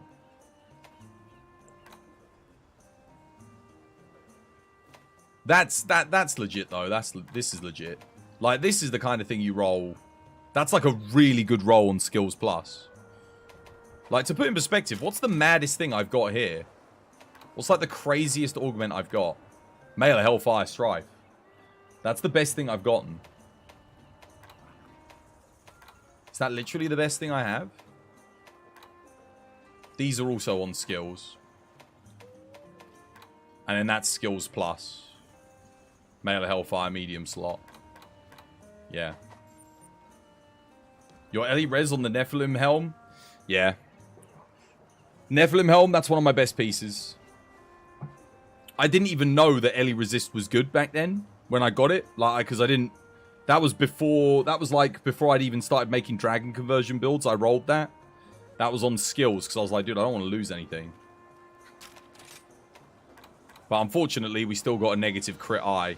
I would have rather than not lose the crit eye and have like negative thingy, because I rolled this on skills. This was not on skills plus. But we take it. This one's pretty good, to be honest. That was skills plus, but the large slot actually makes a huge difference to bow builds and that. Male Hellfire Frenzy Bloodlust, probably completely unnecessary on hammer, but it's a good piece. It's the best piece I've got. This was one of the first waste pieces we were rolling when we started rolling in TU6. I think we got this like maybe 10 wastes in. Very good. And again, I can't complain with that. Amazing. Medium slot on that. Very, very good. Charm could be better. I need to go grab some tea quickly, guys. Some quick tea. Best piece you have. My best piece that I have, I think, is that Nephilim helm. Honest to God. I think I use that on almost every armor set that has element. Except sometimes I use the top. Because I got a Dragon Conversion Strife 3 level 4 slot on the Prudence top. Which is also very, very good. That's probably my best augment I've ever rolled. Dragon Conversion Strife with the level 4 slot. It's minus ammo up though. Which, unfortunately, that top I use on like all of my bow guns. But can't be perfect, you know. Can't have everything. But it's good enough. Right, hang on a minute. I need to go. Yeah. The nature calls. I'll be back in a second. On Rock Shock. Do it. No! Oh my, who the hell is this? Putrid Grave Warden Duelist. This is a new one. Nicely done.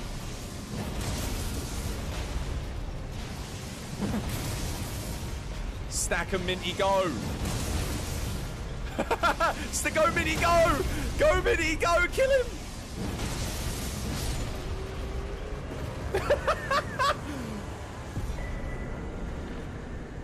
Great swords unite!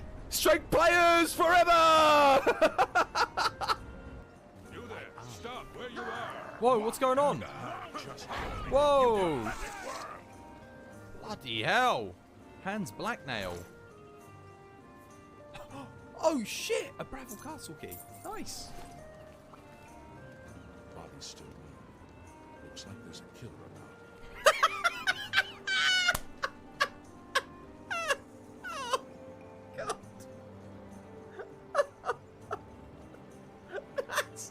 That's fucking perfect.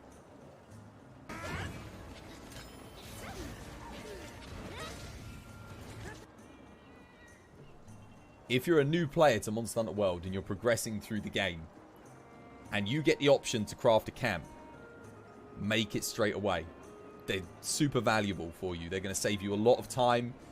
They're going to save you, well, increase your rate of farming over the hours that you play the game. So it's going to be really, really beneficial for you. If you haven't discovered all the camps yet, get yourself a guide. Get yourself a quick guide. Learn where the camps are. All you got to do is walk into them, and then you can start making the deliveries for them. So, yeah. Long story short, if you don't have your camps, get your camps. Jarl knows a lot. Jarl's like the silent protagonist. He's there. Look, watch this. Watch it. I'll mention Jarl, and Coral Pookie will come up. You'll see a cheeky Jarl appear. Wait for it. I know he's probably there. I don't know that he's there. He might not be there, but Jarl, like, occasionally you'll mention Jarl, will be like, what's up? Coral Pookie? Yeah, Coral Pookie. Jarl knows a lot. Who else knows a lot? There's a lot of people that know a lot about this game.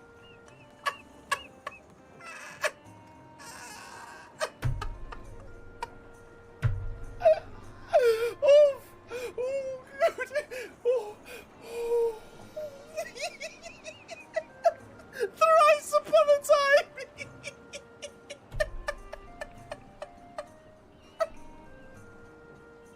Oh, I'm crying!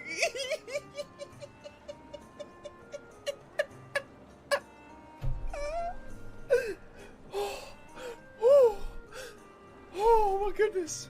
Thrice upon a time! Oh dear! Oh. I'm sorry! I'm sorry! Oh, goodness. Oh, dude, that's too much. No. No, you can't drop me with... You can't drop things like that on me. Oh, I'm crying. Oh, dear. Oh, goodness. Oh, no, it's this guy. No. No. Leave me. No. No, not happening.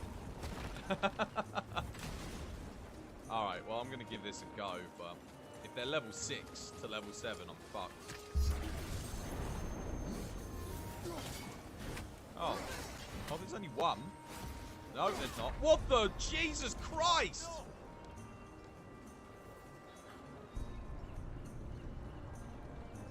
Ten out of 10. Balanced. Cheeky. Wait, where's he going? Where are you heading? Oh, hello? Mr. White Fatalis, where you go? Sir? Excuse me, sir? Nani! What? Alright, I'm back. Whew. Oh. I don't know why I'm putting my headphones on. My tea's still brewing. Do you guys ever have like that moment in your day where you go to the loo and you're finished and it's just humanity restored, you know? You know that moment where you take some humanity in Dark Souls, it's like you feel hollow. And then you go to the loo and you're like, whew, I feel human again. You guys ever get that feeling? Mate, every day. Complete reset for you, dude, 100%. Oh, dear.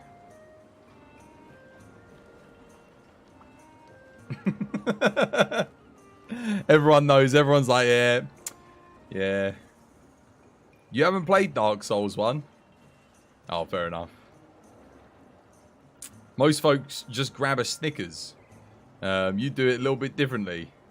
Completely valid. You're not hungry when you're not. What was the? I remember there was an ad campaign back in the early 2000s for Snickers. I used to have Mr. T was the mascot of Snickers here in the UK. I don't know if he was in the like everywhere else. And Mr. T used to come in, and he'd come in on a tank, and some guy would like he'd hurt himself. You know, I guess it was a little bit. They probably were like, this is a bit too sexist. And he was like, I pity the fool the cry when he get hurt. Get some nuts, and he'd slam the Snickers into the camera. Get some nuts. That was the thing. I'm Mr. T, and I pity the fool that don't have nuts. Snickers. It was so good. Such a good ad campaign. I remember it to this day. One of the best ads. You've never seen that commercial before. It sounds immaculate. Look, you guys haven't seen. You haven't seen.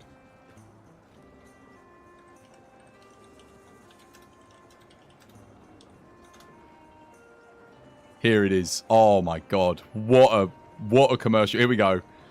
This is it. It's definitely a UK thing. Like, you can tell straight away. We're watching it right now. Hang on a minute. I'm getting it up. I need to like listen to it because where's me thing? Display capture on. Okay, display capture's decided. There we go. Here it is. Here it is. You ready? One of the best ad campaigns ever. There was loads of them as well. They had loads of different ones. Oh, ref! Ref!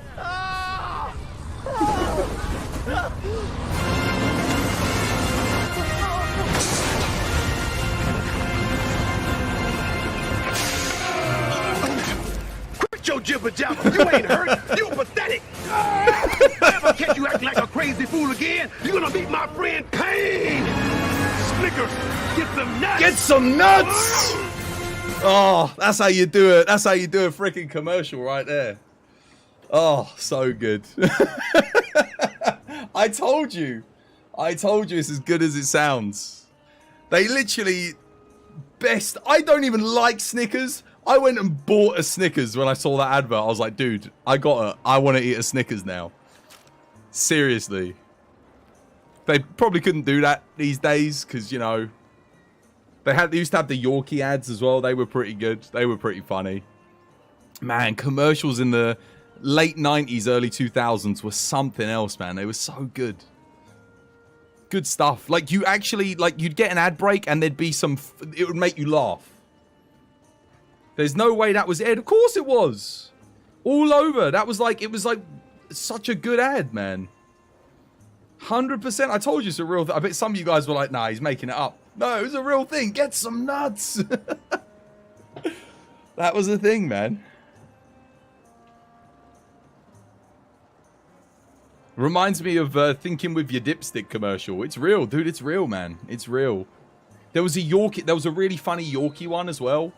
Back when the Yorkie catchphrase used to be, "It's not for women," and it was there was an advert of a woman like dressed up with a beard and everything, trying to go in and buy like a, I can't remember exactly. You'll have to look it up. Look up like old Yorkie commercials on YouTube. But I remember that one being really funny as well. Dude, people used to have a sense of humor, you know? It used to be things were quite funny.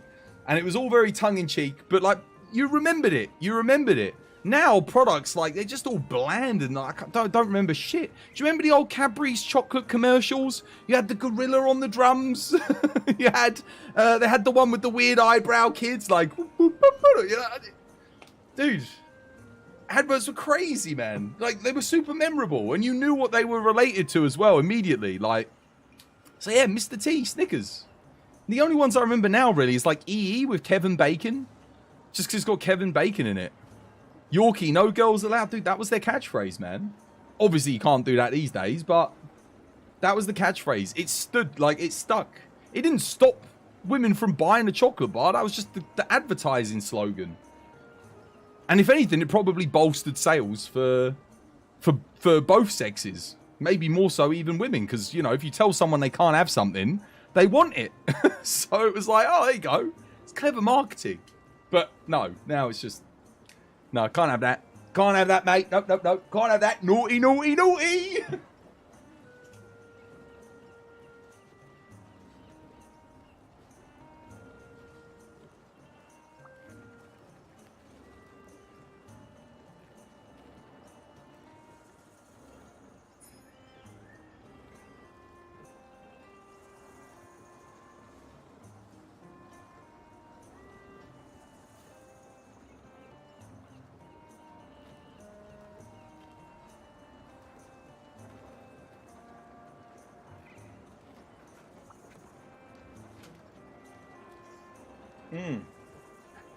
Oh, it's marketing still, but bad marketing.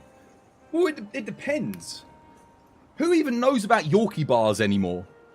Like, who even eats them? No one. When was the last time you saw a Yorkie advert? No one even cares. No one buys them or eats them. At least back then you knew what a Yorkie was. You remembered it. Exactly. You've never bloody heard of it. That's because their marketing's crap now. What's a Yorkie bar? Exactly. Yorkie bars are freaking delicious. Some of the best chocolate you can ever have. And they used to have marketing. But now that the catchphrase is gone, it's like, was anyone really offended by it? Like, really? Like, I can get why they got rid of it under the pretense of people being offended. But you never heard anyone go, oh, that really offends me. Not for girls. Oh, really offends me. Oh, goodness. I can't live. I can't live now. No one was offended. It's like no one cared. But then then of course, everyone says, oh, well, we don't want to offend people. It's like, don't want to step on people's toes. And now, of course, people come out of the woodwork and say, well, yes, it was very offensive. Very offensive. It affected me deeply. I couldn't sleep because they suggested that based on my sex, I couldn't eat a Yorkie bar. No one said no one ever. And then, yeah, back from my trip from the Capybara Zoo. You went to see some capybara? Legend. I love capybara. I love capybara before the capybara song as well. Capybara. Capybara, capybara, capybara, capybara, capybara, capybara, capybara, capybara. You know? You can blame Twitter for that. I blame the Yanks. I blame the Yanks. Here in the UK, no one's easily offended. We take it all in our stride. In Britain, you can say whatever you want. We all know everyone's having a bit of banter, a little bit of a joke. The Yanks, mate, bloody hell. Some of them, dude, you can't even tell them anything without someone getting offended. I feel like you can't. Freedom of speech is just being bloody stamped upon in the to the extreme. I mean, you even think about comedy back in like the 90s and the early 2000s. You could make fun of everyone and anyone. Anything you wanted, you could make fun. Everything was on the table. It was brilliant. Just a bit of banter. Is it the Yanks? Dude, I'm blaming the Yanks.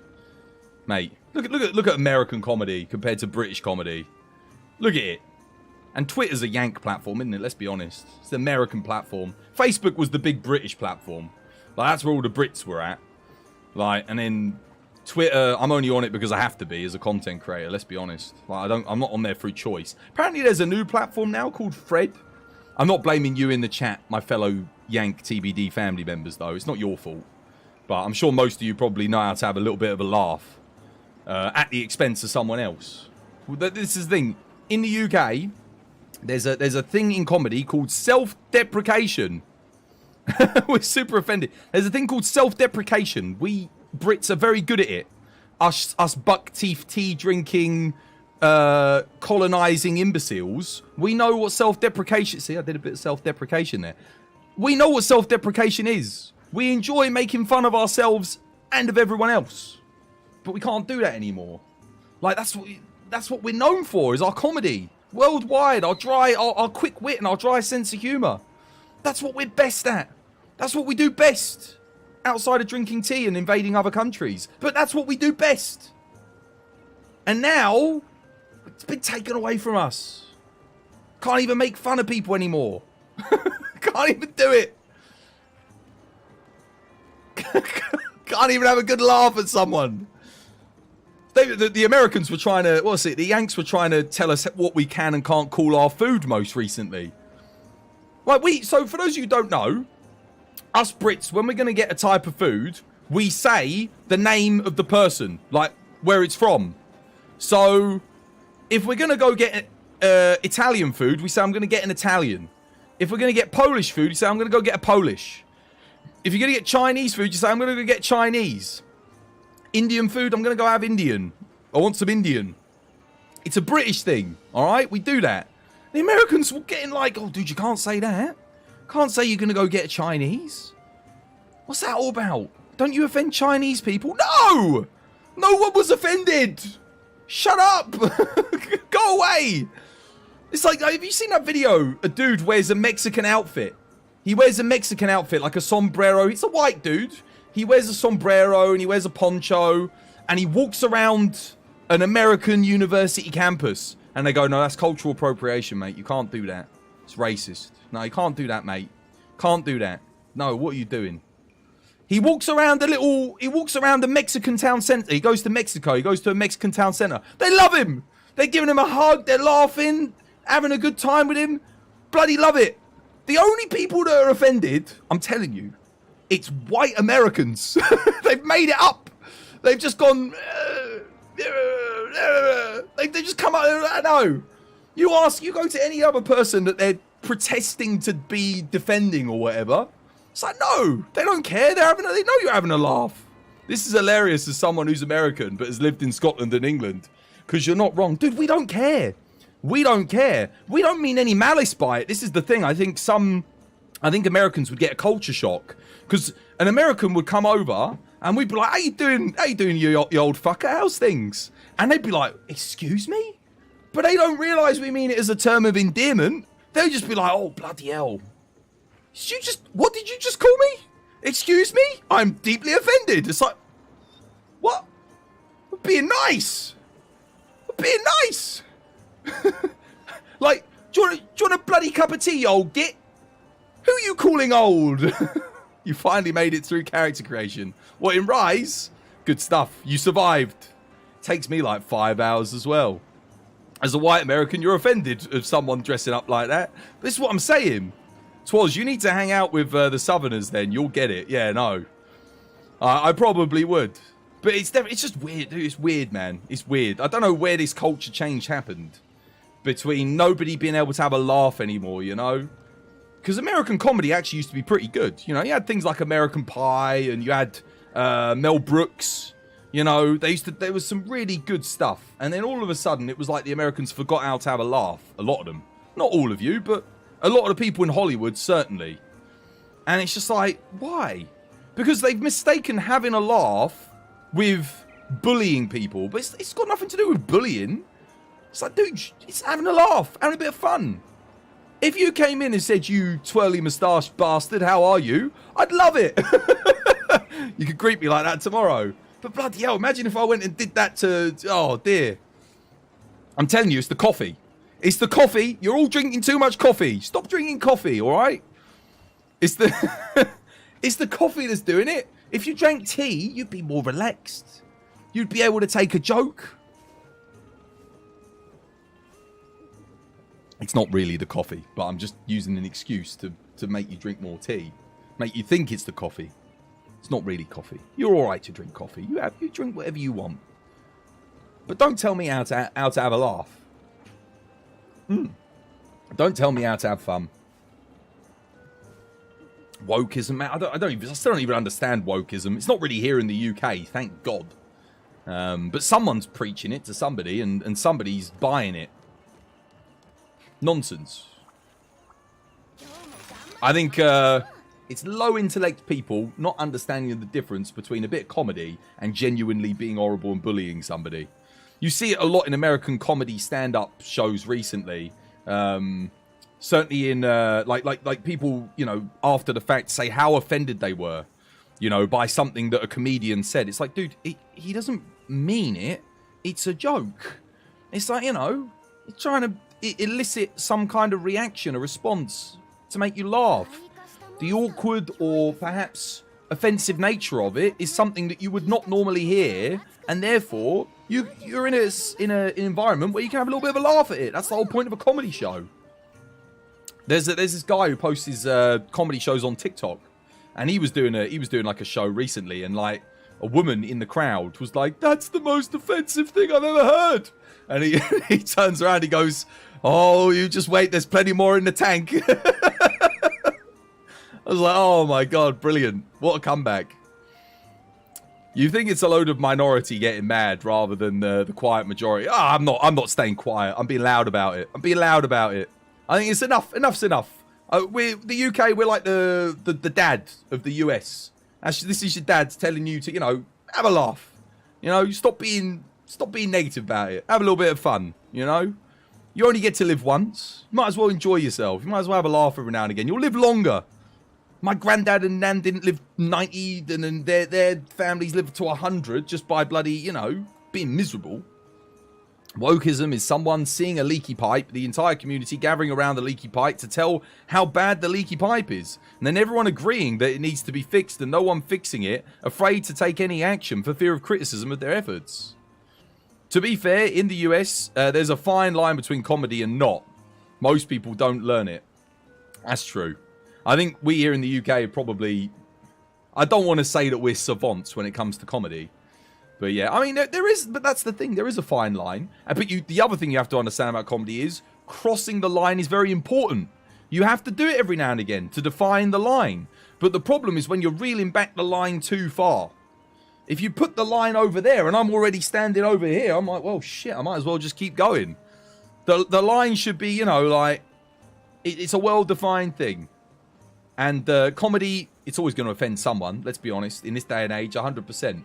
The trick is, to the people that do get offended, don't be offended so much. Try and have a laugh. Try and look at things on the funny side. And understand that for every funny thing that's said about you, you can say something funny back to the person saying something funny if you want. That's the whole point of banter. It's an exchange of, not necessarily insults, but can be insults if you want, between one another. At the expense, perhaps, of someone else's pride, but for comedic effect. Right, what are we doing? Locke, you want to come join us for a hunt? You want to come join us? Your grandparents had teas. Us Americans don't have tea. And they're all dying early. Well, you think there's a strong positive correlation between the lack of tea drinking? Drink tea. I'm telling you guys. You'll love it. Can't right now. You're prepping for your last final. Good luck. GCU's cooking for that analogy. Yeah, leaky pipes. I'm telling you, man, it's so aggravating. Thankfully, it hasn't taken root where you live, so we as a community can just shun the absurd size of the practices, yeah. The Americans have more pride than sense. Yeah, I know Americans are very proud. Very proud people. In the UK, yeah, we have pride, but we also make fun of ourselves. Like I said, self-deprecation. Like, we understand the ridiculous nature of things that are going on in our society and our country, and we love to make fun of it. You know, that's how we cope, because we can't fight against it, so our weapon is our words. It always has been. You know, Shakespeare, you go back to before even America's formed, and we had comedians, famous comedians and texts and scripts. We've had a lot of centuries to develop our humour, all right? And a lot of wars with the French. Bloody cowards. A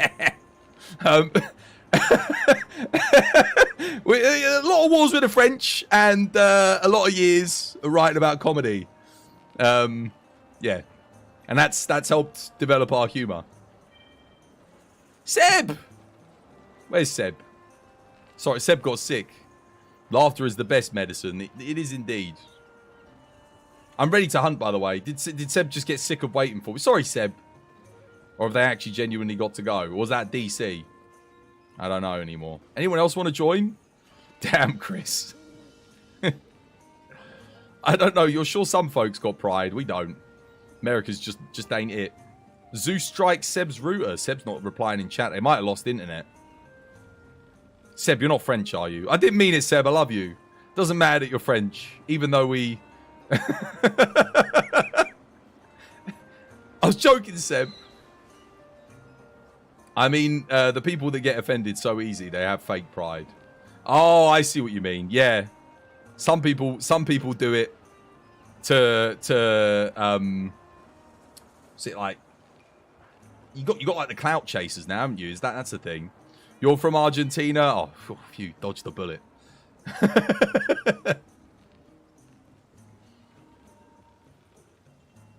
You know, people pretend to be offended in order to get sympathy and clout on the basis of certain things. That's a big thing. It'd be like me, you know, like I said, if you came in and called me a spotty-faced, dodgy-toothed, monocle-wearing British bastard, and then I went, you know, that really upset me. That really hurt. Can't believe you've done this to me. It makes me feel a little bit hurt inside, you know, like, just how could you say that? You know, I don't have a choice of being British and that, you know, like, I try my best. We can't all be French. you know, when I did that, can you imagine? Bloody hell. Someone clip this so that it goes viral. Anyway, nothing that I do goes viral, mate. I've been trying for 8 years. Bloody hell, one day. I love the French, really. J'adore la France. Well, j'adore le populace de France. Le culture est fantastique. Oui. C'est bon.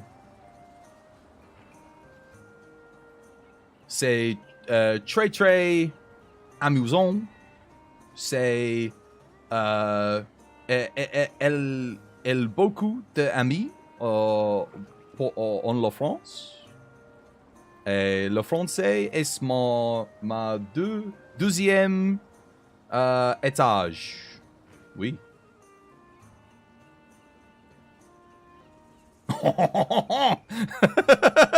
Baguette, oui, oui. Oui, oui, baguette. Mate, is that all you got out of French class, Lock? That's all you got? We have to learn French here in the UK. It's the one good thing they gave us, a second language. something to, you know, muddy the air when we're not speaking the wonderful language of English. You did German? All right, yeah. Fair enough. You didn't study French. Lucky you. No hablo Francois. There you go, Seb's back. All of you know 2 languages, oui?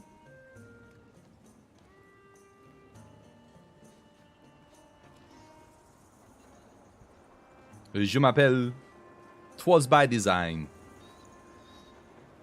Qu'est-ce que vous avez fait, le GCU? Ça va bien? Oui? Comment ça va? Es-tu deadlock? Qu'est-ce que vous avez fait?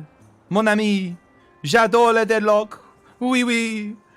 C'est mon grand ami fait. J'adore. Bonjour, bonjour. Bonjour, Loskisa.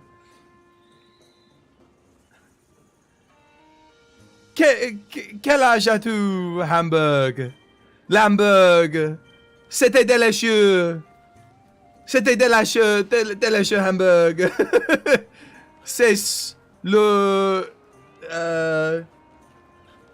le petit déjeuner. Je ne prends pas le Hamburg. Pour la dîner, Hamburg en frites. Parce que c'est délicieux. Oui.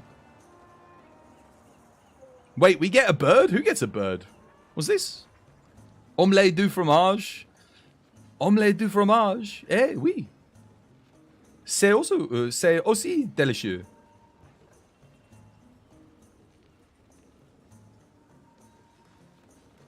Yeah. You have to learn 2 languages when you know, when you're an island, and you know, if you want to go into the mainland, you've got to go mainland Europe, you've got to be able to speak to the French. Although most of them speak English better than I can speak French. So, you know, fair enough. Apparently French is harder to learn than English. Don't know how much truth there is in that, but yeah.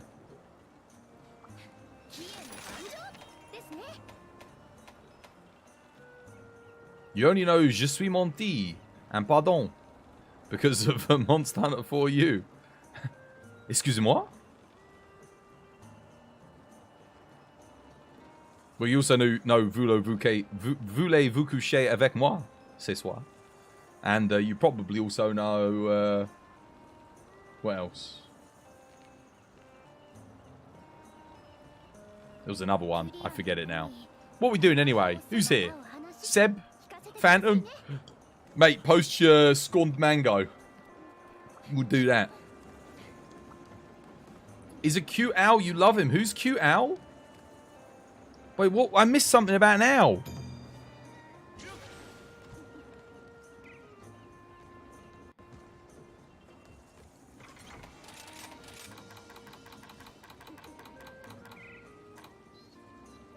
Mango. Mango melon. What do I use against mango melon? I kind of just want to play Switch Axe, not gonna lie. You know, if you're in the mood to play Switch Axe, you just play Switch Axe. You don't question it. The Kahoot guy. Oh! Yeah! The Poogie imposter. We lost Poogie to Kahoot. Sag.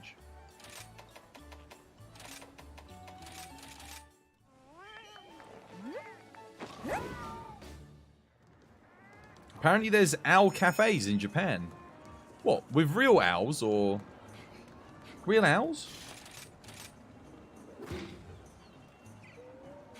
Dogs on water.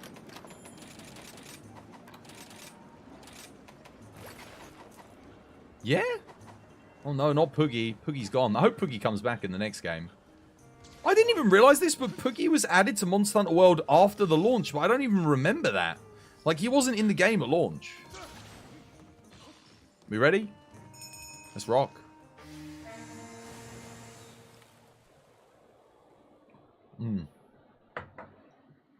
Alright, alright, alright. Let's go.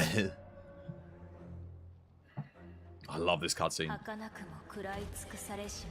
Imagine if it was like Monster Hunter World where you walked into the area and then you got the cutscene to play and you'd see your hunters in. How cool would that be? It's probably the best cutscene in the game though.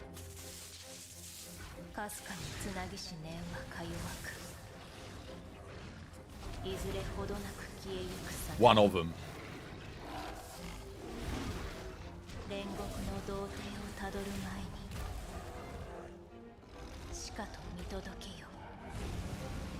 Yeah, next Monster Hunter game, bring back Scorn the Magnum Aulo. Don't do regular Mango. Like the first DLC monster in the next game should be Scorn the Magnum Aulo. That's what they should do. I'm calling it. Honestly, one of the best fights in the game. S tier. Wait, is Laggy in this one? Lagiacrus? No. Lagiacrus is, we haven't seen him since, what, Generations? Magnum Aulo got gains. Magnum Aulo do indeed got the gains. Sag. Yeah, he's, he'll be back, I'm sure. They just need to think of a way to make him work on land, don't they, really? Well, like every other thingy under the sun except for Laggy. Oh, no. Oh, God. No, I didn't mean to do that.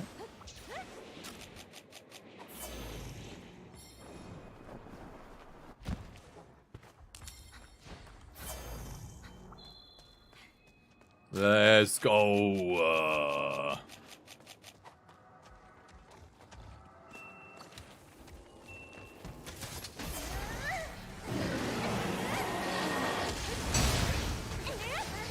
This is how we do it.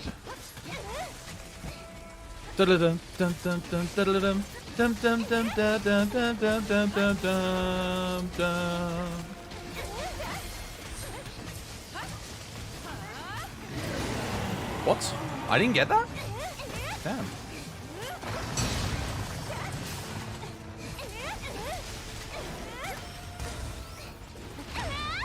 Oh, fair enough.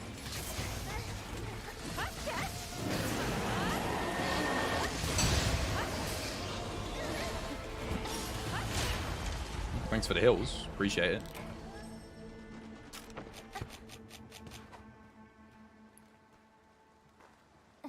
One of us isn't even in the fight yet. Let's reset. How'd you have 4 wire bugs? Wire bug thingy. Guys, get straight into the area. Just follow me. Stick with me. Because we were missing someone there. Could have had a trap or a flash or a heal or whatever. We've got to work together.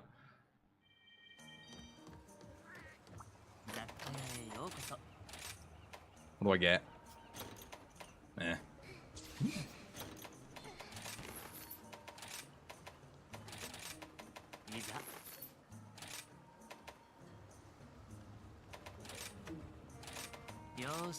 Queue up some more. Come back HK, we go again. Don't worry about bloody, what they called, Spirit bugs. You don't need them. You'll be fine. Don't have either of your favourite monsters. What, in this game? What's your other favourite monster?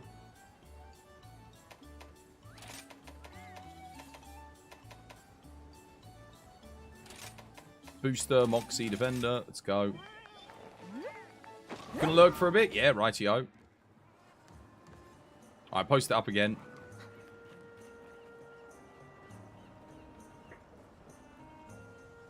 Odo, oh, Odo, of course, duh. I don't know how I forgot that. No Odo, no Laggy. Odo is a bit weird that he's not in this game, I have to admit. Like, they picked other monsters from World that are nowhere near as good as Odogaron. It does feel a bit odd.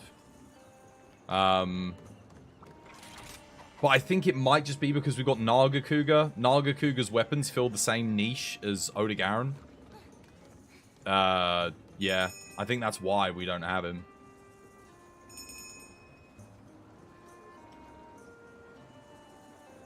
You do miss Laggy. Yeah, but let's be honest, he was never as good without the water combat. Well, actually, he was better without the water combat, but I don't think they ever really nailed his fight on ground. I guess there's Abyssal Lagiacrus, I think when he comes back next time, it will be the best version of Legiacus we've ever had. And I imagine he'll be in the next game, so yeah.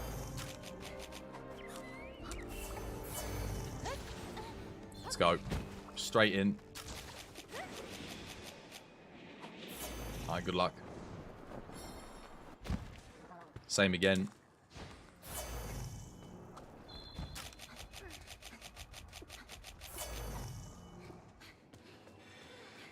Trap down for cover. Trap behind me. Hit him. Counter! Seb, get another backup trap down. I did first one. Just in case something goes wrong.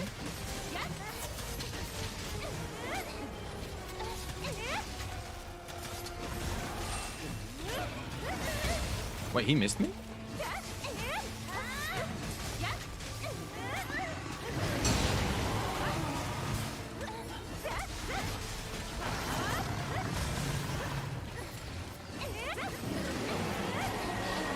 Beautiful. Well played. Yeah, the, sorry, GCU, the wire bug, that's Frenzied Bloodlust. So if you're running Bloodlust and then you put Frenzied Bloodlust in, you gain extra wire bugs. Oh, nice, okay, yeah, well played.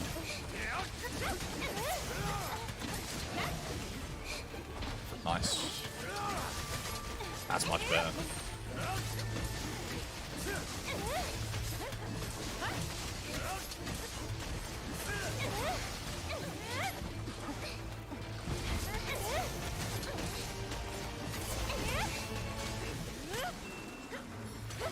Woo!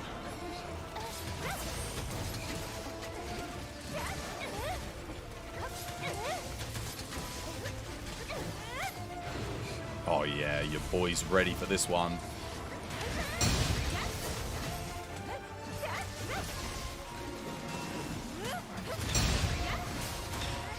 Oh, go on then. You want some?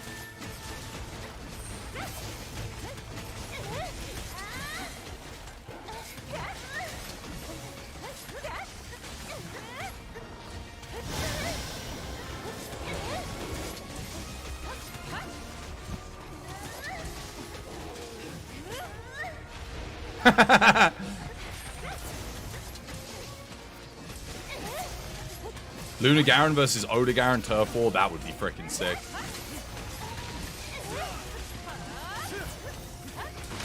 Oh, oh, what? My counter didn't work.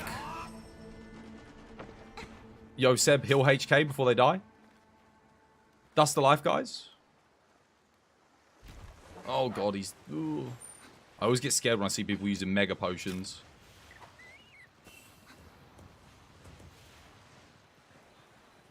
My counter didn't work, even though I got the counter off, and then I just died to, like, multi-hits.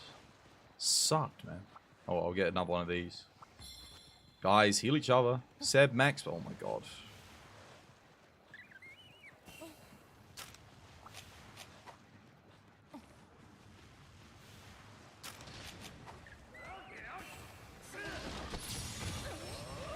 Ignored my flash. He's ready to capture. GG.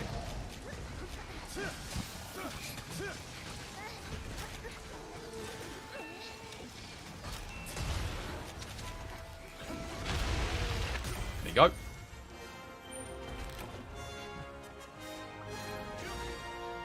Nice.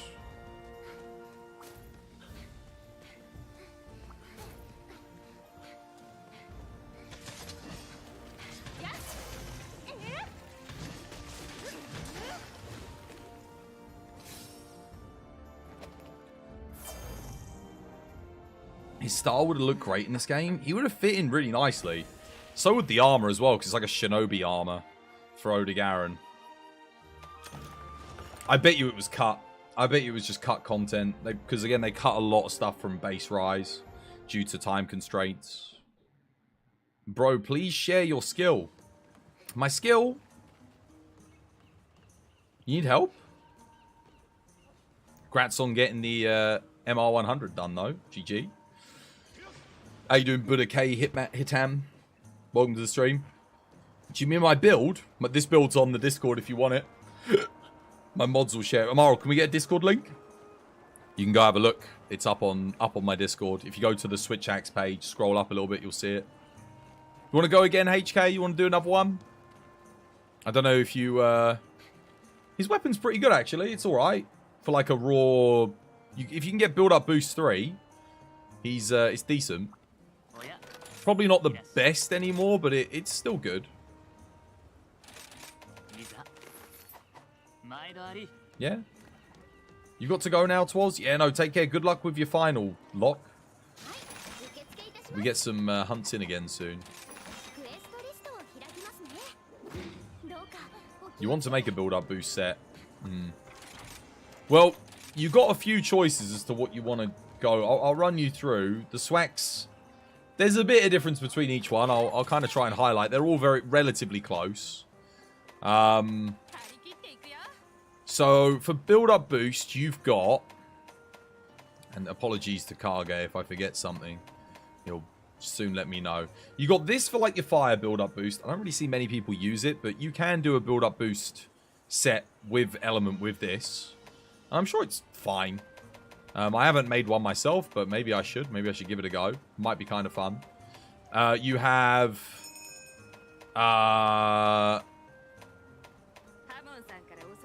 let's have a look. You have obviously this. It's pretty good. Like, you know, you get good slots. You got the Rampage. You need to upgrade the Rampage slot for this. Power File. It's okay. You get the Blast. Decent. You've got... Like, it's probably not the best, but it's okay. You got this. Same thing, solid. But again, you got to get the double upgrade on the Rampage slot. So, honestly, I don't rate it that highly. Some people kind of stand by it. I'm not big on it. You have this, which I actually think is potentially one of the best. I've made a build for this, and it does very, very good. Good slots. It's already got the Rampage bonus. The only weakness of this is the sharpness, but it has got very good raw. It will upgrade only into raw, and the element is also decent, so like the status. But the one that everyone basically uses for the most part, and everyone swears by, is this, the Reconquerus. And I mean, you can kind of see why. It does actually gain the sharpness over the Thanatos, but you can't use it with build-up boost. So you can for the exhaust file, but like... And it does give you 100% uptime, but you can't use it with, I guess, Foray and some other things.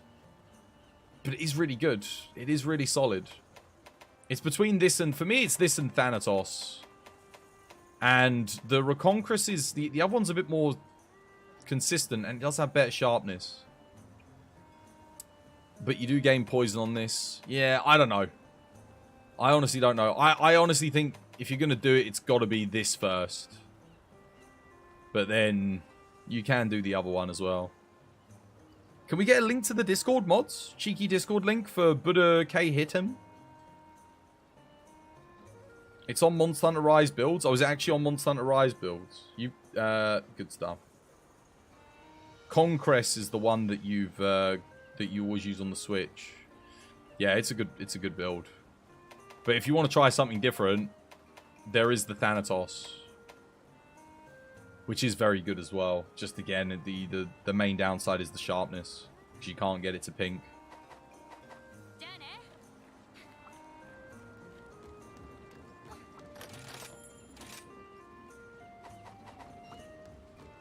I am surprised that this Magnum Aloe is hitting me. I swear this one's hitting me harder than like the Anomaly one.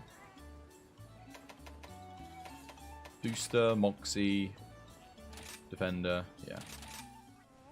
You'll keep it in mind. You just disconnected? Alright, I'll wait for you. Let me just check my armor quickly. It's all upgraded, right? Yeah. Yeah. Does his damage count as fire damage? Do I have like a load of negative fire? I do have negative 15 fire resist. And negative 28 dragon. Maybe that's why.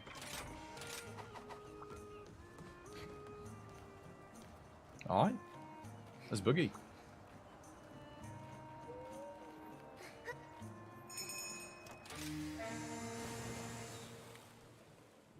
It's Hellfire, isn't it? So maybe it... Yeah, I guess it does count as fire.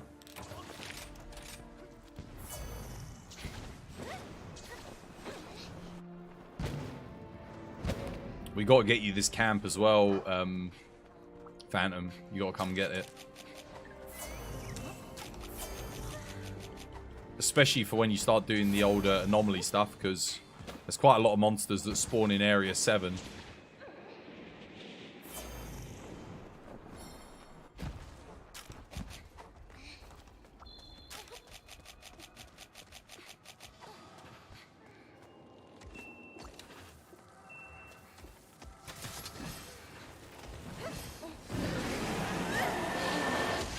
No!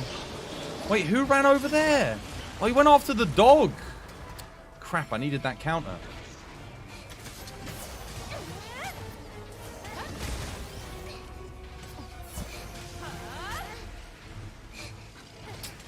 This isn't good. Bad start. Just keeps going after Seb as well. He's not targeting me. And I keep sitting there with a counter. And now he's gone into the trap and I don't even have my thing charged. Oh, it's a really... That's about as bad of a start as you could possibly get. No! Oh,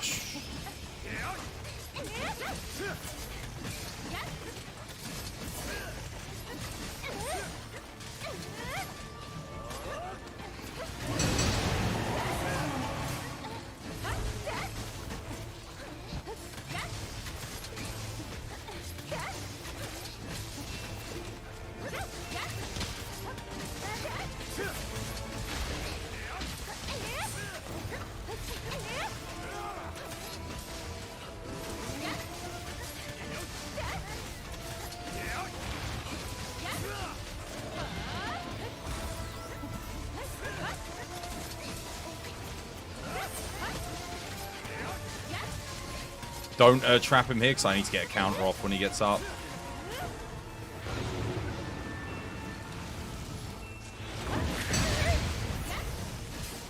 Got to recharge.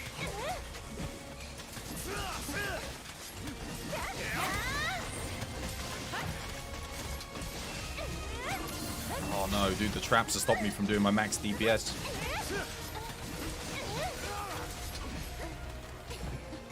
What the hell is Seb doing all the way over there?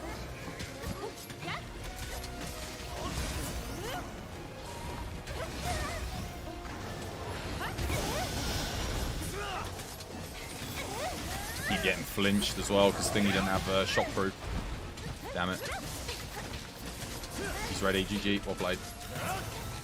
Hold your fire. Stop. Stop. Stop. You're flinching me. There we go. I'll have to eat for marksman, I guess.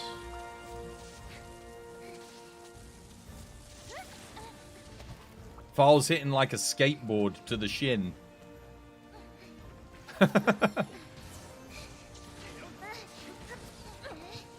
You'll put shockproof on. Can you get it? Wait, you can get it? Wait, what level can you get shockproof at? I would wear it, but I literally can't fit it in the build. I don't have a 1 slot. I haven't got one.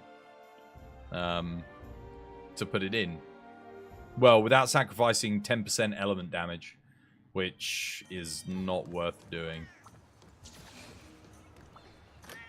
Is it from Primordial? I can't... yeah, I guess it would be, yeah. If you've got a 1 slot and you can fit it in... You put it in instead of flinch free because it overwrites it. Like you don't need flinch free. Let me just see. Can I guess I could get rid of Intrepid to put it in. Maybe. All right. You want to go? What do you want to do next?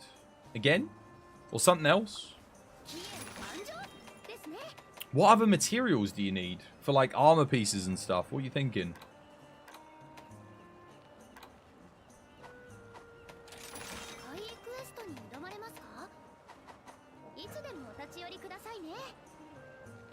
What do you need for your switch axe upgrades on anomaly? And we could do some, maybe do some anomaly stuff. I picked up some quests that might help.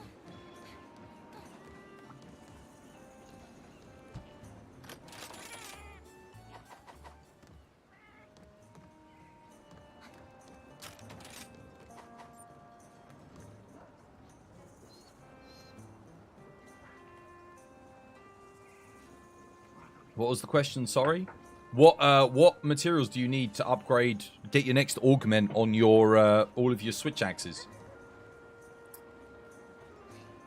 Like, let's just use the Amatsu Swax for example. What materials do you need to augment? So for this, it's raw. For Amatsu Swax, it's raw. For the for your Elm ones, you want the Elm stuff. So yeah, just whatever you need. You need shell and dragon blood. Okay, shell and dragon blood.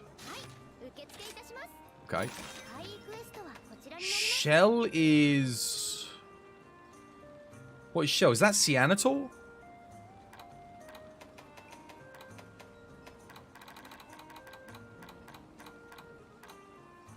I think that's cyanitol. I don't think I've got one out of the arena. And Somnicanth. Dragon blood. Oh man, I can't remember what you... No, Hermitor is blood.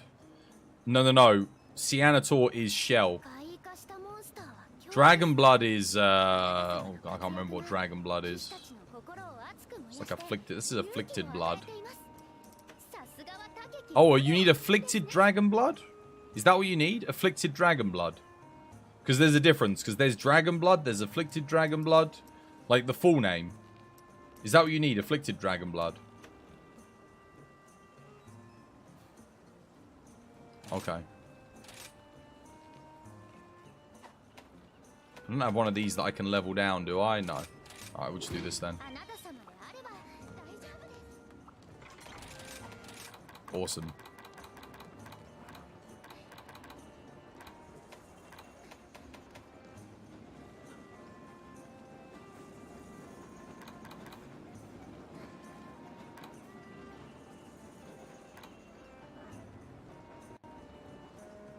Okay. I could probably just... I don't know if I want to run this build or...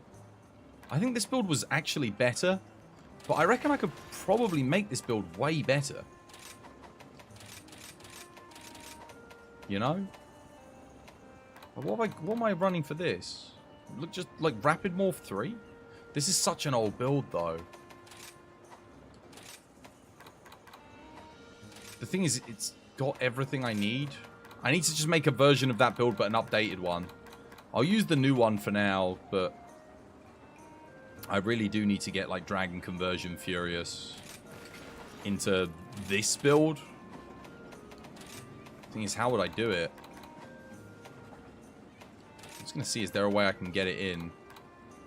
Maybe if I drop Frostcraft, make it work that way. Could do. Wait, don't I have Mailer Hellfire Frostcraft and a bunch of stuff, though?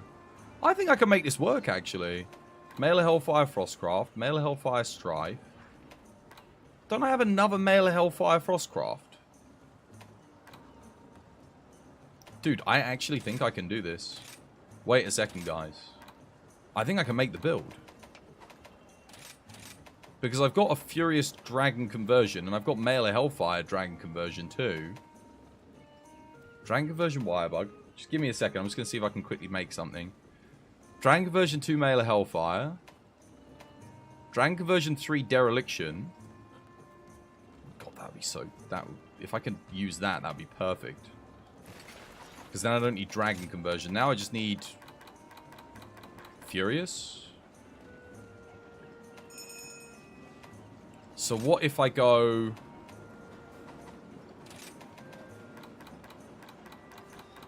So now I just need Furious, right? On pieces. Yes. Pretty much. I think I've got but haven't I got Dragon Conversion Furious on this waste piece? Which means I only really need Dragon Conversion 2. Embolden build-up boost. I just really want to see if I can make it work. Do you ever, guys... Why didn't they give us a Furious decoration? Why didn't they give us that? Can you imagine if they'd given us that? Oh. We needed that. There it is. Dragon Conversion Furious. Okay. Okay, so I won't use this then. I can go Dragon Conversion 2 then. There you go. Dragon Conversion 2, Dereliction, Large. That works. Now I still need Furious. That's 1 Furious. I need 3 Furious. Can I get that? Do I have Male Hellfire Furious?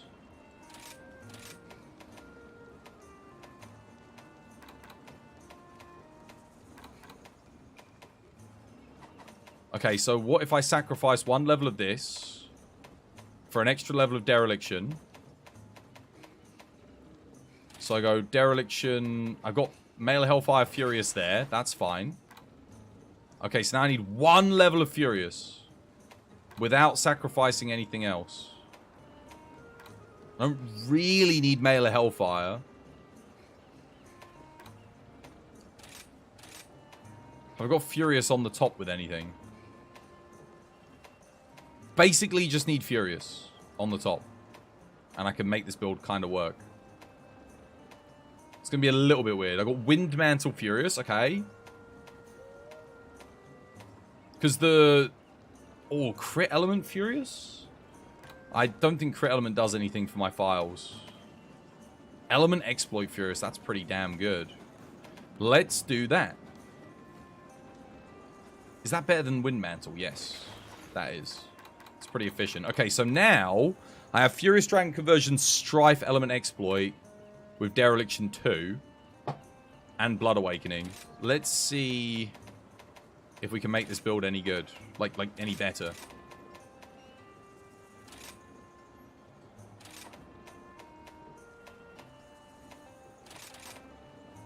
Probably. I don't have Male Hellfire. I don't have, like, Furious on this, do I? On, like, the arm slot. Nah, it's more efficient this way. This is the most efficient way of doing it. We'll have Blood Awakening too still. Plus we get Part Break. Okay, bear with me a second. I'm almost done, guys. Just going to rustle some magic up. We'll put... We want Guard 4. I don't think we need more than Guard 4 for this particular build. This should be fine. Don't need Thrift. Let's get 1 more level of Guarding. So we've got Guard 5. I need Magazine. Yep. Feel free to say if I've forgotten something, chat, by the way. We obviously need Thunder Attack, which I don't have a 1 slot for, so we're going to have to do Hard Bolt and Bolt. We need... I could just take the Wex. It's low priority, because I'll go for it, just so our physical hits get some crit. Now we're looking for everything that increases file damage, which is going to be... Something's giving me... Okay.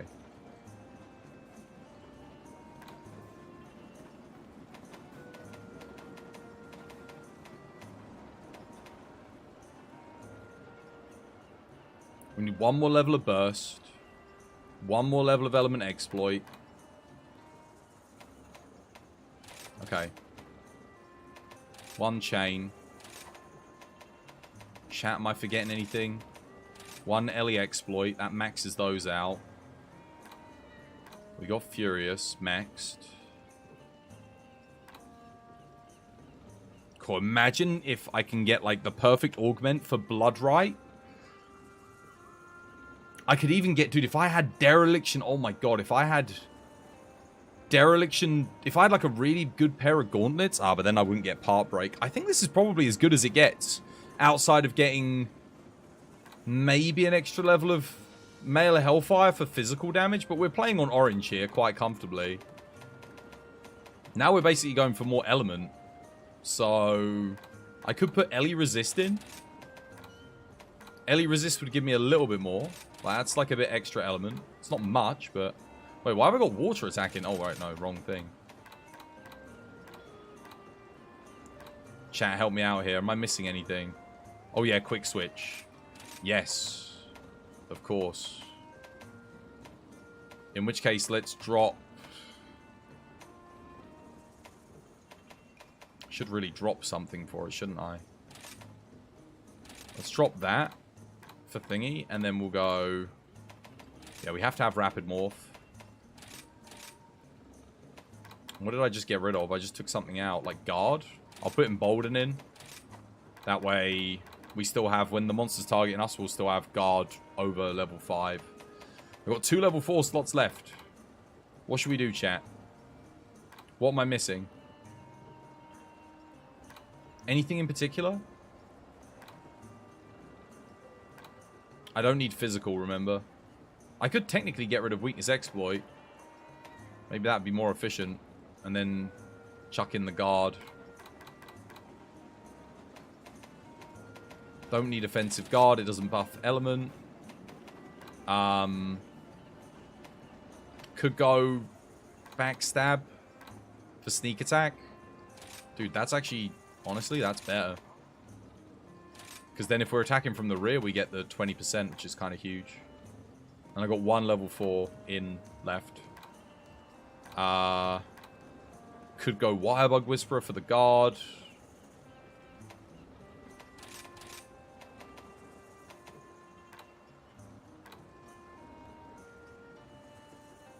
Damn.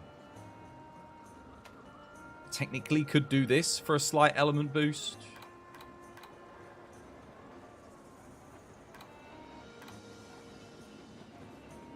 It is extra element. Let's just take it. Alright.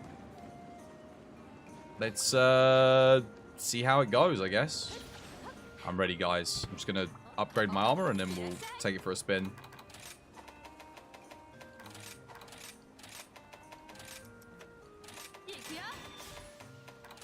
Yeah, dude, I gotta get some better augments for this kind of armor, I think. Anyone else want to join us, by the way?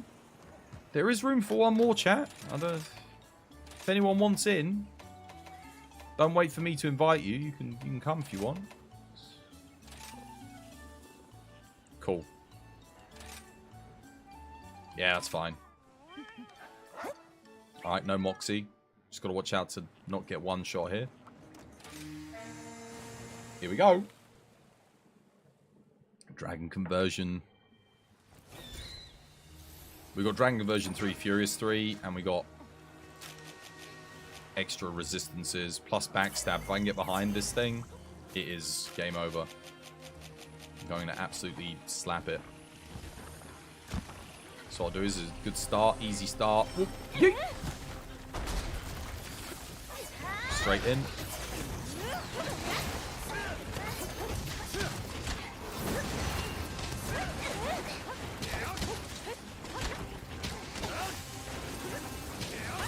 Wow, why did it do that, man? What even is this AI? And he just missed me there. Who is over there? Oh, Seb. God damn it, Seb.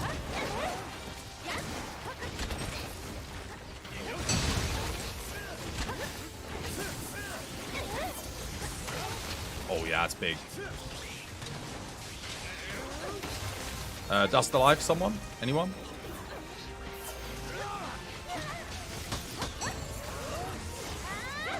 Three of us need dust. Where the hell's he going? Coming for me? Well, he missed me again if he was coming for me. Sneak attack.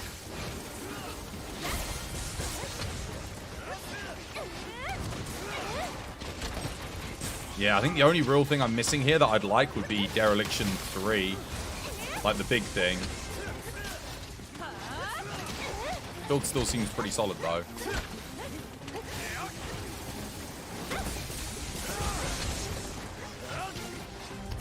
Very consistent, which is nice. Where the hell are you going? Oi!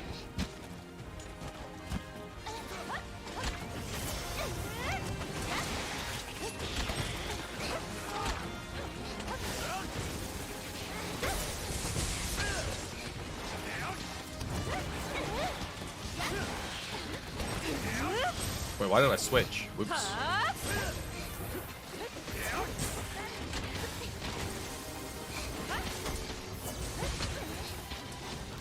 GG, or Blade. Okay, so critique of the build. What's my actual element at? Let's see. 203. That's not bad. We can get more than that, though. For sure. Let me have a look at my status.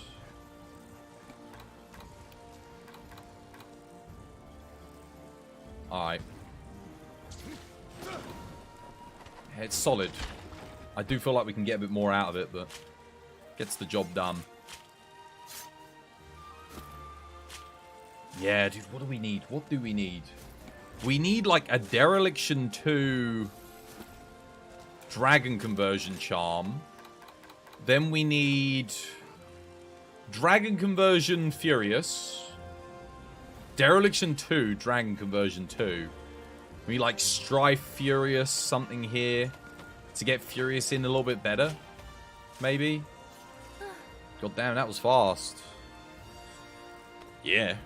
I think I'm doing like, I'm hitting like 6,000-7,000 damage a hit though. Like, you know, every SAD, so. Oh, it don't take long. Got like no rewards though. Super stingy, these early anomaly, man. Very stingy. It's actually harder to get all the early game anomaly stuff, I'm telling you. But at end game, it's really generous. Wind Mantle, Frenzy, Bloodlust. Not great, but you never know when you only need one level or something. Well, it's a Dereliction Charm. It's a shame it's Bubbly Dance 3 and not bloody Dragon Conversion 3. That would have been better. You and I did the same damage? Well, like exactly the same amount. Nice. Unfortunately, I missed 2 SADs. Because people were running all over the place. So I probably would have done a bit more. Would have hit. That's like 14,000 damage I miss.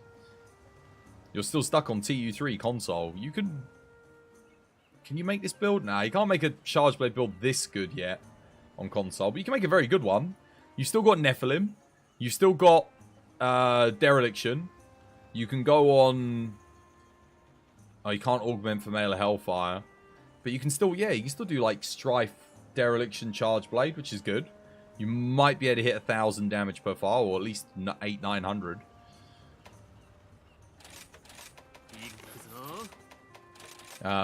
People forget that Dereliction is like still like probably the second or third single best skill in the entire game.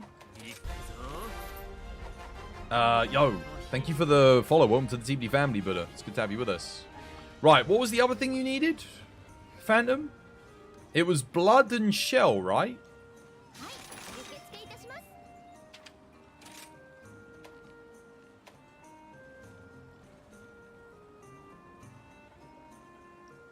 Pure blood.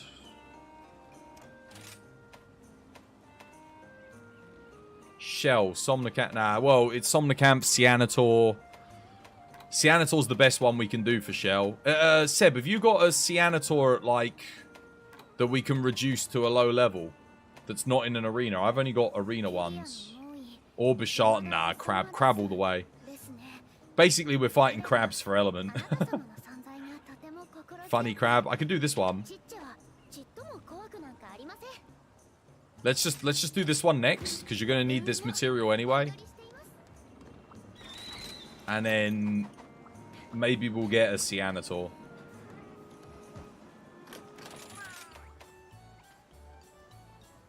Up my resistance, because it ups my damage. Water resist. Let's go water resist, thunder resist, and then booster for physical hit. You feel sad for Crab when you see Charge Blade clips eating 2.3k per file SAD. Yeah, the most I've ever hit is like 1,800. I don't know how you get 2.3k. You'd have to have a god build, basically. You need to get some really good stuff to get those kind of numbers, I think. I could drop this. Maybe get a bit more if I go Dereliction 3. Not sure how much extra element I'd gain from that. But I don't think I get to 2.3k. You have no clue either. Oh, it might be Hunting Horn element buff. Yeah. I reckon I can get to 2,100 if I got the element buffs from Hunting Horn.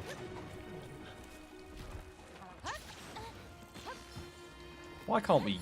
There we go. Carry the platypus. Out my way, please. I'm trying to get this.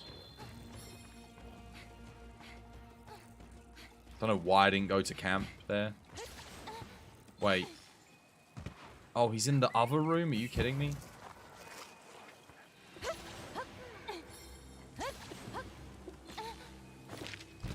I give up. Should have just gone to the camp.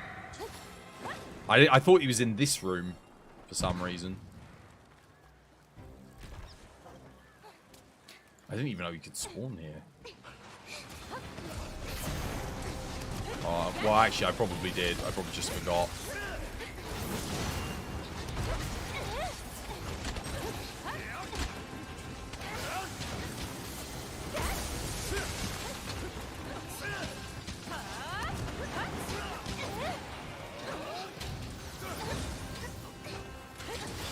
Seb, always behind me, Seb.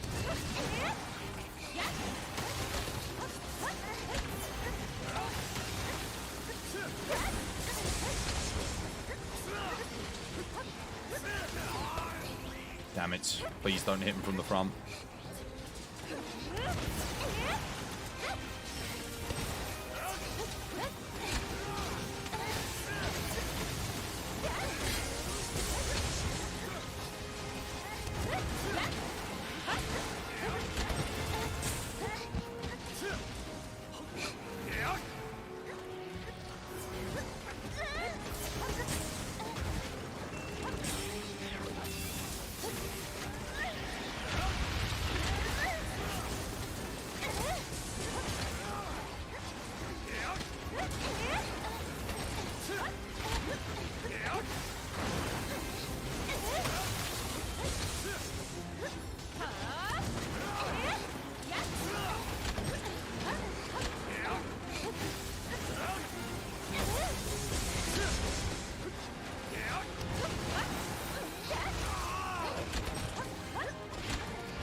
GG.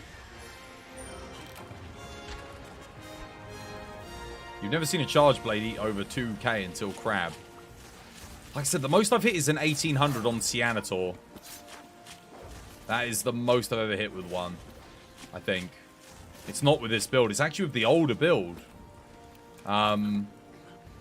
This one's just not quite... It's not quite getting the numbers I would have expected to see.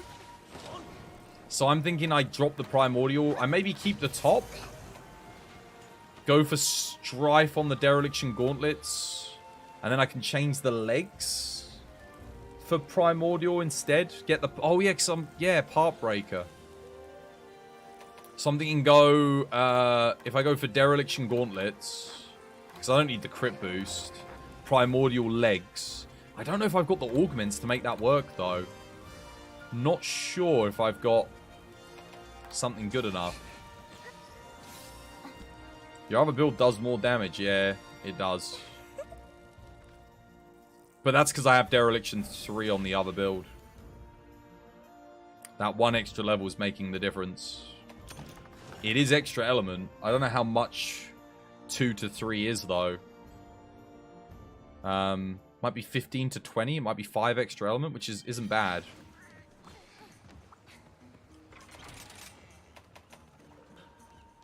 Yeah, we're going to switch it out. We're going to go Dereliction here.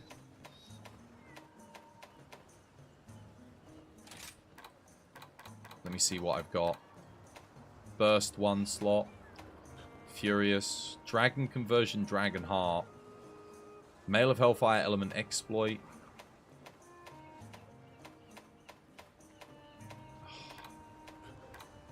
Furious on its own.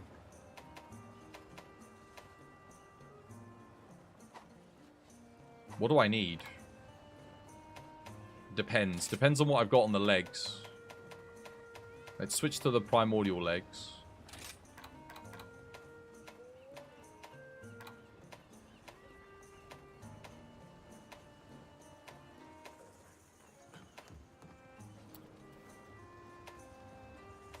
I need Furious. Oh, I've got Coalescence Furious. Okay.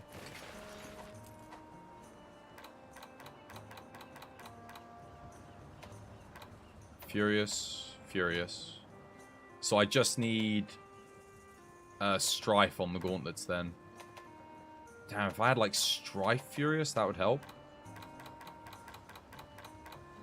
This might be a little bit harder for me to get the stuff that I need in the build now, but we're gaining Dereliction, so that's something.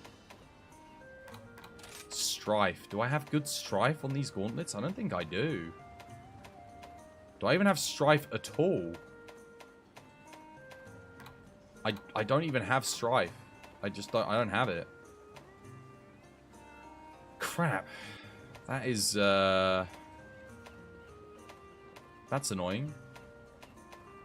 Well, I can't lose Strife, because then I'm losing 5% on Element, which I'm probably not even gaining anyway.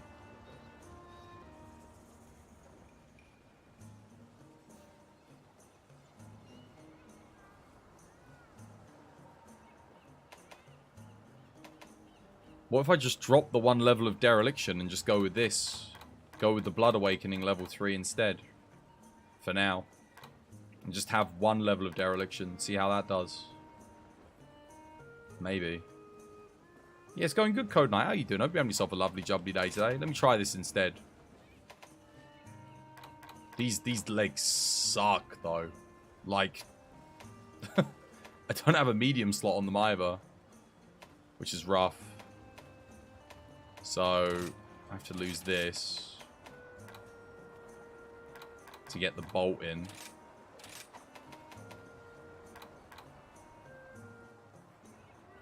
Now what do we go for?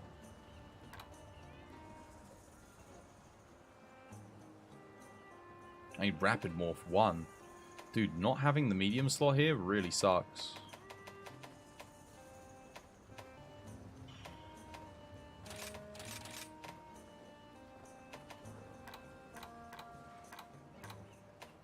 I can't imagine this being better, but... Got 2 level 4 slots. What are we putting in? What am I missing? Load shells? Yeah, magazine has to go in 1.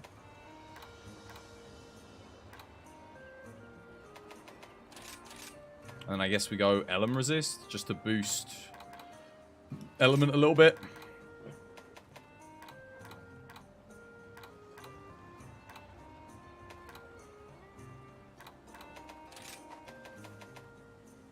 Sure. Dumb question. Is there a charm with Embolden? A charm?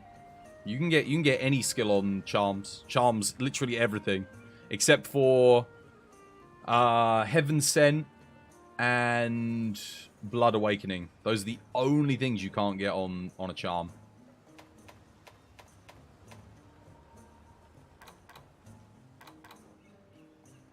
Things I dropped Burst and Element Exploit just to gain Blood Awakening, and now I don't think that's worth it. I just need better, again, I think for a build like this, I'm just going to need better augments, ultimately. I'll give this a go, though. We'll try it. New Thunder Charge Blade build? Kind of. It's not very good, though. Do you need to do this again? Dragon Conversion in a nutshell. Dragon Conversion is so good, but this is what I'm saying. This is why I was using the other build. It's just hard to get good augments. I could roll for it tonight. I say it's hard. Dragon Conversion's hard to get. That's the thing. But then to get it with something else is really... That's the tough thing. To get it with something else that's useful, And the pieces I need to augment are kind of weird too. You're only AR 104? Oh, okay.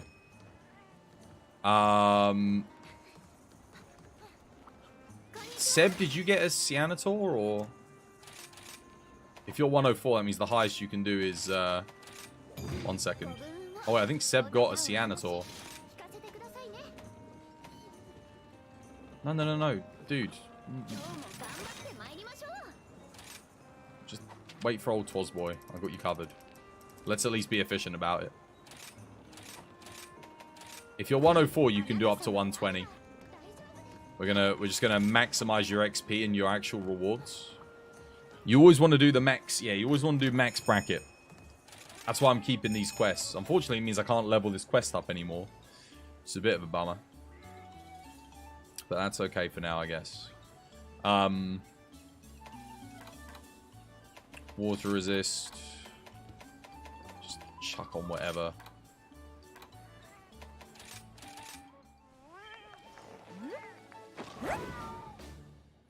I'll keep Taylor in this thing.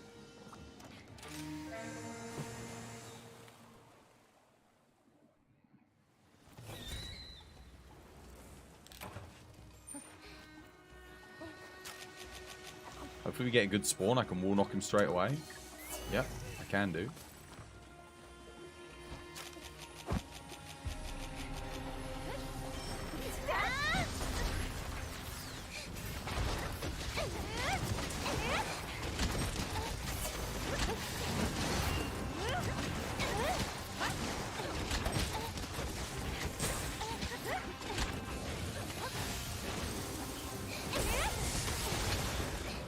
$13.48 standard? Seems better, doesn't it?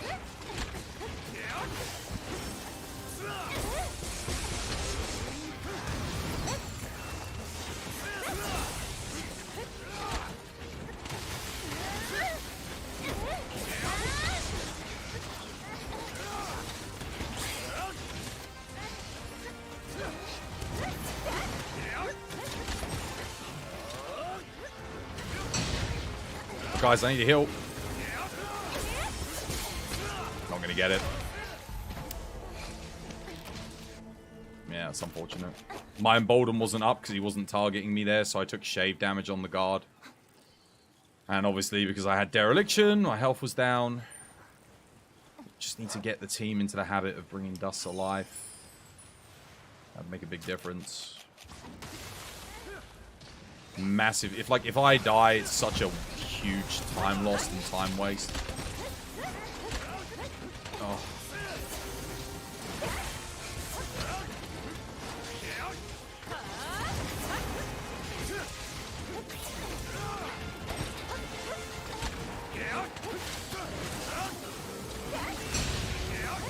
Terrible aim. That trap unfortunately made me clip underneath him.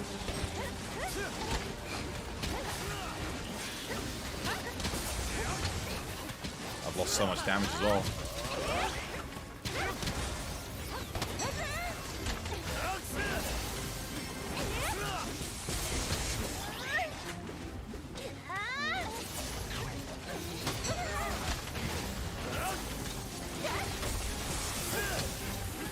Nah, this build's hitting like nothing. Other build was better.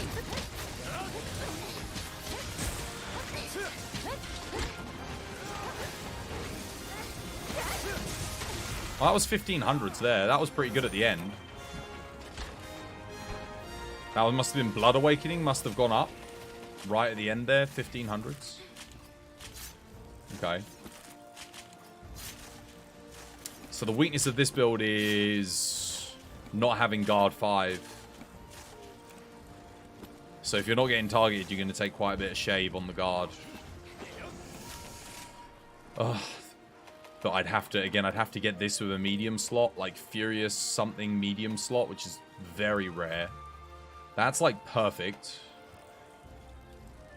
Strife Furious would be good. That's not too bad. Like Strife Furious is BB. We can do Strife Furious. I don't need the large slot either. Element Exploit Furious. Yeah. That's already fine. So basically we need Strife Furious. And I don't really need Coalescence, so maybe like Furious something else there. I was the most damaged with 58k. What, on that one? Even with the death? Okay. That one went really badly for me though. I missed a lot. I missed 2 SADs. Died. I'm surprised I did the most there. Interesting. That is interesting. That was my worst quest.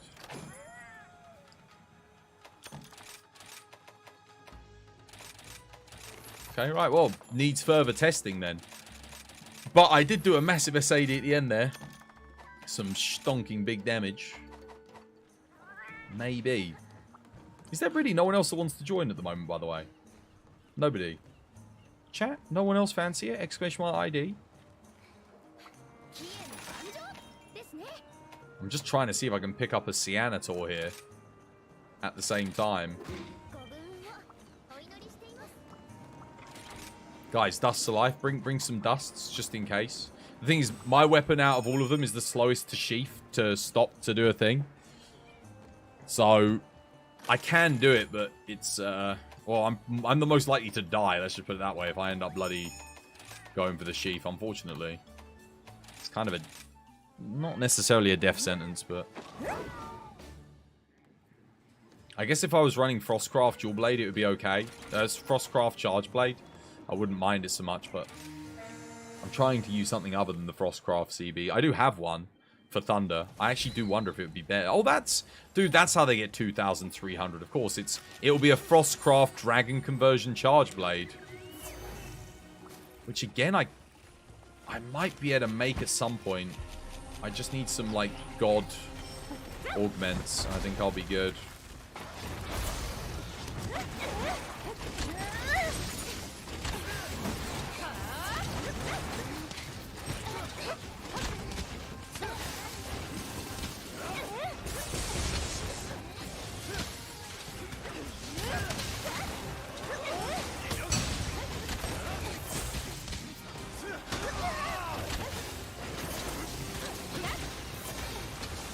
Heal, guys, heal. Heal. Never mind.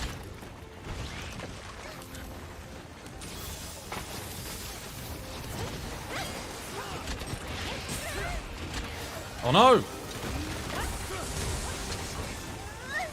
Seb went miles away, I missed. Story of my life.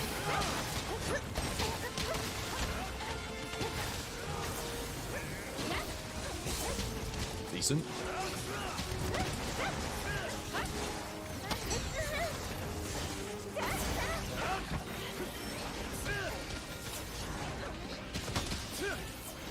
Gonna move, yeah.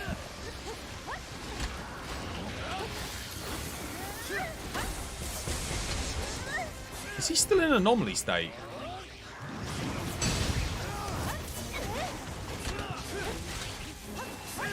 This should be good distance, right? Good aim? Yeah, good aim, good distance. Perfect.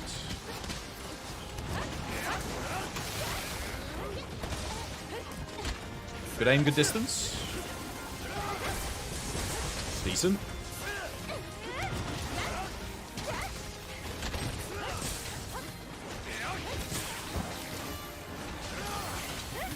Good aim, good distance. Go, go, go, go, go. Send it.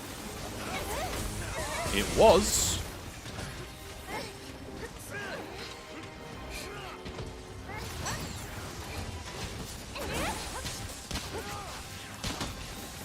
That should be a big one. It would have been, but bad distance. Good aim. And again, sending it. Good aim, good distance for the win. Yeah. That quest went pretty good for me. Now, if I wasn't highest DPS there, I would be surprised. I mean, Seb must have... Unless Seb had a god tier quest that time. I missed one SAD when he targeted Seb. Other than that, it went pretty good for me. What was that one, Seb?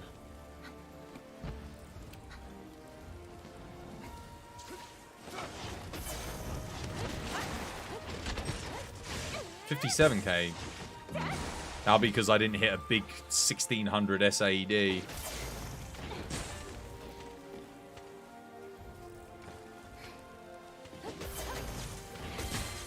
How much health does this guy have? Like 130,000 at 3 player at this level?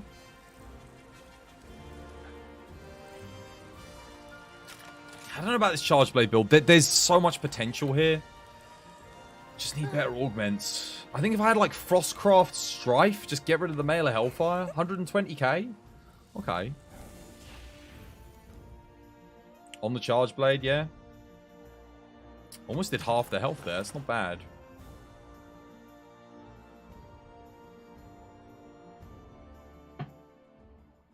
I'm in search of the God build.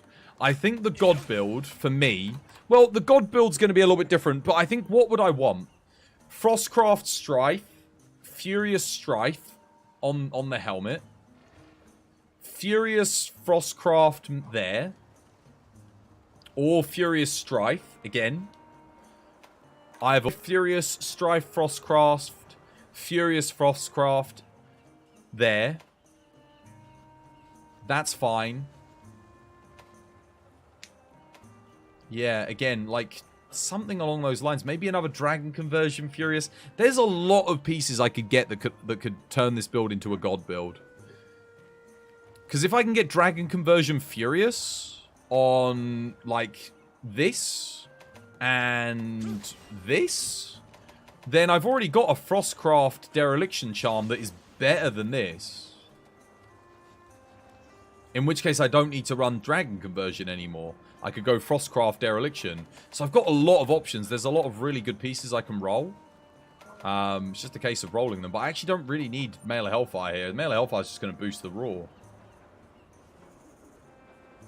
You're happy with that? 20,000 damage is very good there, considering how quickly we're getting it done and where you're at on the augment tree at the moment. Once you get like those element augments on your Thunder build, oh my god. Switch Axe shreds crabs. When you just zero sum the face, do like 260 to 300 probably per file. What's better, 2 dogs, 2 cats? Depends on what weapon you're using. Depends on your build, depends on your team composition, and depends on yeah. If you're playing, it also depends on how long your quest is going on for. Dual Blades, always 2 dogs then. I don't think there's any real need for a cat on Dual Blades. You'll be fine. Right, what do we go for next? Still haven't picked up a Cyanator yet. You need shells, don't you? Was it shells you also need? Pure blood, afflicted dragon blood. Or did you need dragon blood? I need to go to the loo really quick. 1 second. Oh, I'll be right back. This probably isn't going to last long, but I'll still stick it in him anyway. Enjoy. So you've done none of that.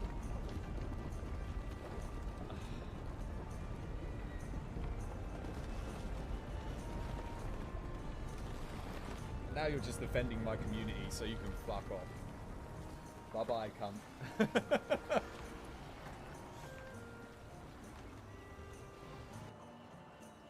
Pika Pika! You know, because of the way you've written it, the Mika Mika!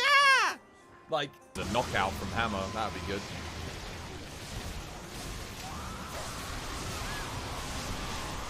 Dude, I haven't even been able to charge up my weapon because I've been spending... I'm dead. Oh my god! Oh my god, that would have killed me! Oh my god, that would have killed me!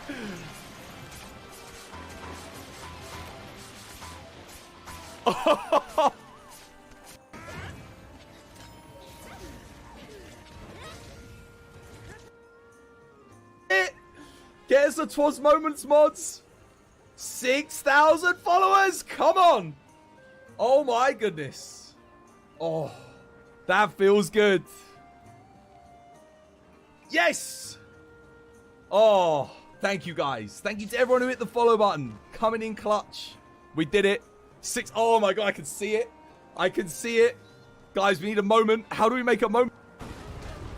Alright, I'm back. Oh.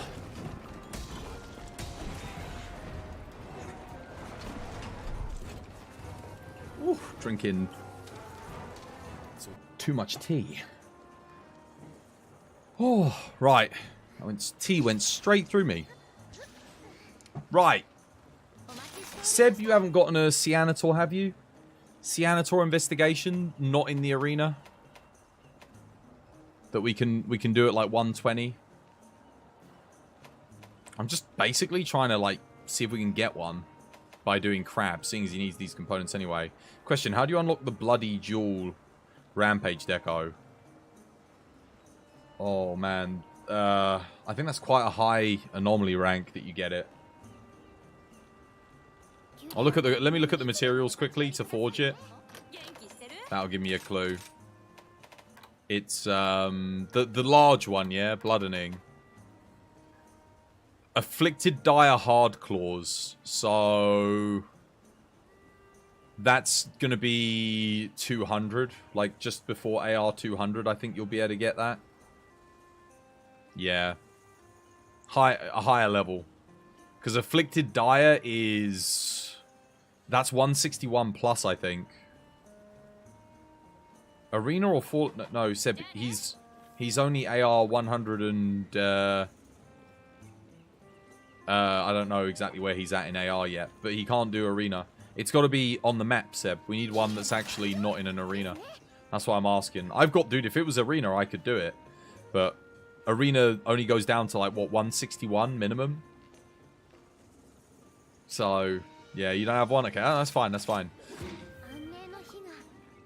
We got to get one, though. We got to see if we can get one that's outside of an arena. Because he needs shells. I don't have Somnicanth, I don't have Bishartan, and I don't have Cyanator outside of arena. And I'd rather not do a Somnicanth or a Bishartan, so Cyanator it is. Just because I don't even like... yeah. Oh, is it 181? Okay, well, there you go. 181 then. That's even higher than I thought.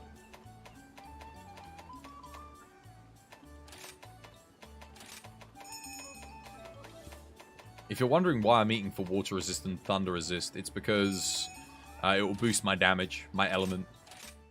Because dragon conversion, as long as you're on orange, it's converting at a 4-to-1 ratio. So at dragon conversion 3, every 4 resists you have, you gain 1 extra element.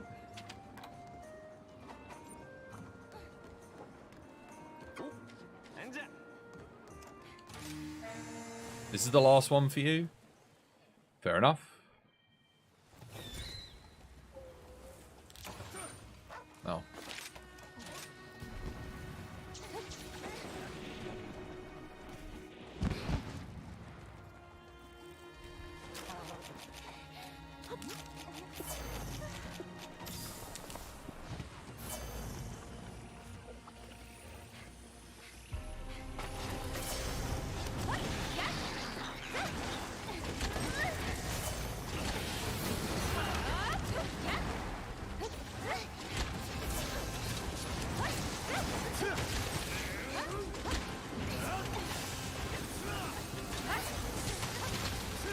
Solid.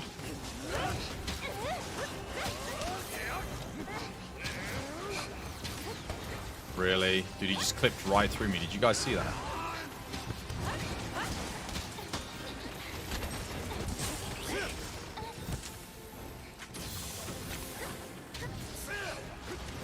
And again!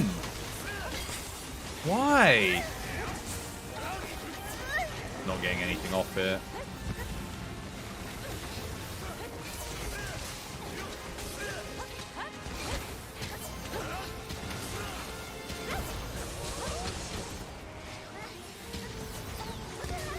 Oh, come on, dude. This is the worst RNG, man.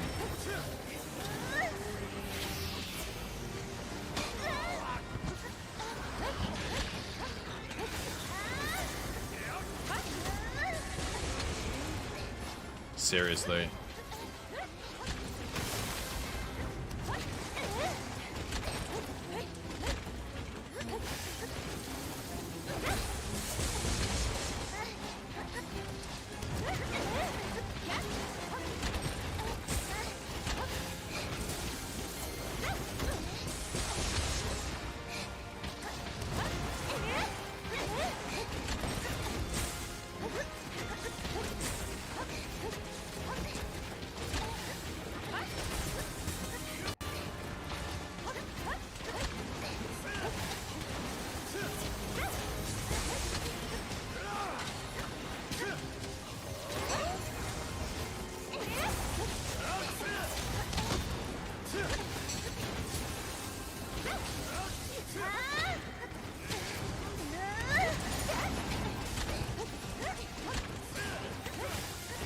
Please stay still, don't move.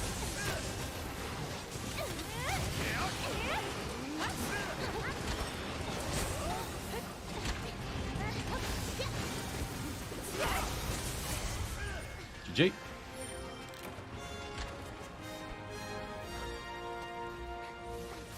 Well, good news is you're probably not going to be wanting for whatever the blood that this gives for a while. Bad news is I can't get you the Cyanator stuff. I mean, we could do a really low-level Cyanator and start leveling it up, I guess. I'm hoping we can get someone else to come join us now that Seb's leaving. But I've been asking for a while. Any Locke there? Any Eleanor there? Lag mode? Cliffy Boy, thank you for the follow. Welcome to the TBD family. It's good to have you with us. Yeah, maybe I should do some rolling for some dragon conversion. Maybe I should. I haven't really been chasing dragon conversion. I mean, I haven't seen any good dragon conversion augments whilst I've been rolling, admittedly. Like... Or maybe I just skipped over them and just... Yeah. Because I haven't really been thinking about it. I've been thinking about Mailer Hellfire. That's what I've been going for. Obviously, I still need the Mailer Hellfire 1 slot on the waist piece. I still don't have that. But I do have Mailer Hellfire Frostcraft for Greatsword, I guess. That's something. Dragon Conversion Frostcraft would be nuts. But that's got to be rare, man. Dragon Conversion Frostcraft, that's double A tier skill. That's, you don't come across that very often. That's like a 1 in, oh, I don't know, 5,000. Maybe rarer. Cool, if that had been Dereliction 2, Mailer Hellfire 2, that would have been nuts. Thanks for the hunts. Yeah, thank you for the hunt, Seb. It's good fun. Cheers, me dear.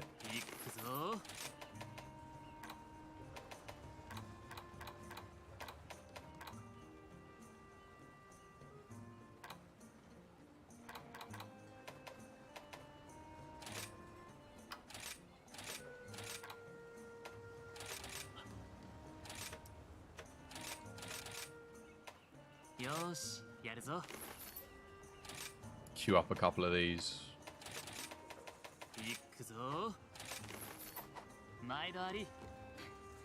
Anyone else want in? Anyone here to replace Seb? Anyone got some good Thunder element builds? Just to bully some crabs and maybe try and get a low-level AR Cyanator that's not in the arena, which I didn't think I'd ever need, so I deleted my quests, but they didn't give us 200 slots, so I couldn't keep it because it was taking up too much space. I don't need that. I don't want that. I'll keep these two. What heavy bowgun do you use to farm the Diablo Basil? Lunagaron. Lunagaron. That's a hard build to make, though. You're going to need... that is Dragon Conversion Furious that you need for that. As well as... Well, you've got the... You've got the Archfiend stuff. The best way to get it, or the easiest way, will be once you get Risen Valstrax. You go Risen Valstrax, Helmet, Top, and Waist. And then Archfiend, Gauntlets, and Legs. That's the easiest way to get it. Yeah. And you can make a really good heavy bowgun build like that. I kind of show you like a template for it, just so you kind of got an idea. But that's going to be the easiest way for you to do it. Wait, have I even got any of them still saved? I might have... Oh no, here we go. Oh no, that's for light bowgun. I must still... Here we go, here's a template. So it looks a little bit something like that. That's like an old Dragon Conversion... heavy bowgun, but I say old, but it's still very good. I mean, this is gonna shred anything in the game, no trouble. Obviously, now that you can augment for Dragon Conversion, it's a bit easier. But I mean, this would still do work. So see, Valstrax, Epoch, Valstrax, Epoch, Valstrax, Epoch, Archfiend, Archfiend. Then I would, yeah. Otherwise, you're kind of doing this. So it's Risen Kush Top, Nephilim, and then Archfiend. That's what you're doing for you. That would be your build for element, and then you'd get the Aegil bowgun. In fact, this is the exact template for the build that you would make in your current point in the game. What's Furious for? When you're on Orange Scroll, I think Furious gives you plus 20 element resist in every single element. Yeah. So, and then Dragon Conversion converts each one of those 20 element resists into 5 element. Why do people use Dragon Conversion instead of Mail of Hellfire on Charge Blade? Because it gives more element, that's why. A lot of the time. You can use Mail of Hellfire if you want, but Dragon Conversion's pretty freaking huge, man. It's, yeah.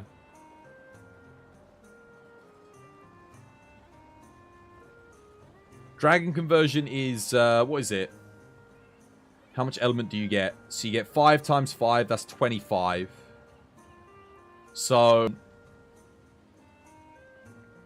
but you also get Dereliction as well with Dragon Conversion. So, Mail of Hellfire, you only get the Mail of Hellfire benefit on blue.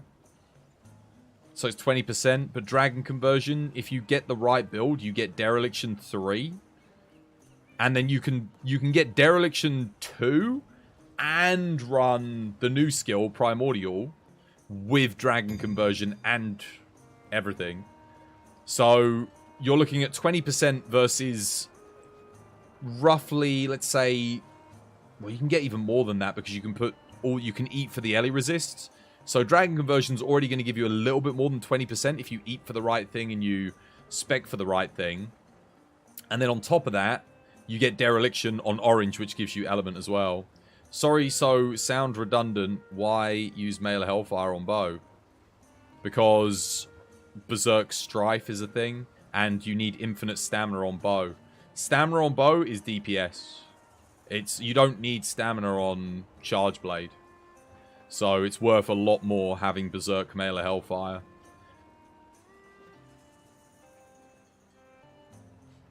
You're not sounding redundant. It's a valid question, but you have to consider... Like, considering you get maybe 5% extra element out of the Dragon Conversion, which on bow it's great, but you lose infinite stamina. Infinite stamina is so valuable on bow. Like, it's so freaking good.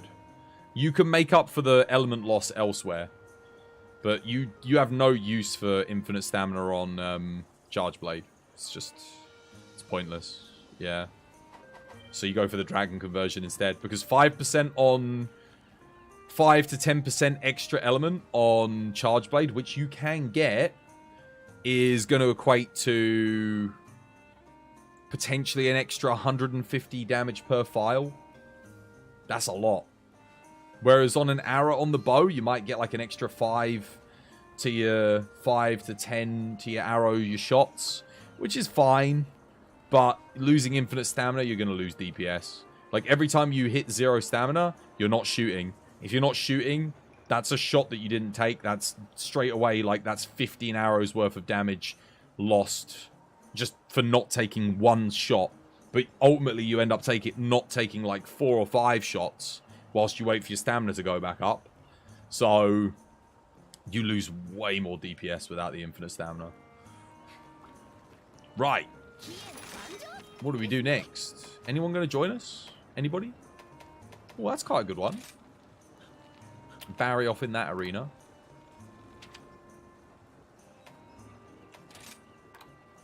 Let me just sort it by level. What else have we got? What else can we do? What other materials do you need?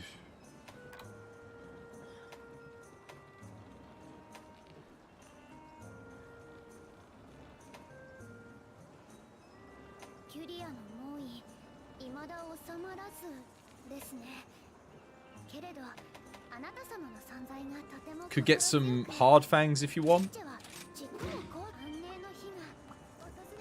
Just to switch it up a bit. I think I'm going to save this build. Just as a thingy, I'm going to keep working on it. The question is, what do I overwrite though? I'm not sure. I don't think I want to get rid of this. Because this is still... I'm looking at it like this is still really good. Even now, this is legit. Yeah. Who's that? DFC. Thank you for the resub, man. Much appreciated. Hope you have yourself a lovely, jubbly day today. No more ads for you. You're subbing because of the ads, mate. That's why you sub, mate. I am subbing BC. Other than supporting the channel, that is why you sub. I need to maybe overwrite an experimental build here. What's this one? This is a Thunder build.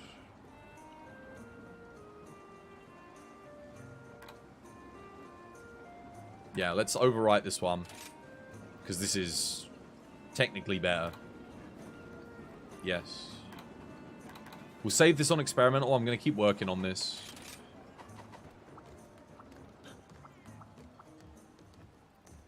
Wait, so Bo shares the same build with dual blades. Well, dual blades, you don't always need infinite stamina. Like, it's not... You don't have to run berserk on dual blades.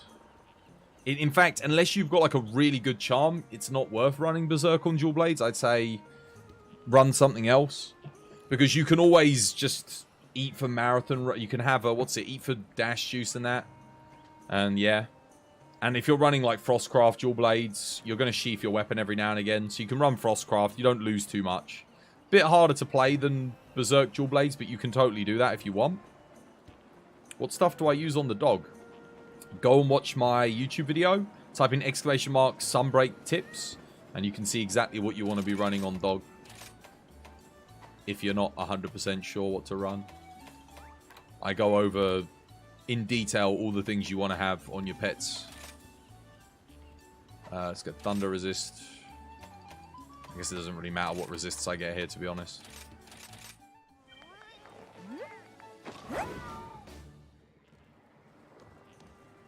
But no, Bo doesn't really share the same build as dual blades. It's completely different skills. The only thing that you're potentially choosing between is you're always having berserk on Bo. You're not always having berserk on dual blades. But if you do get a god charm, then berserk on dual blades is always great. But you really need a good charm for dual blades for berserk. Whereas Bo you can kind of get away with having like a Berserk 2, maybe a Berserk 1. You can still make it work. Can't really do that with dual blades.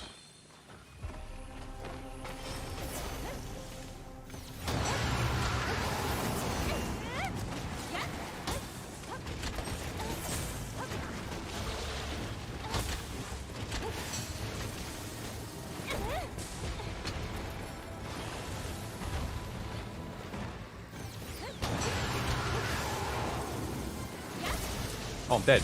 Wow. Where was other player? Cool. Reset. Dude, we gotta get you into the arena faster. How come you're taking so long to join us? Have you not gotten any of the camps?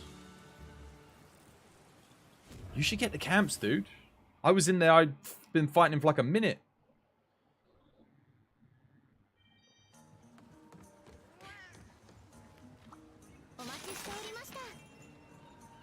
The hell?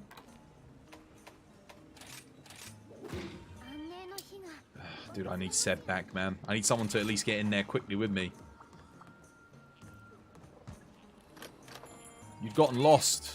Dude, just follow me, man. Just follow me. If I look, here's the thing. Think about it this way. If I'm yeeting off at the start of the quest, there is only one camp, right? So you know where I've gone. Straight up. You know where to find me. I'm going to have to eat for Moxie here, I think. Just so I don't get, like, one shot if something goes wrong. Let's just do that. Actually, wait. No, why don't I do Thunder Resist, Moxie, and then Defender.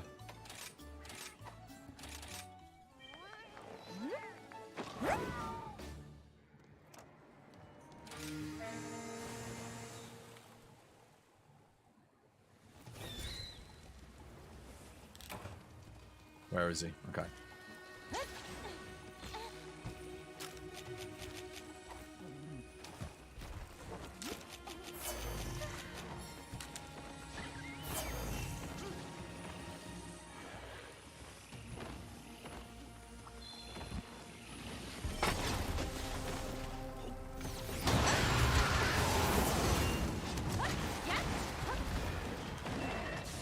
No! Oh my...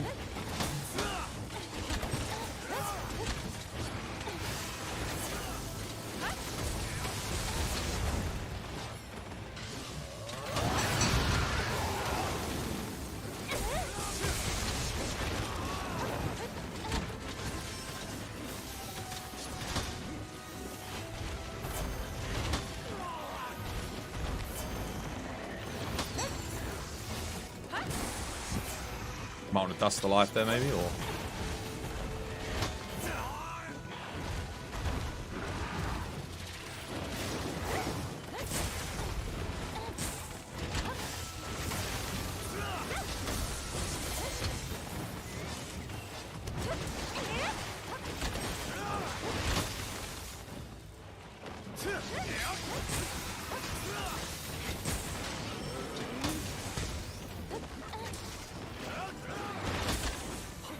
Dude, this guy just keeps doing single spins. What's up with that?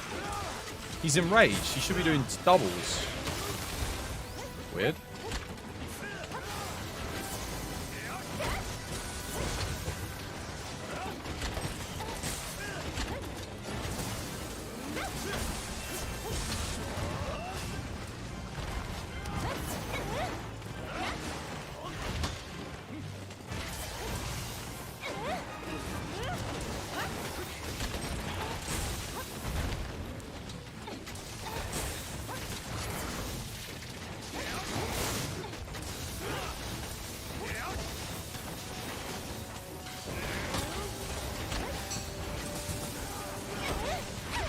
Wow, that was a quick thingy there. I appreciate the little health bonus, though. Don't do an insta-jump, please. You bastard. Oh.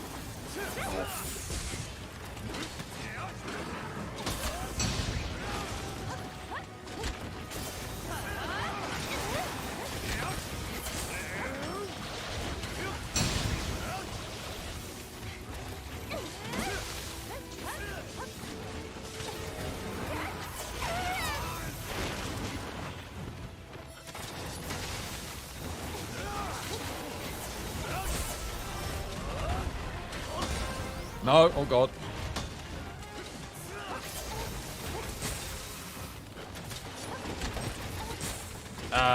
Mr. Hay, thank you for the follow. Welcome to the TBD family. It's good to have you with us.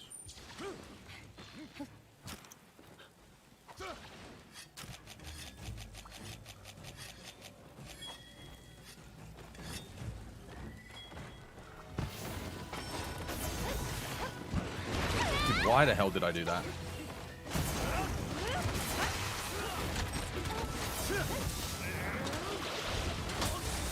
Okay, should be going for me. Perfect. Oh, that shuffle sucked, though. How did he... Dude, he just... There is no way. He did... I'm telling you, man, when you block, sometimes it just doesn't hit you. Oh, my God.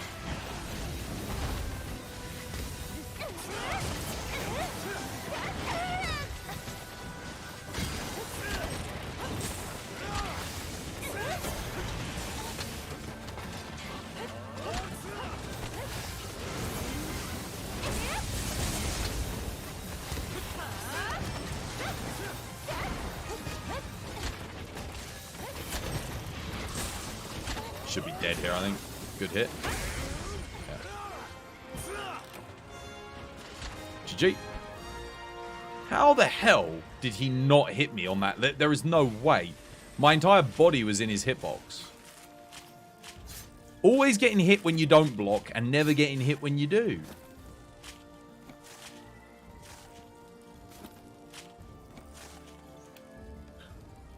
Nice. Right. What's next? What other materials do we need to get you? The funny thing is, I think a load of the stuff that you need comes from Thunder Week monsters on the Anomaly grind. Tigrex, Nagakuga, Cyanator, Hermitor. It's funny because all those monsters give you really, really important stuff. And they're all weak to Thunder. So having a good Narwa build or a good like Kezu build is super important. on the material grind.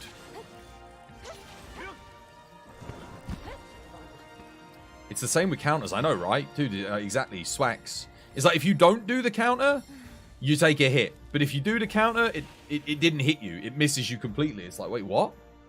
But like, you know that if you hadn't done the counter, you would have taken a hit. So it should have done the counter, but it just doesn't. Really weird.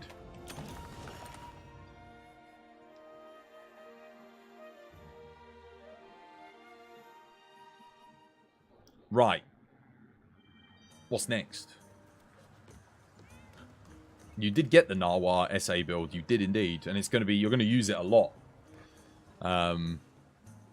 It originally... So at your level, technically, the Lightning Shredder and the Zenoga Switch Axe are better. But as you level up and you're able to get more element skills, element augments, specifically Mailer Hellfire, Strife, even Dragon Conversion is very, very good with Switch Axe, but it's hard to make a Dragon Conversion build for Swax. It's a lot easier to be able to make a... well, I'd say it's easier. To make the top tier Swax builds, it is very tough. A lot of weapons are. Some weapons are relatively easy. Like, it's easier to make the top tier builds for them. But Swax is expensive. Because you really do need... If you're going to do Dragon Conversion, you need Dragon Conversion Furious. Or Dragon Conversion Dragonheart, which means you need a good Dragonheart charm, which isn't too hard to get. If you're going to do the Blood Fury for zero-sum builds on Element, which again is also very, very good, and I'd argue in a lot of fights better, you need to be able to get Mailer Hellfire with really good stuff. You can technically get everything. You could technically get Dragon Conversion with the Blood Awakening with Dereliction, but my god, that would be in it. That's a hard build to make. Firstly, you're gonna need a Dereliction 2 charm. You're gonna have to use the Primordial Legs and Top. You've got to get a God Augment on the Archfiend Gauntlets. You're gonna need Dragon Conversion Furious on everything. Your charm's gonna have to be like Dereliction 2 with something else good and then good slots. Probably 3 medium. Oh man, yeah, that'd be a hard one to make. You thought the Kezu Swax out damages the Narwhal on most monsters, with the exception of like crabs. It depends. It's a lot harder to make a good Kezu build in general. Kezu, what's it? Narwhal only has like less raw. Your element file on Narwhal is always going to be better, providing you've got a better build, and you have better sharpness on the Narwhal substantially. So once you hit like MR2 or AR200, then you can start using the Kezo build with the right stuff. Otherwise, Narwhal's, in my opinion, is always better. However, Kezu can outperform it, yes, with the right augments, with the right stuff. But it's a lot harder to maintain sharpness. It's got less elements, so the element file is going to be worse. It's only doing a bit more on physical hits. That's where it's better. But again, it's only doing better on physical hits if you can maintain sharpness, which is harder to do on the Kezu. So yeah, it's better by 4 Ellie when fully augmented. Yeah, except the sharpness. The sharpness is so much worse. Again, like I said, you really need God stuff. Kezu has 2 advantages. It has more slots and higher raw. Yes, more slots, higher raw. Narwhal's got more element and better sharpness. It depends, like I said, it depends on what augments you can get. I personally think it is easier to make more sharpness with better element work than it is to make more raw with better slots work. Because you're gonna have to put in a lot to get the sharp. Look, I'll show you why. Look at the sharpness difference between the two. Look at where the sharpness is starting off. You've got to get like Handicraft 3 to even get into pink there. Now, yes, the Rampage slot is very, very good, but you got 55 Thunder, okay? 55 Thunder. Narwhal, you only have to do the slot upgrade. But look at where the element starts out on Narwhal. 74. And look at where the sharpness is. 1 Handicraft takes you into pink. You've got to get the Rampage slot upgrade. Yeah. But then you're only augmenting for element anyway. So, like, the 2 extra augments on the Kezu, yeah. Again, it has the same sharpness as Almudron, Swax, and Magmadron. Yeah, but there's no alternative to Magmadron and Almudron. You're completely missing the point. When you are starting out, listen to me, what I'm saying. AR 200, okay? You're not going to get the Rampage slot. If you get the Rampage slot upgrade, right, for this, you can get that, take it, you've got 74 elements straight away. You can start getting element on the Kezu, but then you've also got to get the sharpness. Again, you need a lot of handicraft to get that. It's going to be a while before you get the element augments enough in to make that work.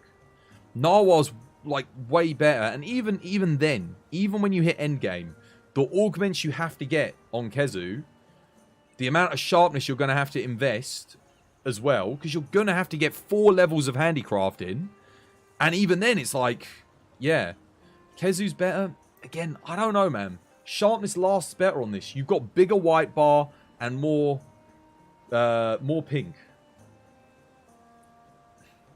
The only way Kezu's better is if you're going to use freaking like protective polish or something. Or Heaven's Sent, which you don't want to be using those anyway. I genuinely believe that for damage uptime, Narwhal's better. Like, realistically. Your video didn't mention gear. My video talks about the dogs. You asked what skills do you want on dogs. You asked what skills do you have on dogs. It's for when you're starting out.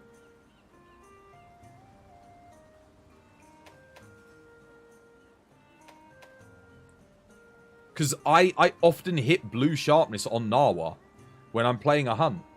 You know? You have to sharpen. Kezu, you're going to... Look at how quickly you're going to hit blue sharpness on freaking Kezu. Again, yes, you upgrade it a bit, but that's half the white sharpness. And barely any thingy. You're going to have to freaking do protective polish in. It's like, no one uses protective polish anymore. Or Heaven Sent. Again, no one's using Heaven Sent. Not with Swax at the moment. Like, you just don't. You don't do it. You go... you're using the new skill for the bonus raw bonus element instead.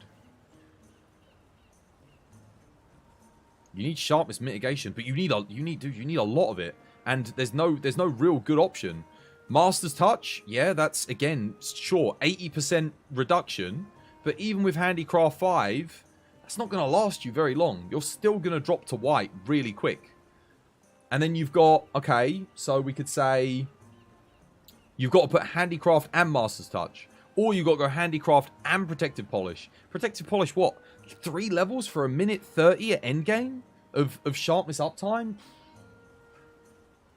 I don't know. Use Heaven Sent. Yeah, but then you're sacrificing some of the best element skills in the entire game for Heaven Sent to boost your element damage, which is going to give you more damage than you would have at that sharpness level anyway. Because you've got the new Primordial skill, which is 40 raw, 30 element. I have tested it. That's what I'm telling you. Kezu, before TU6, there was an argument for Kezu. After TU6, I don't think there's an argument for Kezu because you're not even touching Heaven Sent anymore. The new skill is just too good. And you can augment that with Dragon Conversion, and you can get it with Dereliction as well, all on orange. But then this thing's just going to drop to blue so quick. And you have to bear in mind, the sharpness only gets better when you augment it for Narwhal as well. So it's already got great sharpness. Once you've maxed it out, the sharpness bar just goes through the roof. So you end up with like just a massive bar of white and dude, you put 2 handicraft in, you get a decent bit of purple. Decent chunk, you're already going to get like a solid amount. And then the white will last you basically the whole quest. You won't even have to stop to sharpen anyway. If you're using this on the Thunder Week matchups. And for what? You lose what? 20 raw? Who cares? Who cares when you're already getting base like plus 20 element? The only negative is the Rampage slot, really. I mean, I guess, yeah, and the extra slots on the thingy. That's a bit of a shame. But, dude, I stand by Narwhal Swax, man. It is crazy good. For zero sum, if you're zero summing, bloody hell. Yeah, thing's a beast. And for matchups where it's Thunder Week, but you don't have a 25, like... Yeah. The Reddit meta says Kezu is the best swax for Thunder with primordial skills. Because they did the math. Yeah, but math is not practice. Math is not you using it in practice. That's not considering, like, how quickly your sharpness goes down. So you're gonna have to stop. It's not including, like, the stoppage time to get your sharpness back up. Be it through protective polish or thingy. Because you can't, again, you can't use Heaven Sent with it anymore. Will your max hit be higher with the Kezu? Yeah, because you don't have to upgrade the Rampage slot. But the damage uptime on this, thanks to the sharpness, is massive. Like, it's huge. You don't have to stop. You just go ham. You just, the whole hunt. You go absolutely crazy. Whereas the other builds you do.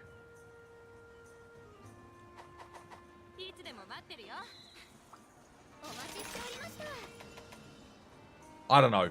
I feel like any build that I need to run protective polish on now to maintain damage, dead to me.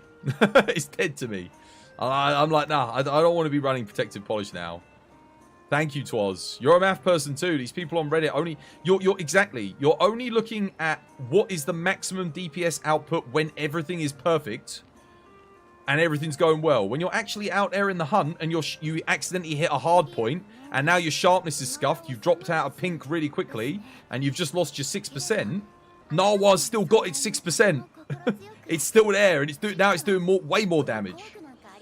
This is what I'm saying. And then you don't even have to stop. You're not stopping. There's no stoppage time with Narwhal. This is what I'm trying to explain. The math doesn't account for that. This is just experience. This just comes from experience.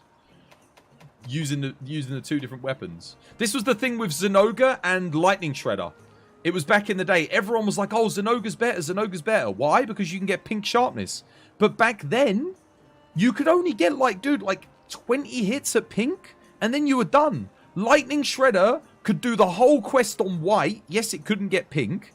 But Zenoga would drop to blue. Lightning Shredder never dropped out of white. Never. You could go the whole hunt. And it had higher raw anyway that made up for the loss of the 6%. Which was huge. But everyone kept saying how good Zenoga was. I was like, dude, just use Lightning Shredder. Lightning Shredder was better. I even out DPS'd people using Lightning Shredder back then that were telling me that Zenoga was better. I was like, dude, Lightning Shredder did it. Now, could that be I was playing better? Potentially. But, yeah. But you had protective polish. On Lightning Shredder? No. Oh, you mean on Zenoga? Yeah, but you... Dude, whilst they're doing their protective polish to get their 6% back, I've just done 20 hits with my Lightning Shredder in my combo. Or like 15 hits. For like 3,000 damage. Your 6% that you gained back whilst you stopped for the sharpen, you ain't getting that back. I've just out DPS'd you because I didn't have to stop. Not having to stop to sharpen is a huge benefit. It's absolutely massive. Reddit Met is always prioritizing Protective Polish 3 and the amount of handicraft for the swags. Their argument is that Protective Polish maintenance, constant DPS, exactly. Maintain but it doesn't. It rarely does. Unless you're getting perfect RNG and you're sharpening at the perfect time every single hunt, which none of you are perfect, none of us are. So outside of like, yeah, maybe a very specific speed run where you're doing it, then it's not going to happen. You're going to have to sharpen at an inopportune moment. No one in your entire squad is going to be playing as like perfectly. When you're playing in an actual real setting, using a real build, what you want ideally is just more sharpness with, sure, you might lose like 3 element or whatever, but that extra sharpness, you're not going to have to stop. You're not going to have to do anything. And a lot of the times, if you're playing with a good enough team, the monster's not leaving the area. So it's not like you're sharpening whilst you're riding your dog to the next area. That's not usually happening. As well. So you got to consider that as well. There's so many factors that just the math isn't considering in a hunt. You've got to look at like the actual use case. How good are you with the weapon? What augments do you have? It's not just, oh, this is if you have mathematically perfect all the best augments. No. Because realistically, you're not going to have that unless maybe you're cheating, or maybe you've played the game for, like me, thousands of hours. You might have a couple of really good augments, but you're not going to have the full build to make it absolutely perfect. You've got to consider all these things when it comes to making a build. The Narwhal Swax, you lose a minimal amount for a huge gain on your average hunt. And on your average hunt, I would argue Narwhal outperforms Kezu. Every time. Maybe if you've got a speed run, every single person's running Kezu Swax, you're all coordinated, you all sharpen at exactly the right times, you're all running protective polish, sure. Might work then, might out DPS because you kill the monster fast enough to the point where it doesn't matter that you've got like, I don't know, 50% less sharpness, because it's not going to affect you. Purple isn't worth the percentage increase in Rise, honestly. It's not worth prioritizing. Well, it is worth it. It is worth it if you've got a good bar of purple that's easily accessible. Then it's worth it. But if it's quite hard to get and you've not got much and you've got to maintain it, that's when it becomes a question of, like, is it worth it? So the Kezu Swax is like that perfect storm, you know? Where it's like, you've got to get the handicraft to level 3 to get a sliver. If you've got the sliver, you have to run protective polish 3 to get the 90 seconds. That right there is 2 level 4 slots, 2 medium slots. Gone. Gone. Narwhal, you can use 1 level 4 slot, handicraft 4. You've already got, what, 3 times more handicraft than what you would have had with the Kezu Swax, because it goes straight into it. You can put protective polish in, but you're going to have so much white bar that you can just play into the white. You take the L on the 6%, and you just keep going. You don't even stop. You don't stop to sharpen. You kill the monster in the first area. Done. Like, there's no opening. You don't stop. You just keep going. Every time the monster goes down, you don't have to sharpen. Doesn't matter. So with all the LE damage you get, a percentage boost is better than flat boost you get from white. It's not worth the points in the handicraft and maintenance skills. This is the thing. This is where the god tier augments come in.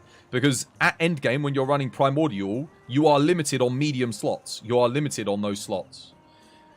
So unless you're getting like really good augments to get the slots to be able to put in the protective polish with the handicraft. I mean, the handicraft's easy to get in. The protective polish is where things start becoming troublesome. You're probably going to want like a large slot upgrade if you're running protective polish with it, because you're gonna need handicraft in there. You're gonna need 1 level 4, 1 large, so you get the large for the handicraft, and then you need a medium and a level 4 for the protective polish. At that point, just make the comfy build, evade and hone.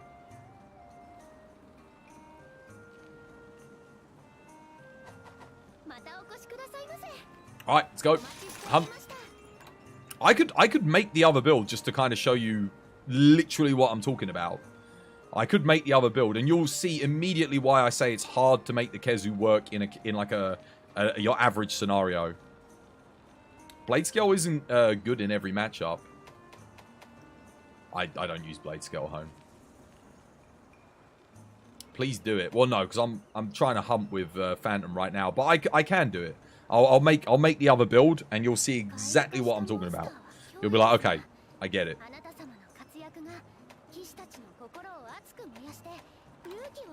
The reason why you don't run Blade Scale home, by the way, on Switch Axe isn't because of thingy. It's because typically when you're dodging with Swax, outside of a couple of things at endgame where you probably want to use Embolden with it so you can get your sidestep iframes, it's because you're countering. You're countering. If you're countering, you're not activating Blade Scale. Counters your bread and butter for your evasion. Right, what are we doing? What's your AR rank now, by the way? Just out of interest. Where are we at, Phantom? You mean for fun, comfy build? Yeah. If you're not used to countering, then sidestep's your best friend. That's going to be... You have to run something then. AR 109. Okay. So we're slowing down a bit on the AR game. Guess 120. Let's just do another one of these. Get you more of these materials. You're going to need them. Most attacks you can't iframe. You space.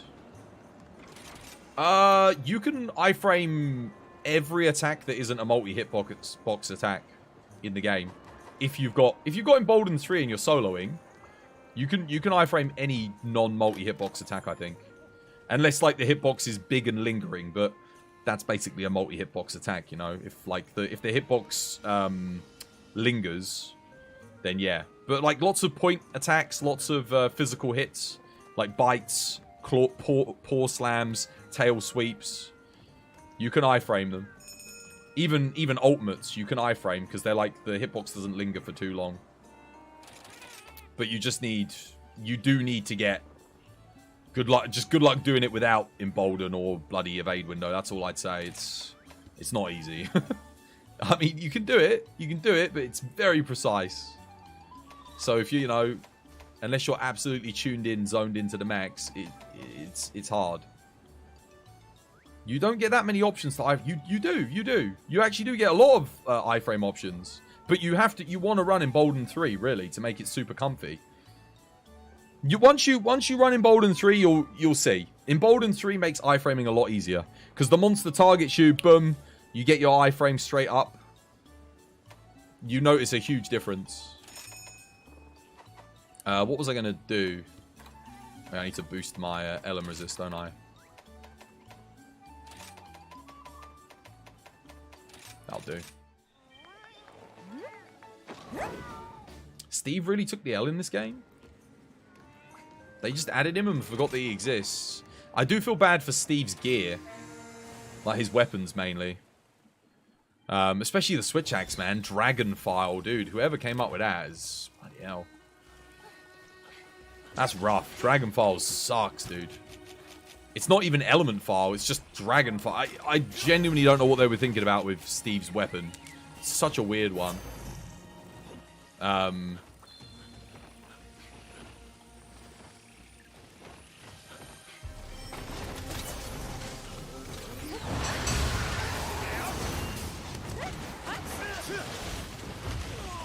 Didn't actually go for me. Don't move, don't move, don't move, don't move, don't move. Bastard.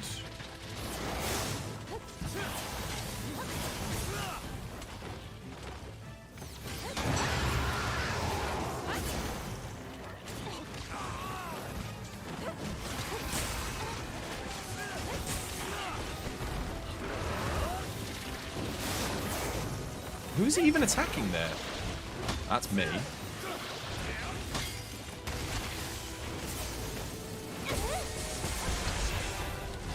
No! Please, please, please, please. Hold off on the traps, man. Hold off on the traps.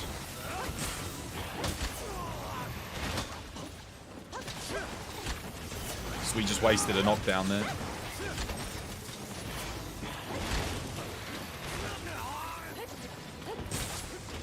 See if I can hit this wing here. Okay, next trap we'll do when he's exhausted, yeah? We'll get an extended trap life. Okay, so now if you want to do a trap, go for it. If you've got another one that you want to use.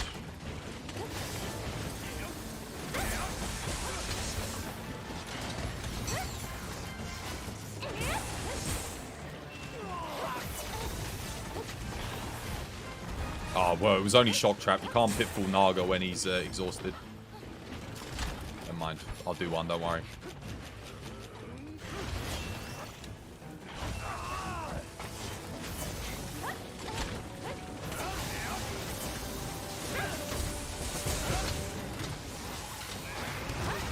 Need to be hitting the wings a bit more here, but... Kodachi? Bugger off, Kodachi.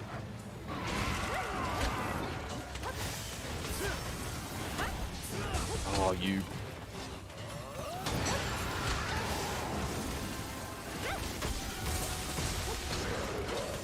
Alright, well, we should get Kodachi as a mount here, maybe?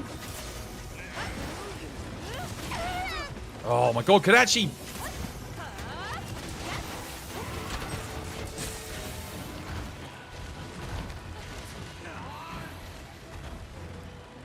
Nope, no. Because Naga didn't get an attack off on him.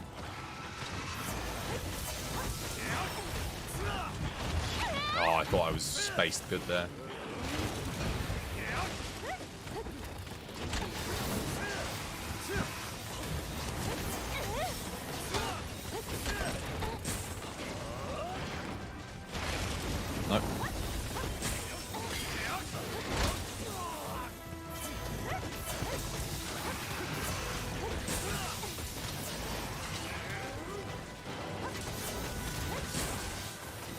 Flash. Flash. Ah, damn it. Unlucky.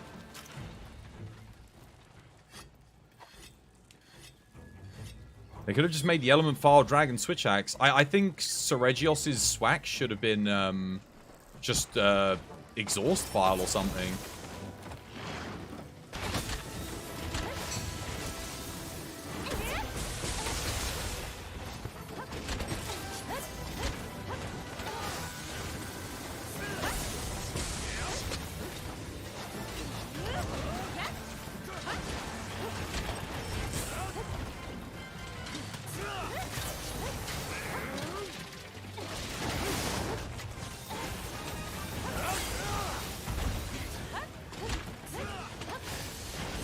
Damn it.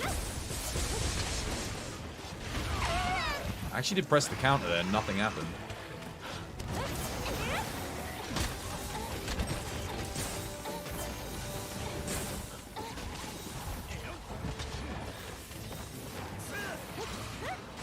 GG.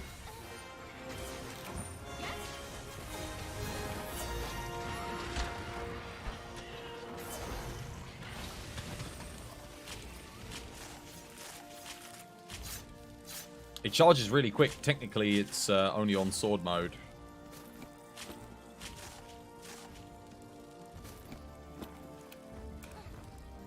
I could play some swags on this hunt, actually.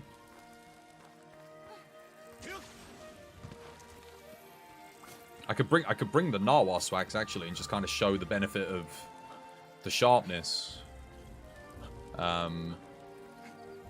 Again, you've got a thing on Narwhal, like the good Elm hit zones are hard points as well, so you lose sharpness like extra quick. Because you do want to break the wings to get the free knockdowns too.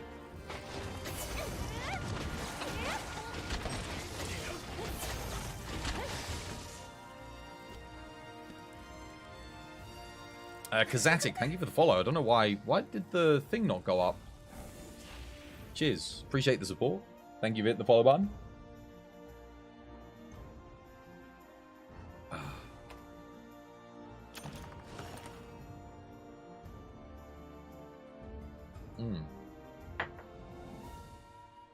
Actually, you know what I'm going to do? I will make the Kezu build. And I'll show you the issues with the Kezu build. I'll take it out on that hunt as well. Let's do this.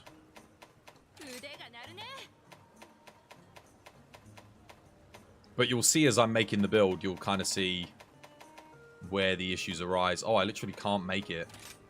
Seriously? Oh yeah, now I remember why I couldn't be asked to get it. Gotta go and do low rank freaking Kezu. Screw that. I've also got to get low rank Tobi Kadachi too. Is there no jump up? Bugger it. Can't be bothered. That reminds me of literally why I was like, nah. Now I remember. I was like, dude, no, I'm good.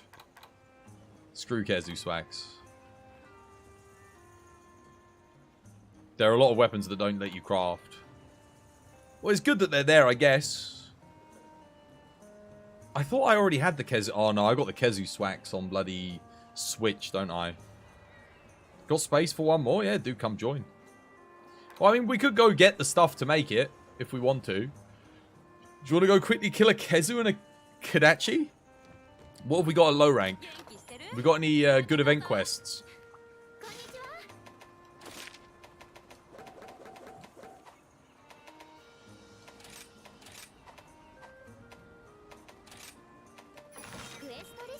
No, nothing.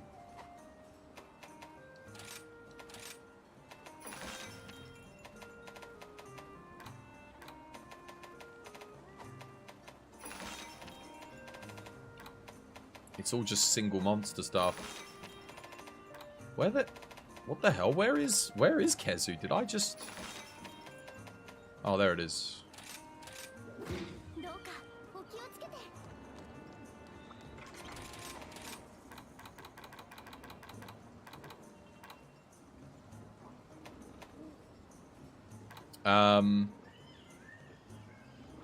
I've got this build saved, right? Yeah, experimental. Let's just grab. What shall I take? This. So, notice how, like... So, here's the thing. You have to upgrade into the sharpness here, but notice how the white is already touching the pink. So, it's like, yeah, I'd get more sharpness in if I could. But it's got a nice big bar of white. That's the benefit. Like, I'm not... Like, I could put protective polish in to this build, but then it's the same issue as that the Kezu build has right here. You're better off just playing on white. And you know, just maintaining aggression rather than sitting there and sharpening.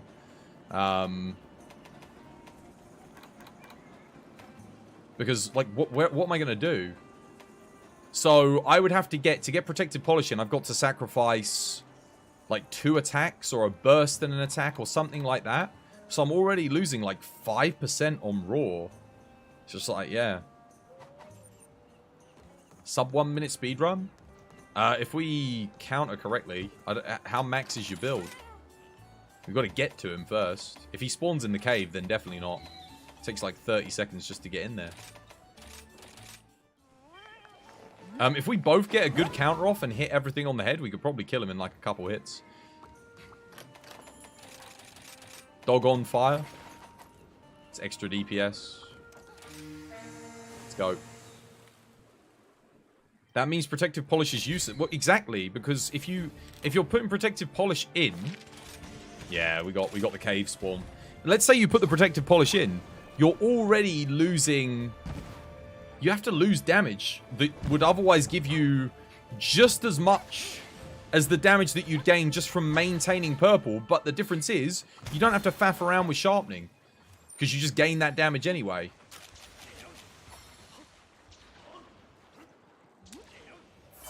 Your and Ellie focus build, so why does raw matter as much? Raw matters on your Ellie builds, dude. You're still using physical hits. The swag still scales with raw. Just because it's an Ellie build. For example, earlier I hit a 950 on this Ellie build on a counter for oh.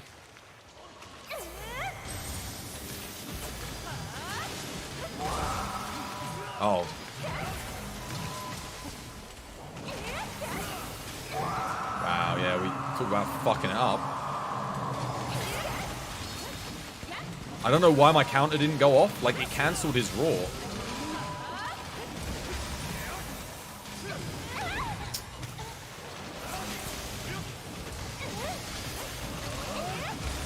Just flinching him too much. Yeah, didn't end up on the head. Might have to do this a couple of times anyway. Failed to join lobby. It's not working. Are you on PC?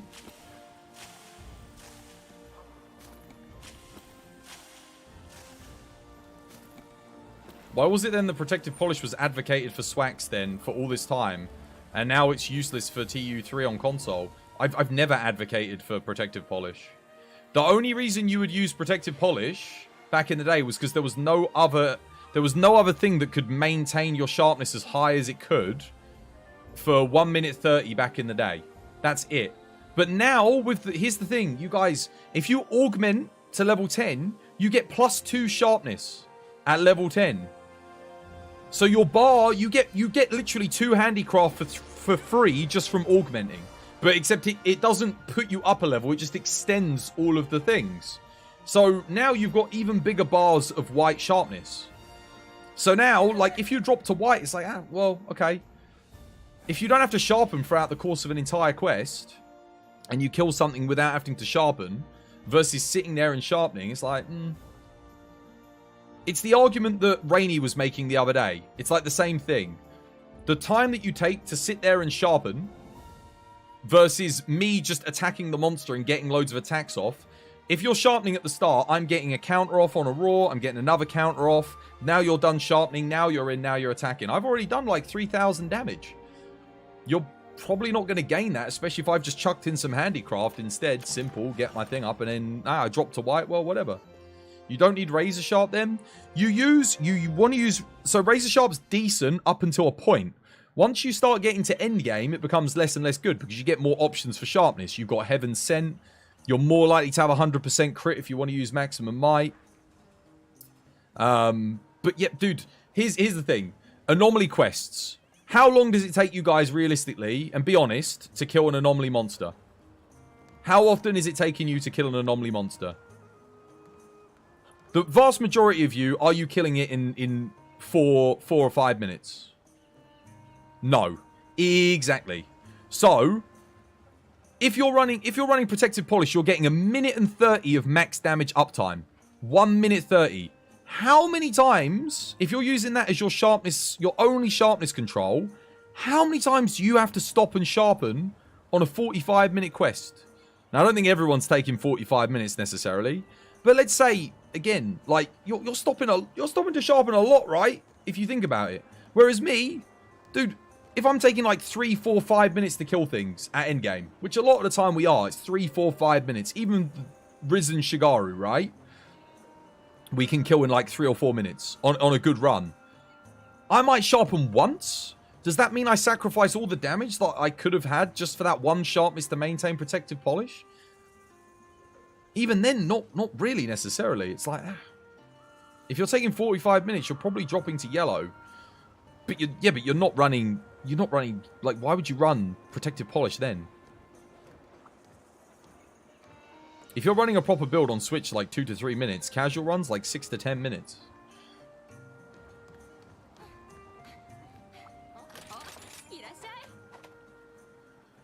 For the vast majority of people, having 1 minute and 30 of sharpness uptime, and then immediately dropping down to white anyway when they come out, stopping and then sharpening again. If you do take like 10 minutes, not that there's anything wrong with that, but let's say you are taking like 10 minutes to kill, Protective Polish is just like, at that point you might as well just chuck in some handicraft, wait until the white sharpness goes down, and then sharpen twice, once to 2 times during the quest, and not worry too much about keeping your sharpness above into pink or purple, stopping to sharpen every minute 30.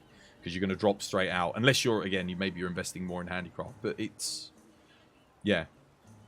You're applying, like, your speedrun logic to a casual hunt. Which is just...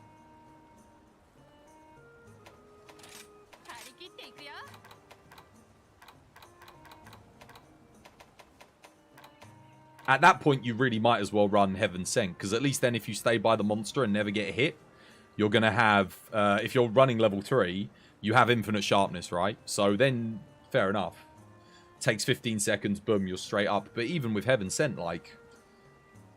You can run out the sharpness bar pretty quick and drop to white before Heaven Sent even activates. And then you've got Heaven Sent to keep you in white rather than in the purple. At which point, it's not worth it because you've just sacrificed either Dereliction or Primordial bonus for Heaven Sent. Which is going to give you more damage than what the extra sharpness to purple would have given you anyway. So it's... it's like, yeah. Again, it's not... It wasn't worth it for you. Kezu Axe? Oh yeah, that was it. Let's see. How many more of these do I have to do to get this thing? Let's have a look. Is this it here? No, that's thingy. There it is. Oh, wow, dude, I got... straight away. Damn. Okay, that's nice. Cool. Right, now I just need Tobi Kadachi electrodes. Unless I can upgrade to the thing without it. Let's see.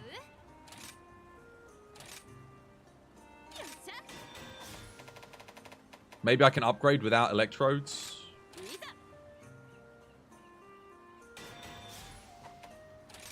No. Okay, so I have to get the electrodes. Fair enough. Kadachi it is then.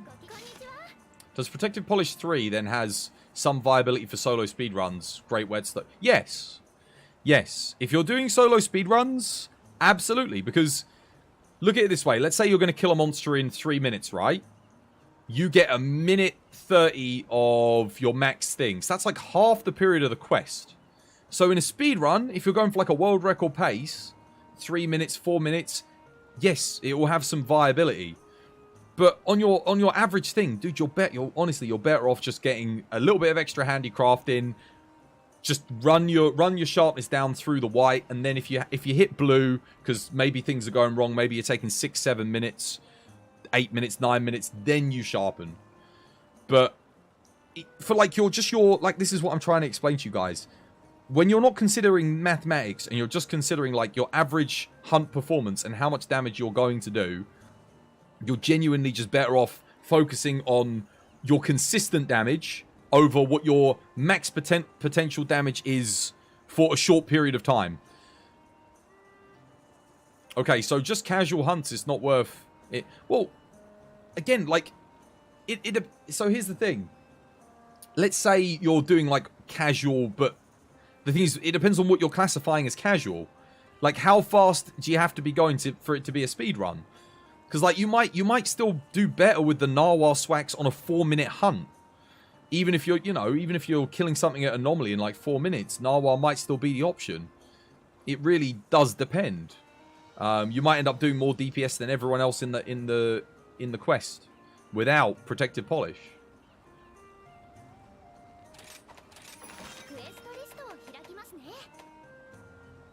I think the best way of putting it is this: if you're in a race, right, and you have 2 drag cars. Now, one drag car is absolutely faster than the other drag car. So that's your Kezu Swax, right? Kezu Swax that has the potential for more damage. But then you say to the other drag car, you get to start 20 seconds before I do. But it's only like 1% or 2%. Like 1%, literally, like slightly less. But the other thing takes like 5-10 seconds to start. Which drag car are you going to bet on? On like it's going to be the one that's like 1%. It might be 1% slower, but it gets a 10-second head start because it's going straight in. And it's getting those counters off. It's doing that work straight away. Even, like, that's what I'm saying. Even in, like, that scenario, when you're playing with a really good team, you can still out DPS.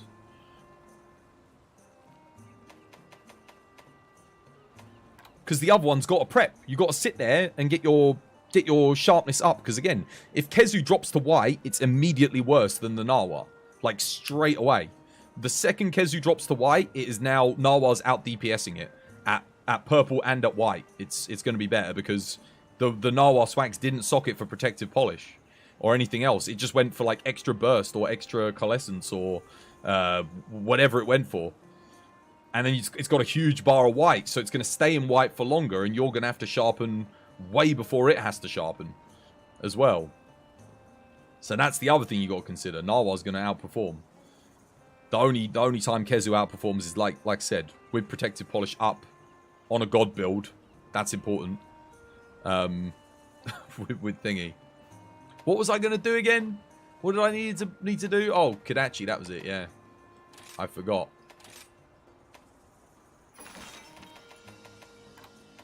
Water. Grab your water build for this one. Low rank Kodachi. There we go.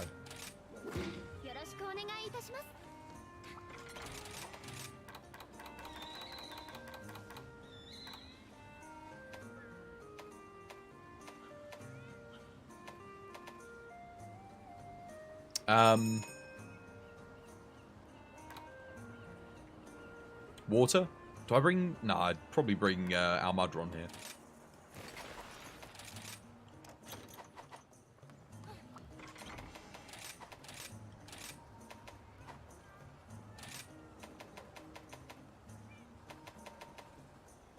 You know what it might actually be? Narwhal for multi and Kezu for solo speedrun. Just because Narwhal, like I said, you're not going to have to sharpen. So you can just keep going, and the sharpness lasts longer. And Kezu might slightly beat it on solo because you can script it, sharpen up your protective polish, and then you're going at your own pace. You're getting everything's hitting you. So you're getting all your counters and zero sums off the monsters always targeting. That might be the way to go. Oh yeah, it was dog. I was thinking to myself, I need to put that on thunder, and I was like thinking, what do I need to... No, I don't. Not thunder, water. There we go. Sorry, I lost my train of thought there.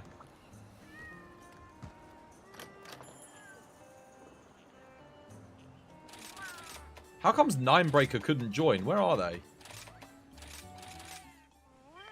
Have you updated your game for, like, the new stuff? Did you update? Because we got the, Did you get the new event quests? 9. I'm not sure if they're still there. But I know they were trying to join, but they couldn't get in. But the lobby's definitely right. I haven't changed the lobby code at all today. It's the same as what it was earlier.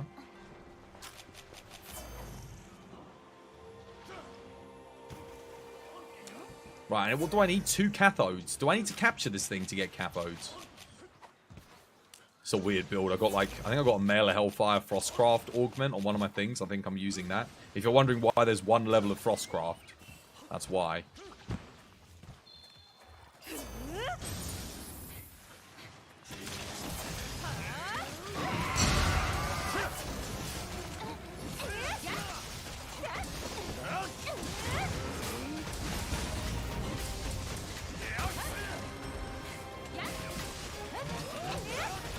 I think we need to capture here, so be careful on the damage. It's ready. Hold your fire. Oh, never mind. GG.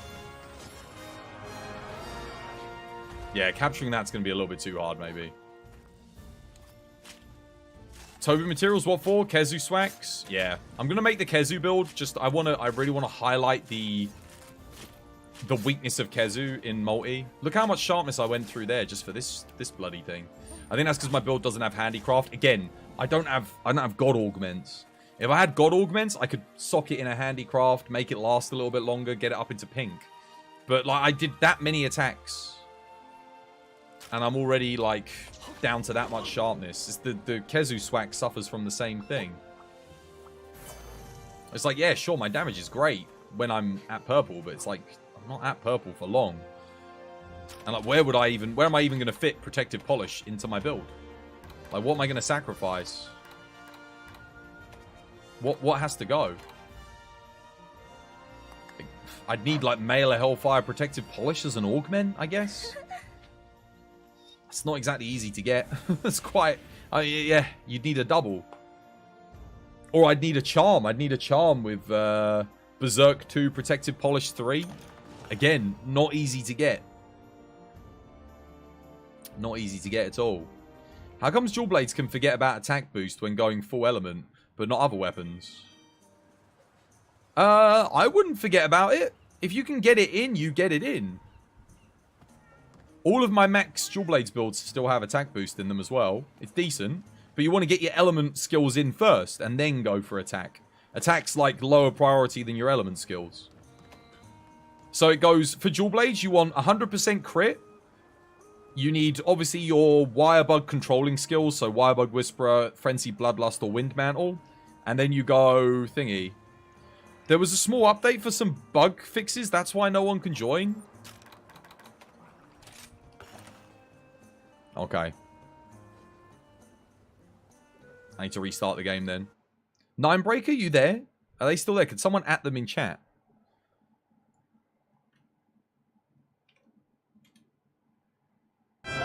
What's a raid?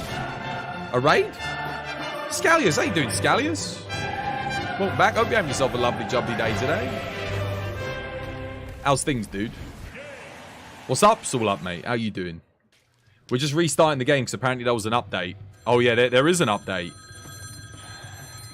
There is indeed an update, guys. Phantom, back out. We got to get an update. Old school RuneScape. Dude, you doing a bit of old school today? I thought I was having a stroke. Yeah, doing good, mate. Doing good. How was your stream? Dude, shouts to you. Hope you have yourself a lovely, jubbly day today. That was a vid? Oh, was that a vid? Dude, I've seen so many people streaming RuneScape these days, man. Fun hunts with the boys. Good stuff, mate. Good stuff. Anything you're chasing after? Any good RNG? Any good charms? Good augments? Dude, this is a big update, man. What the hell? It's taking ages for me to download and install it. Remember, I've got gigabit internet speeds. I'm only at 50%. You're going to be heading out for the night? You've got to be up for work today? Okay, yeah, dude, no, take care. Yeah, Ninebreaker, dude, I'm making a new lobby. It was my fault. There was an update for the game. A patch. Anyone got patch notes? Anomaly grind for 241 as fast as you can. Legend.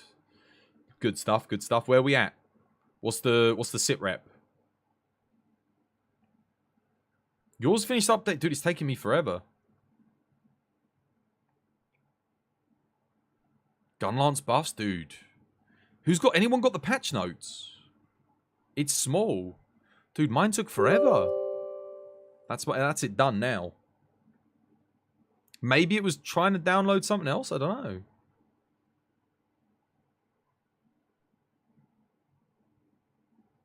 Alright, anyway, we're back.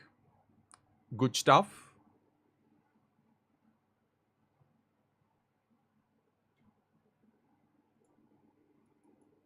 Oh, don't tell me it's not loading. Oh, it's probably going to have to do like the sync thing, isn't it? I need to start looking into getting some mods now for the game. Honestly, now that we're done, it's like, see if there's any. Does anyone know any good mods? Any good quest mods? Like fun. I don't think anyone's done anything like that in this game, have they? Like no. I think you can like make your own quests. There's a custom quest creator mod. Could get that, so we could just make like our own things. That might be good fun. Oh wait. Oh crap, I skipped over it. I didn't even press a button. It just like, it was up for like a frame. I didn't press X. Oh, damn it. Oh well. Well, hopefully it was something good. Yeah, no, hunts were good, man. I'll make a new lobby, guys, and then you can rejoin. There was an update. There was an update, yeah. Didn't expect that. Did not expect that. That's why Ninebreaker couldn't join. I did think it was odd that he couldn't get in. That explains why literally no one has been joining today. They've probably been sat there silently trying to join and not being bloody able to. Exclamation mark ID. I'm just going to update it, guys. Wait, is anyone actually coming? Does anyone actually want to join?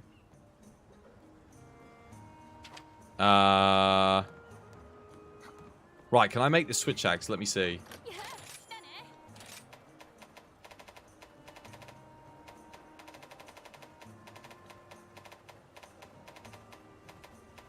Yes, I can.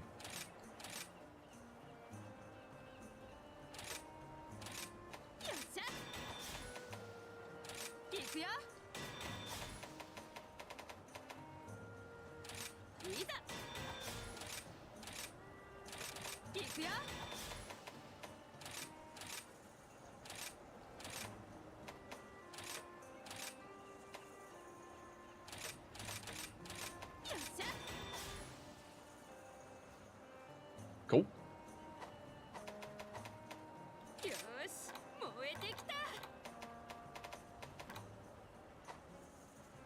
Let's get my... I'll get my Narwhal Swax build and we'll put it on there. How you doing, Bapine? You're kind of new to Sunbreak. You just killed the first Lord. Yo, well done. Good stuff. You're going to check the notes real quick? Yeah, Don, have a look at the notes. Let me know what it says, dude. If there's anything important in there. I would like to know. Let me bring... Not that one. Oh, that's an old build. Raw Thunder. Thunderclap. Here we go. Here's the Narwhal. That's an old one as well.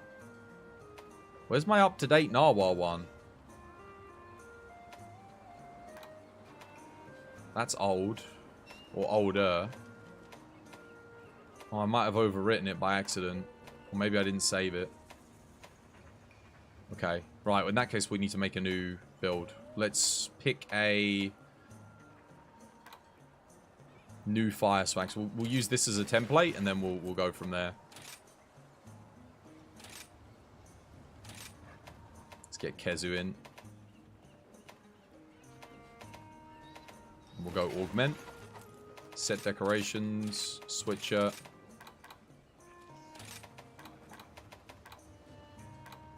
Bolt. Bolt. Bolt. Bolt. Oh, you're kidding me. Am I seriously one small slot short of getting... Oh. Yeah. Crap. Okay, in that case... Bolt.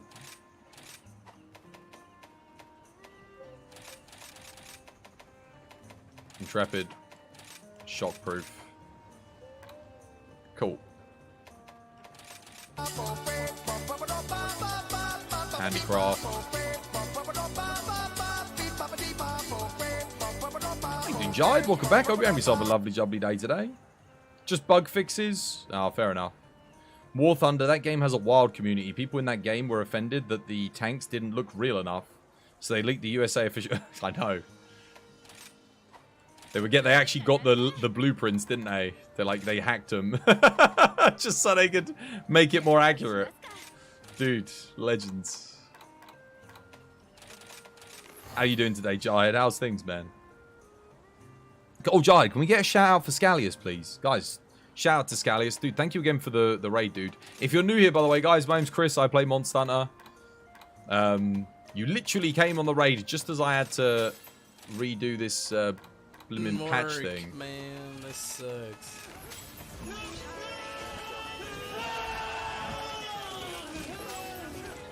There he is. Tigrex screams. Oh god. It starts now. Wonderful. I mean, if you go to Scallia's stream, you're gonna hear things you've never heard before. Listen to that. Glorious. Okay, if that doesn't sound like something that you want to watch, I don't know what. I don't know what does. Oh, wonderful. Listen to it, chat. Listen to it.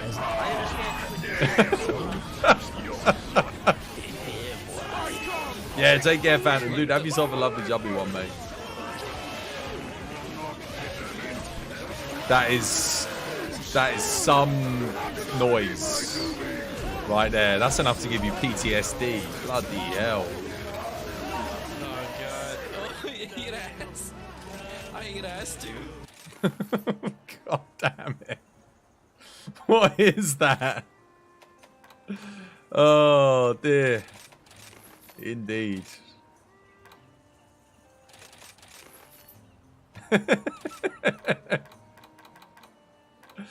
Now that'll wake you up. That'll wake you up for sure.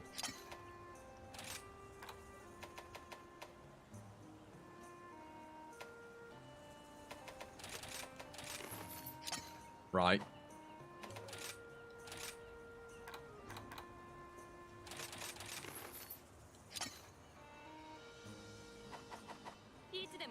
Okay, so we're maxed. There we go. 360 raw, 108 thunder.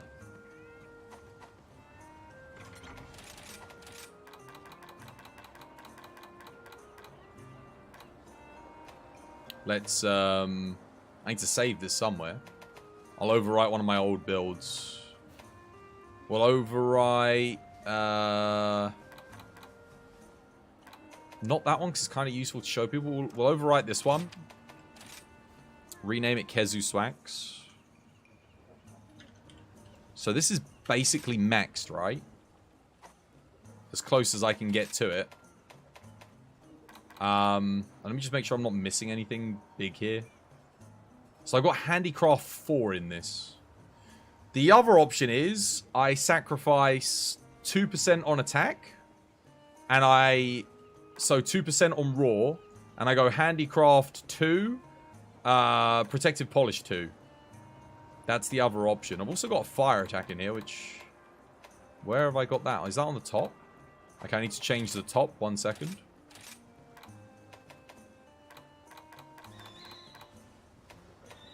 Mail of Hellfire. I need Mail of Hellfire, but...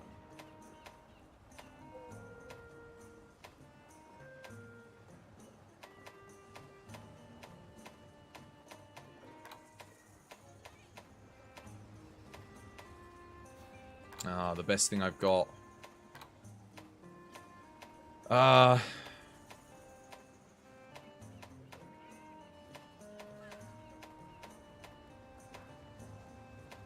Oh, now I understand why I was running Mail of Hellfire Frostcraft on the other thing. It's because this is the best thing I have. Oh, well, we have to run that then. One level of thingy randomly. Cool. I've got too much yet. Too much rapid morph. What do I have in here? Oh, okay. Handicraft. We have to get handicraft back in. What am I missing?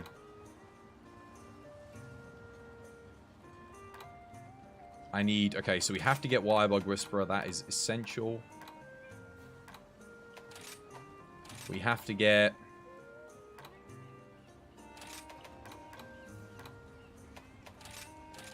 So I could just play this without the Protective Polish. Or we go Protective Polish 2 here. But it's like...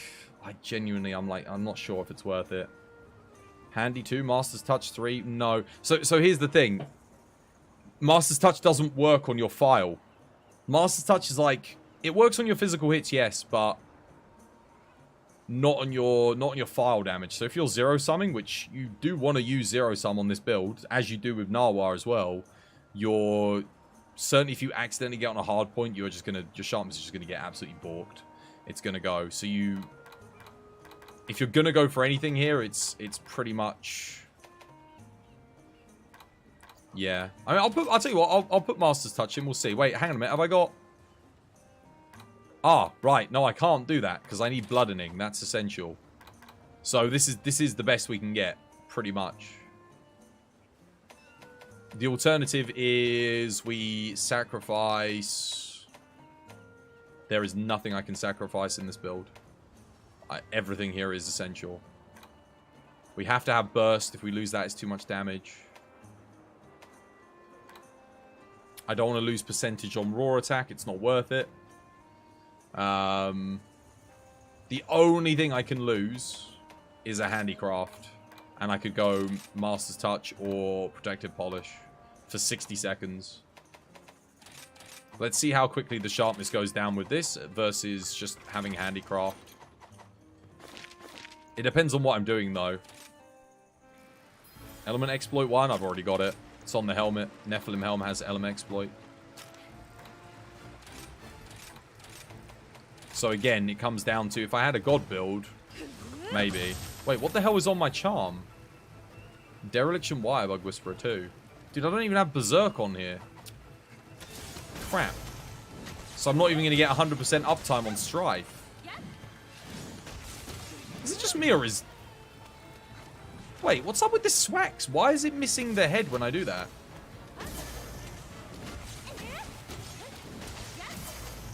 That was weird.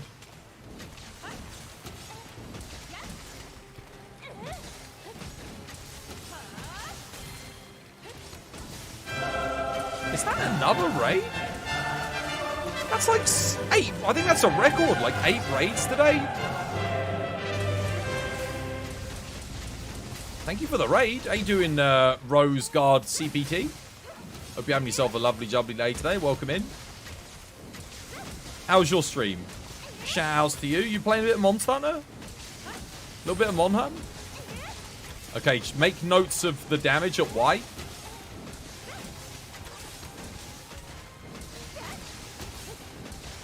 See, white sharpness is going pretty good. It's like lasting a bit of time, but watch the zero sum here. Because we don't have Master's Touch. This will probably eat quite a bit of sharpness, I think. Yeah, that's noticeable dip. That's probably about a third of our sharpness that we had left there.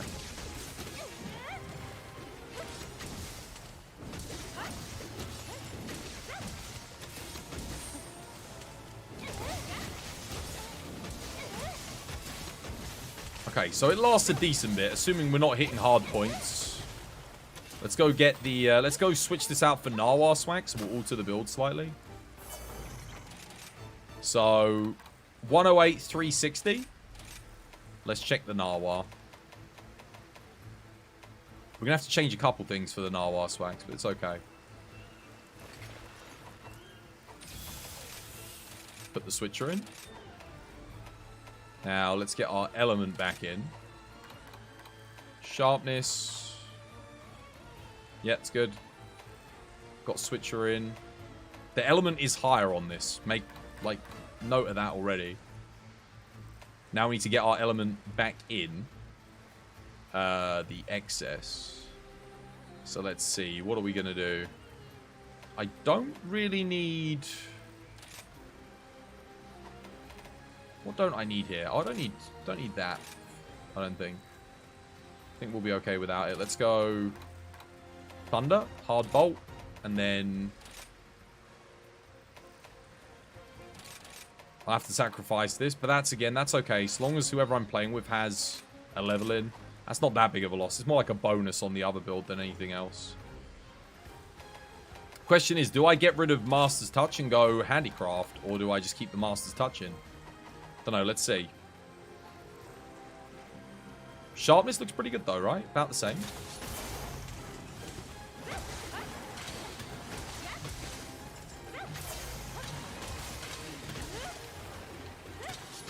Again, remember, I'm not running Protective Polish on either of these. But look at how much longer I'll end up staying in purple on this versus the other thing. And look at my file damage as well. It'll be more here. Save the set again? It's okay, I don't have room to save another Thunder Element set. But look at how much more white sharpness I have. It doesn't look like much, but this makes the difference on a hunt. Like, I'm not gonna have to stop to sharpen here. I'm still in pink as well. So I'm maintaining max for longer. And again, yes, I've got 25 less raw, but I do have a good amount extra element, right? But you're dealing less raw. Yeah, but look at my actual numbers. You seen the numbers? The numbers on the raw is basically the same.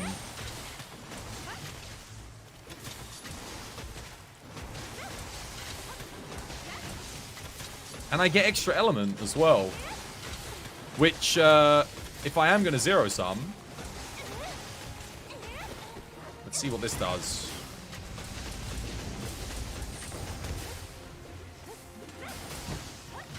Can we get a shout out for Roseguard? Thank you so much for the raid, by the way. If you are new here, my name's Chris. I play Monster Hunter. Narwhal does 728 at purple.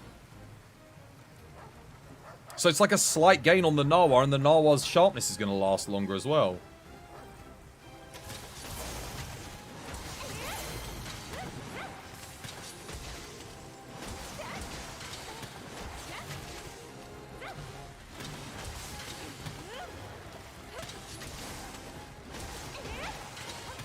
A difference of 8.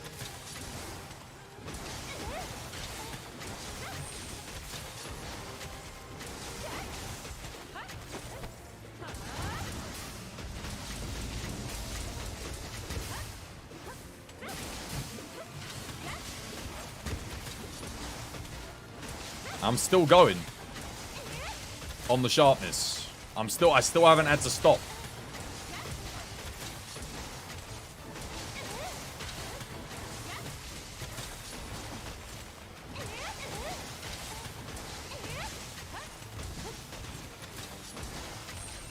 That's what I'm saying. Like, imagine, I haven't had to stop. I'm still in combat this whole time. And then the monster, the longer I last, the more likely the monster is to just leave the area.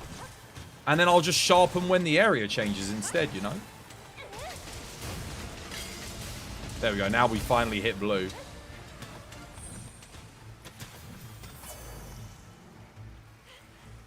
So you're looking at... So what was it? Narwhal's hitting better? Narwhal's hitting more. I had to sacrifice one small slot.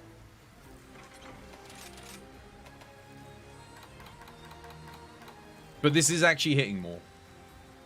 With the same build. Again, they'd use the same build archetype. And again, if I put Protective Polish in one, I could put Protective Polish in the other.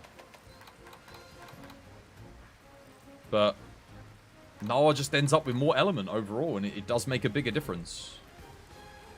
When both are on white, Narwhal does 687, Kezu does 720 on white.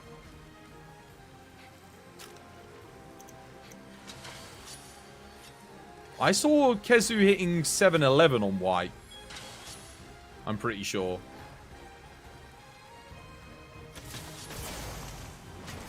I can switch back again. It's fine. We can switch back and see.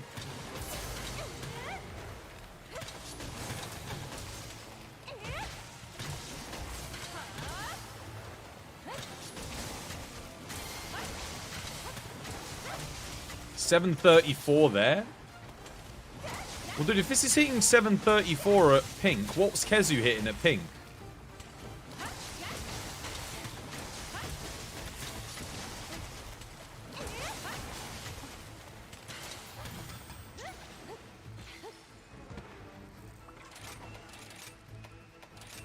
This is the other thing. If I get a God Augment for this, it's a God Augment for the other build anyway. Kezu's good, but the element on Narwhal is just too good. It's that extra element, man. Again, I have maxed both of these just to prove it. This is maxed. This is maxed.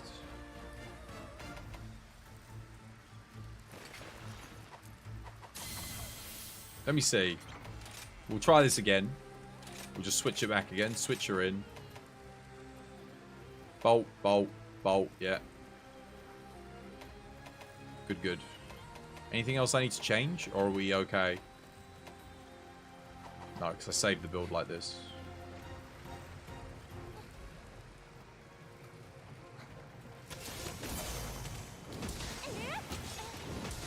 I'll charge it up. Okay, so it's 738 to 745 on the physical hit. 738 to 745. So the physical hit is less. But watch how quickly I drop the sharpness. You ready? 3, 2, 1. You ready? That's it, I'm done. There's your damage uptime. It's gone. Narwhal, I'm not going to have to stop and sharpen. So now I'd have to get my protective polish up instead of... It wouldn't even last that long without protective polish. So I'm stopping. I've sharpened. Narwhal's just done a combo, a full combo. Now I've got to try and catch up with that damage, which I'm not going to do. This is what I'm trying to explain. Like, short of running protective polish, this build is... just ain't going to do it. Although that 780 is very good. But yeah, you'd have to run protective polish with this. 100%. So yeah, maybe if I can get protective polish on the augment or something. 720 at white, that is pretty good.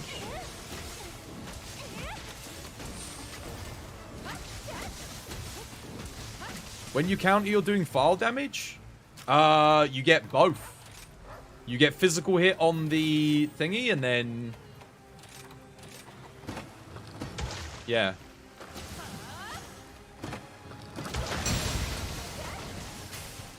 It's like 900s at white. It's decent. For an element Swax, that's very good.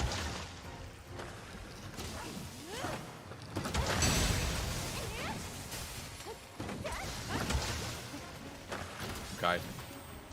So it does do really well at white, this thing. It is hitting good. Like 720 at white. Let's just see. What's the Narwhal hitting at white? Because you said it's hitting only 680s. Let me have a look. Is that really all it's getting? Because in that case, you could just use Kezu at white.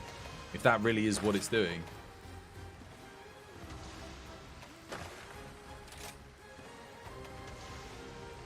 Okay. I need to drop out a large slot for something.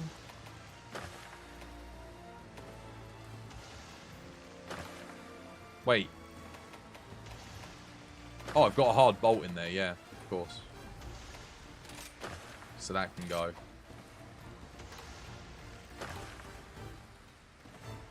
Am I forgetting anything here? I don't think so. It doesn't really matter what I put in here, does it?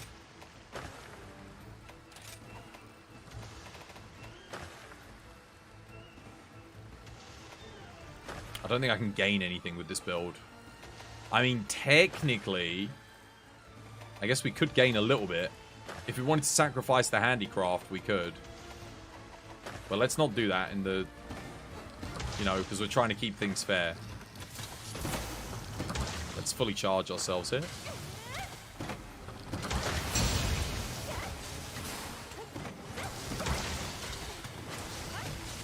$737. And thingy's what, 750? Remember, we've got dereliction on this build, so our dereliction hasn't gone up yet. Because we just switched. So we will hit higher once Dereliction maxes out.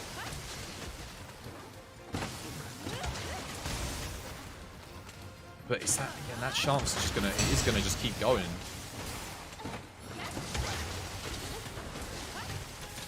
I want to see where we drop to when we hit white, though. That's the important thing here.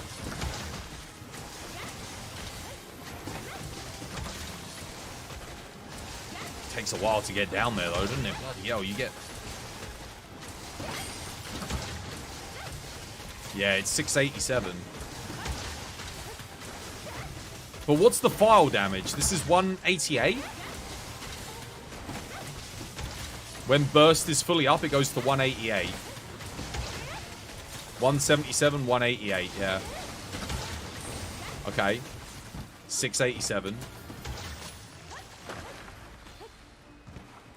What's the file damage on the Kezu?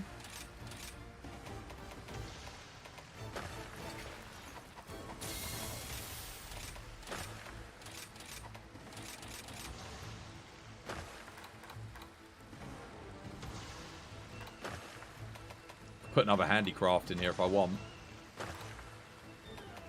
Can I gain anything else on the Kezu? I could put an attack in for 2% extra raw if I really want to. I could even go burst 3. Just to get it up on white a bit higher. Let's like, now we'll do an unfair test. We're going to max this out. I'm just going to go and play without protective polish and see how high I can get the white damage to actually get to. Just to see if it's worth it. We'll gain an extra 2% on physical because we're hitting like 700s. 2% on the physical hit is actually quite a bit.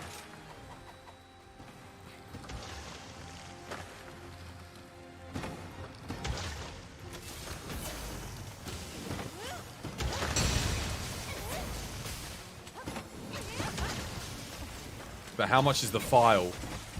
198 there. But this is a pink sharpness. 184.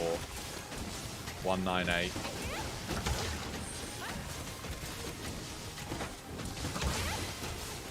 Oh, that's because we've got burst. Dude, that burst makes a huge difference. That actually does make a difference. 168. Okay.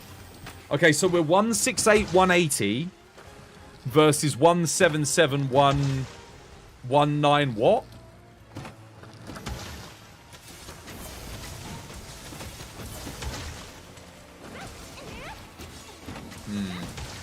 It's a tough call. I could go for more handicraft on this build. But if you just resign yourself to playing white... 168. 191 there. It depends on whether or not you're getting the burst up to max with consecutive hits. But that's, dude, that's a 749 at white now that we put the attack in. 751 with that extra 2% on the attack. That's pretty huge. It's really just the sharpness. It's like, how long does this last for?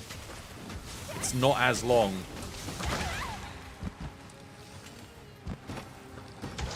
But that being said, it's nowhere near as bad as I thought it would be. It lasts, like, it does last a lot longer than I thought. Like, the white bar looks bigger when you're actually using it here.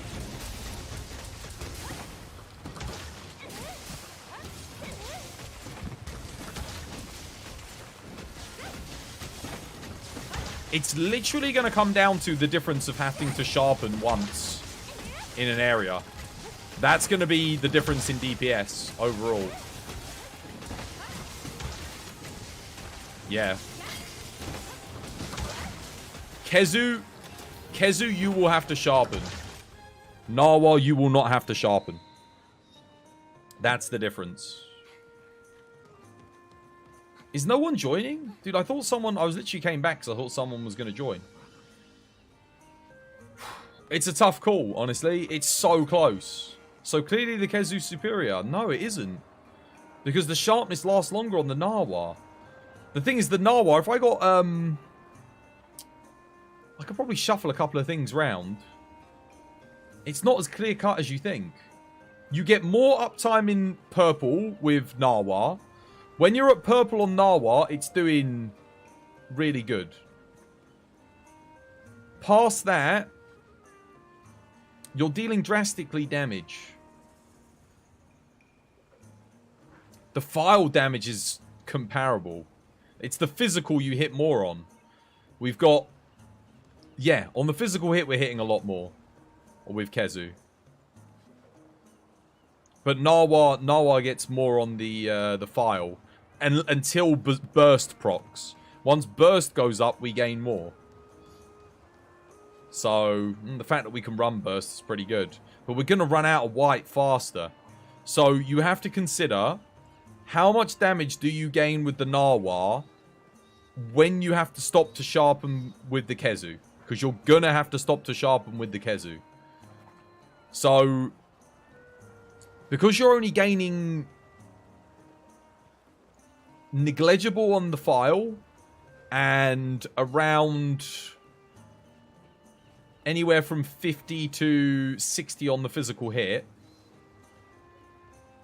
does that add up to losing 2 combos worth of damage on a sharpen when a monster's down? That's what you got to work out in an actual hunt. I don't know that it does, because the Narwhal's just going to keep going. It's not going to have to stop at all. So you might miss a counter, you might miss something, like you don't know what you're going to miss as a damage opportunity that the thingy might gain. But I'll take it out on a hunt. But again, yes, you can see that mathematically it is hitting more. But in practice, is it going to do more? Let's see.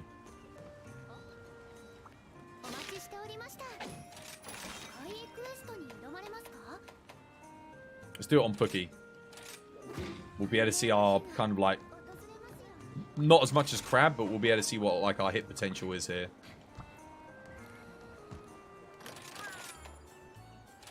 I didn't set it to solo, did I?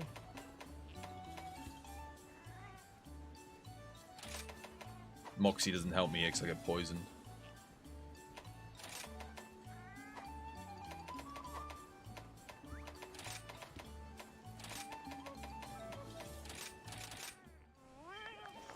This type of debate is what Monster Hunter's about.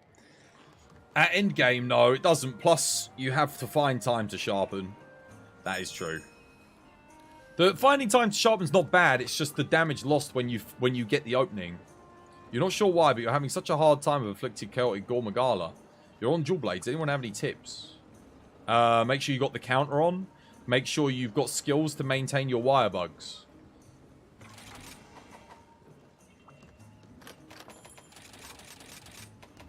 Because you should always have a wire bug to be able to counter whatever it is that he's doing. And then you'll be fine. So if you're running the Risen Kushala helmet with your build, you immediately get Wirebug Whisperer 3 and Wind Mantle. So you, providing your countering, and then you do your Drill Slash whenever he gets knocked down or you break a wing. You can target the wings. Don't use the jumping. Don't use the aerial move on Chaotic Gore. Use the spinning attack, the one which you do on the ground when you press circle and you go. Don't use the aerial dual blades, because yeah, that's where you usually end up dying, is when you're in the air against Chaotic Gore. He'll catch you out. I mean, you can use it if you absolutely have to. It does give you iframes, but I find that the other move ultimately ends up being better, and it's faster. You can always counter out of it as well if if something goes wrong.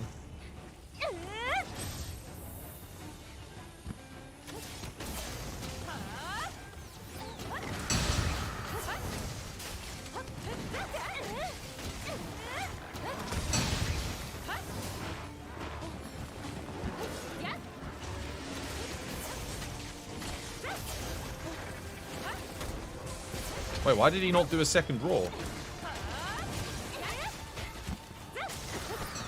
That was weird.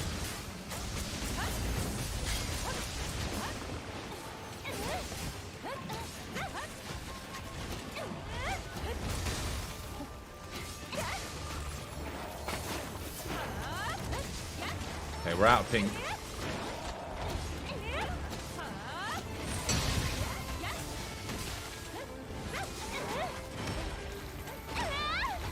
Damn. Knocked out immediately, too. I'm dead. Oh, no, I'm not. I'm good.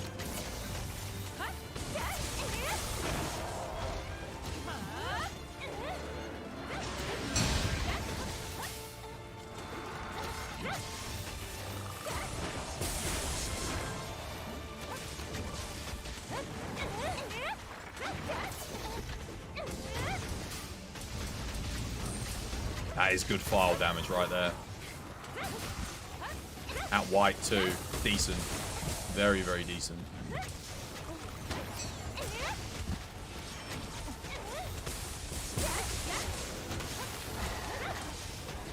Now we get to see our true max potential.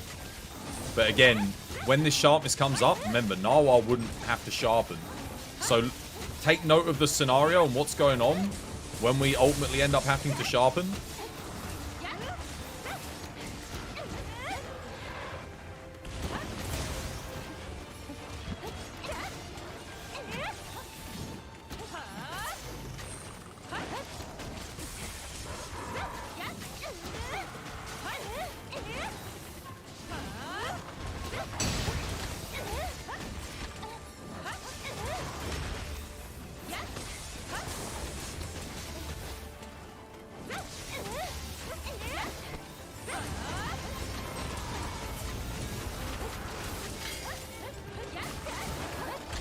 Okay, I'm going to sharpen straight away. I'm not going to waste any time.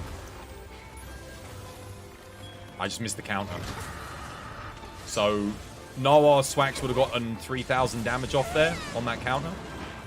I just missed that opportunity because I had to stop to sharpen early. So now I've got to make up 3,000 damage whilst hitting an extra 60 damage per hit. That's going to take me how many hits on average? Quite a lot, I think. Narwhal would still be going. It would have done all of this after the counter too. It's a tough one, guys. It really is. I think, again, if we'd killed Pookie before I ran out of sharpness, then it would be clear cut. I think on this quest, maybe Narwhal's better. Because you wouldn't have to stop. Maybe.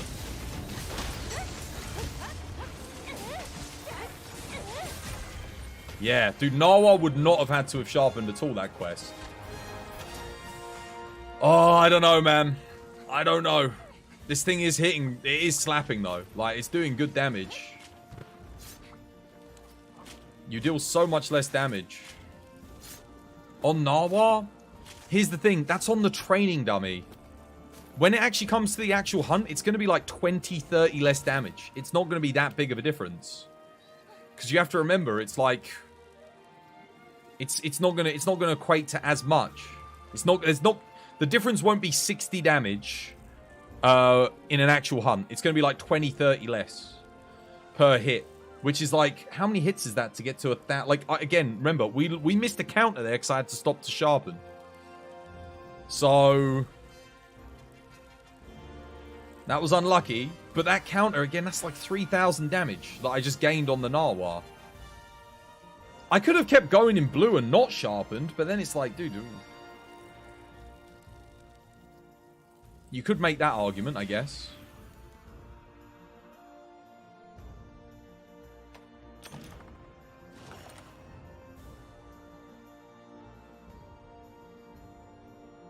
Blue?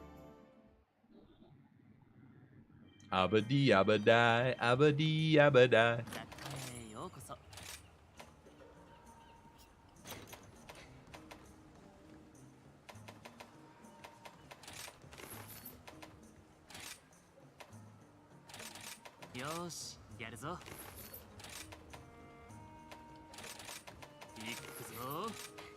We'll use it on a couple of other things anyway, just to see how it goes in practice. I will say this, though. The sharpness does last a lot longer than I was anticipating at white. Like, it's a lot better than I was giving it credit for. I guess, again, because when you augment it, you do gain quite a bit. So it's not as bad as I thought it was. Like, the bar looks a lot more generous, right? So it gains sharpness in a good way. If you wanted to, you could put in Handicraft 5 on the Kezu. could do, but I've got Master's Touch. I mean, I could do Master's Touch 4 and get the 80%. Like, I'd get an extra 40%. But, like, what do I get rid of at that point? I guess, again, if I had a God Charm, I'd have large, medium, small. 100%. Then it would be like, dude, I get the Master's Touch in. I could sacrifice 2% and get Master's Touch 3. I could get rid of this. But that's 2%. That's quite a lot. Like, that is quite a lot. 1% is going to be... That's like 7 on the Raw. So 2% is 14 on the Raw. That adds up, like 14 every hit. Or I could get 40% extra. Yeah, I think Master's Touch is probably better. Because then I really won't... Now I really won't drop out. Outside of File. Damn. Dude, I need a small, medium, large charm with, like, Dereliction 2. That'd be huge.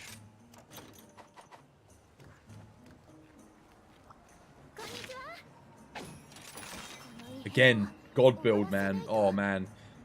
You also have to realize on every Ellie hit zone that's not maxed out, Narwhal would deal even less damage. But that's the same for Kezu as well. Again, you're talking about Reddit mathematical formulas. They're not taking into account you messing up and not hitting the perfect hit zones and stuff. The other thing you have to consider is this. When you're not hitting the perfect hit zones, you're losing sharpness even faster. Which means this thing loses sharpness faster than the Narwhal. Because you got more... Well, it doesn't lose sharpness faster, but your sharpness is worth much more with the Kezu because it's more valuable than the Narwhal. Narwhal, if you lose a bit of sharpness extra fast, whatever. You got loads of it. This one, you got less. You got not quite as much. So it's a... Yeah, you have to play a lot tighter with this as well. Versus Narwhal, which in multiplayer is harder to do. Because it's not always going to be going after you. Sometimes you're going to do a counter and you're not going to hit, like, everything perfectly as you want. Because the counter might not necessarily be targeting you. So we have to take that into consideration. I am going to go for a... let's go for a Tigrex. Let's see how this does on Tigrex. Not this one, though. I want one in the other arena. We haven't done Tigrex at all today.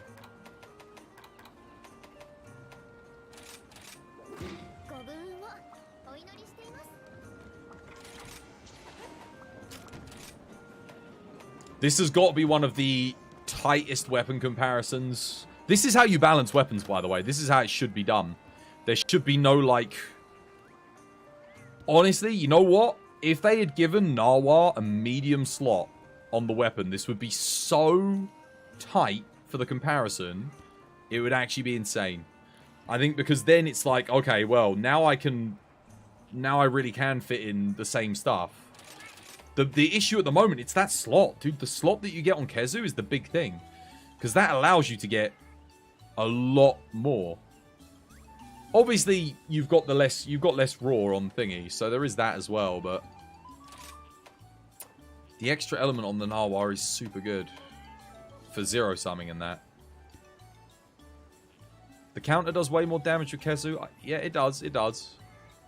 But remember, these are both zero sum Swaxes. Like, yeah, you use the counter, but I guess Kezu's better if you're countering. Narwhal's better if you're zero summing more. In that case, because yes, you do go up to 1,000 versus, what was it, 965 on the Narwhal versus 1,081 on the thingy. Again, got to consider you're probably getting about 50% extra than what you're actually going to get in the hunt max on the training dummy, unless you're like fighting crab or something.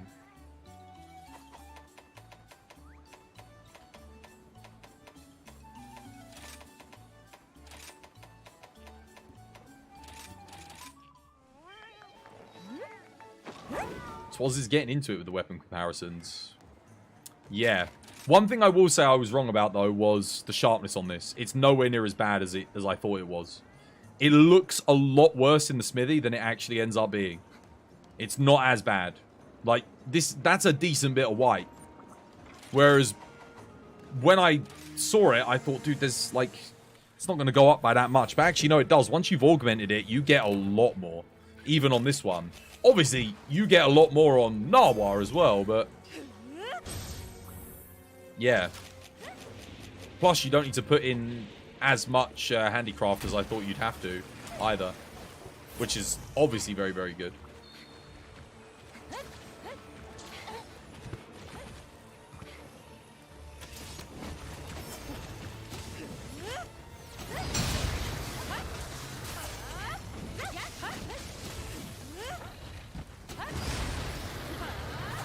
How?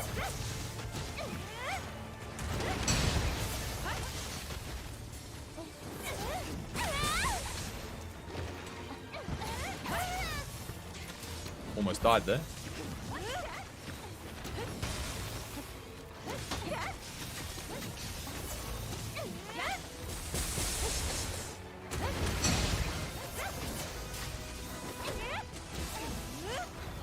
Back hopping to do a boulder, no doubt. Oh, no, hello.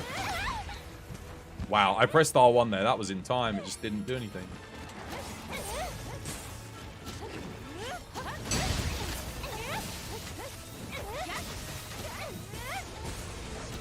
Bad positioning. Bad positioning. Let's team up again. Oh, God.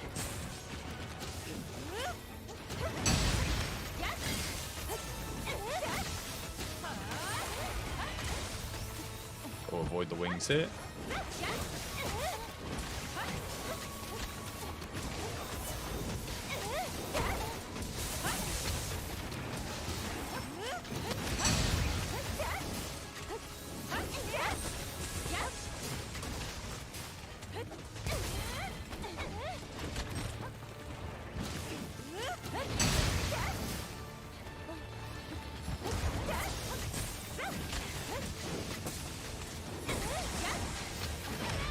Okay.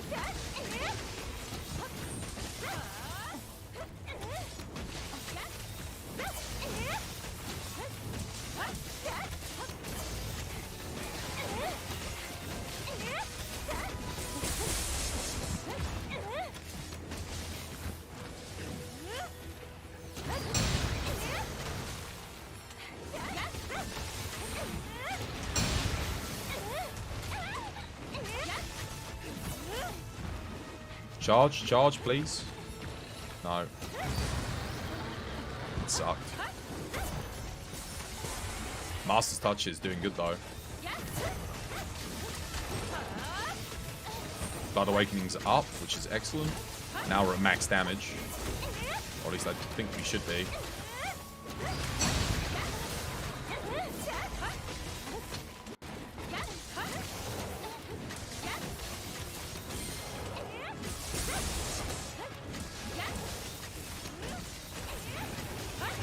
Oh, God.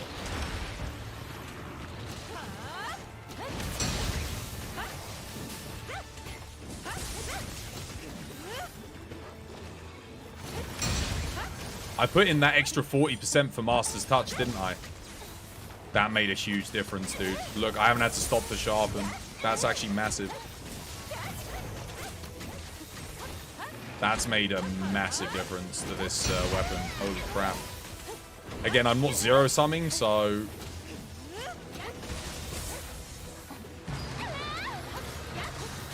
I don't even think I'm going to need to sharpen before the end of the quest here.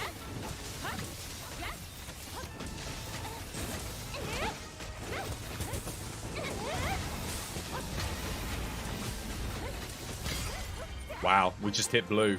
Holy crap.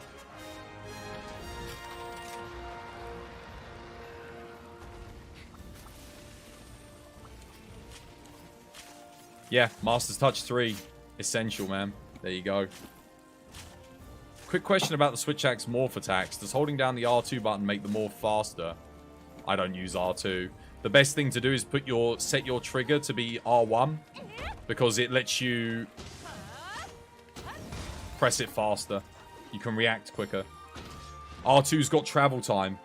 It's only going to be like a 0.3 or 0.2 millisecond difference, but if you can press the button faster, you can activate and counter faster. So your morphs probably feel slow just because of the button. If you're running a PS5, that trigger pull right there is long enough to where it's going to take you longer to counter. Whereas this is instant, the R1 button. So switch R1 with R2 on your controls, and you'll be way faster on your counters.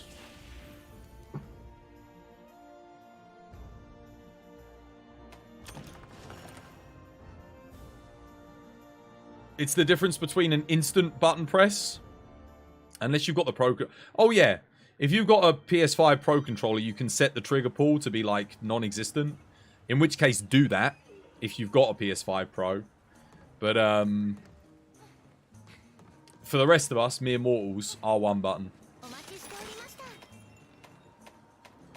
I'm used to having it like that anyway, because back on the PSP, we didn't have L2, R2. You only had L1, R1. You just L and R. So for me, R1 was always the attack button, you know, for like your long sword sweeps and stuff. Your counters aren't an issue. You're just wondering why your morphs feel like they have hit lag sometimes. Well, you do get hit lag as they pass through a monster, yes. You get... like, as each hit connects, it slows down. Yeah, you want Rapid Morph 3, but Rapid Morph 3 is not affecting your counter speed, no. Rapid Morph 3 is affecting your recovery speed after the counter. Because usually you'll do a roll into R1 to get back into position, and the R1 is slower if you don't have Rapid Morph 3. But that's again, that's not the counter. I'm going to do a Nagakuga now, just to see Nagakuga, and then I've kind of tested this on all of the core Thunder monsters, except for Crab, which I've done enough Crab for today. I don't need to do more, I don't think. Let's do this.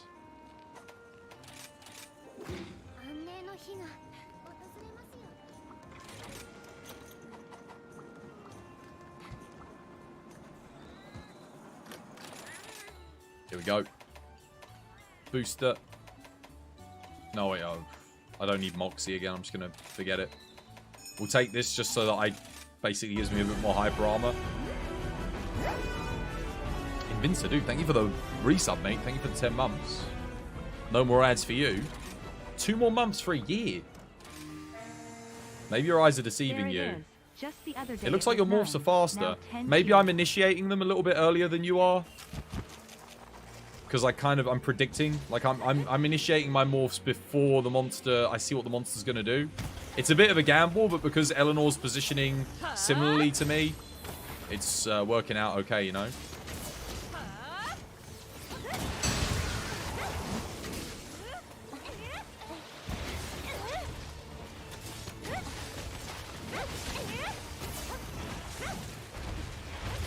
Alright, okay. Well, I thought it was going to roar there, but it paused for one.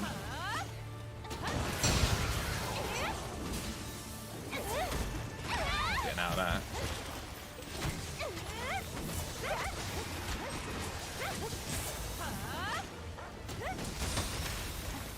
Alright.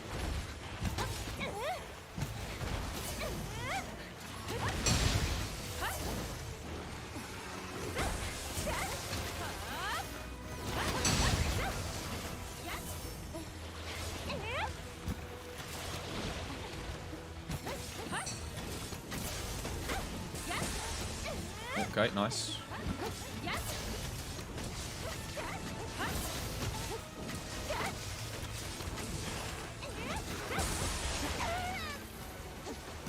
That was a nice little wireframe.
Almost the perfect quest.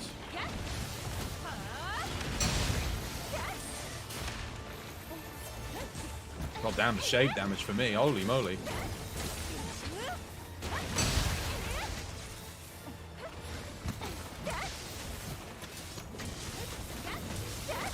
GG, well played.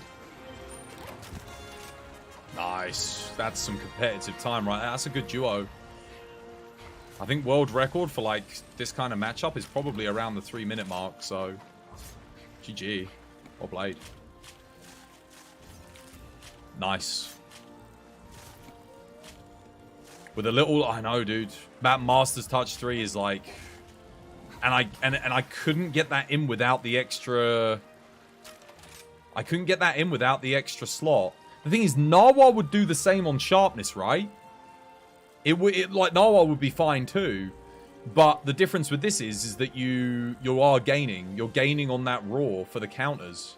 So in counter-based matchups, it is huge. I think Narwhal's going to be better on the crabs, though. And maybe on Pookie, if you're zero-summing Pookie. So I think, in conclusion, Narwhal Tigrex, Kezu all the way. Providing you're accurate and you're hitting weak spots. Because otherwise, Master's Touch isn't doing anything for you. Otherwise, use Narwhal on Crab, on Cyanator, Hermitor. Pookie, it's up in the air, though. Pookie, depends. If you play counter Pookie, because you can do both styles on Pookie. If you play counter Pookie, Kezu.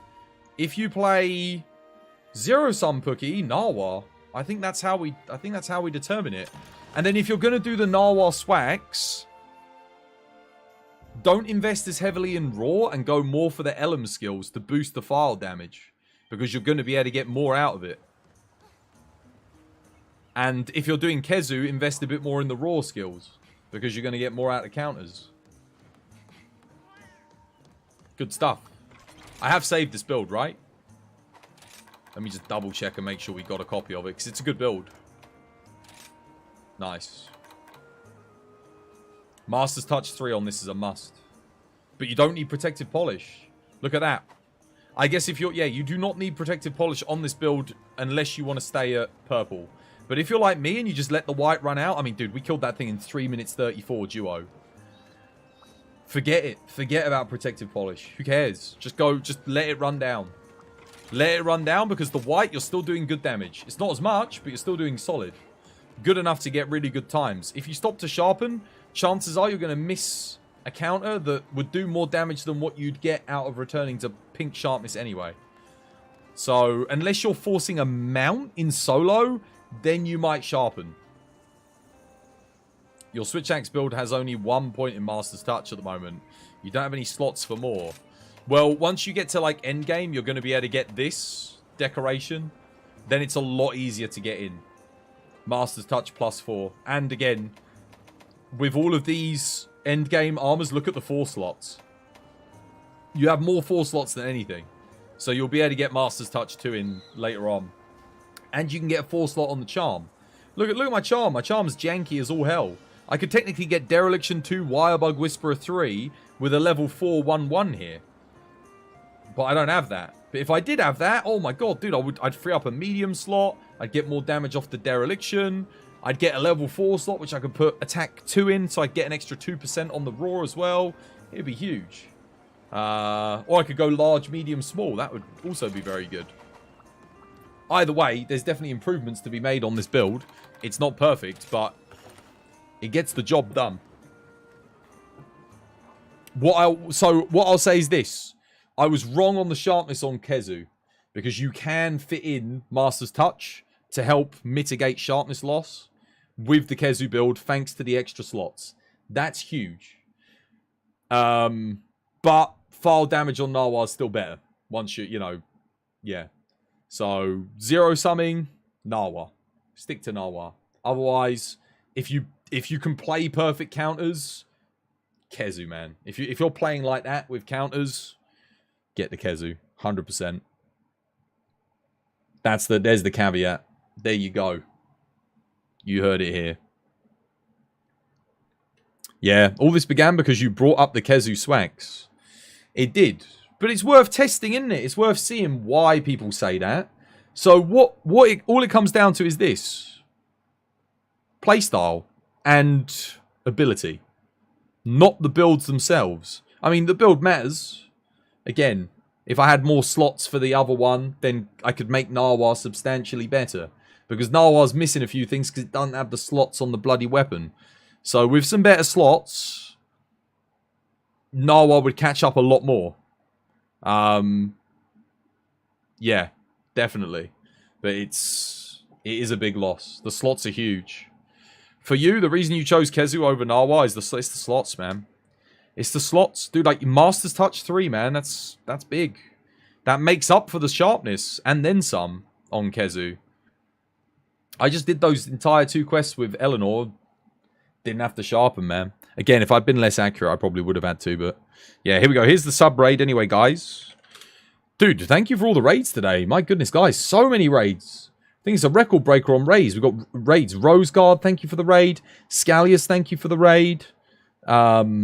Lost Kisser, thank you for the raid. Lumi, thank you for the raid. KJS Move, thank you for the raid. Eager Batman, thank you for the raid. Lumi, thank you for the... Guys, raids, man. So many raids today. I really appreciate it. Let's go raid out. We'll go say hello to somebody. It's been fun today. We did some science. We did some help for hunters. We did some solo runs. We did some duos. We have broken down the switch axes in depth, I feel like. I think we've sort of reached a comfortable conclusion on swaxes. I'm definitely going to be using the Kezu swax a lot more. Definitely. Yeah, I can see some, you know, that counter, that extra bit of damage on the counters, it adds up, man. It's not bad at all. And I do like playing counter style. Kezu is better for counter than Narwhal. Than the zero sum. For sure. Right, who are we raiding? Should we go raid Lumi? Lumi did raid us earlier. We could go, oh my god, wow, bloody hell. I just like distended the box and it's just there's so many people on. Let me just see, there isn't anyone else playing Monster Hunter Rise, is there, before we go off? We could always raid a Monster Hunter streamer. There is not a single person on my follow list playing Monster Hunter Rise. I kind of want to go see how Lumi's doing with the RuneScape grind.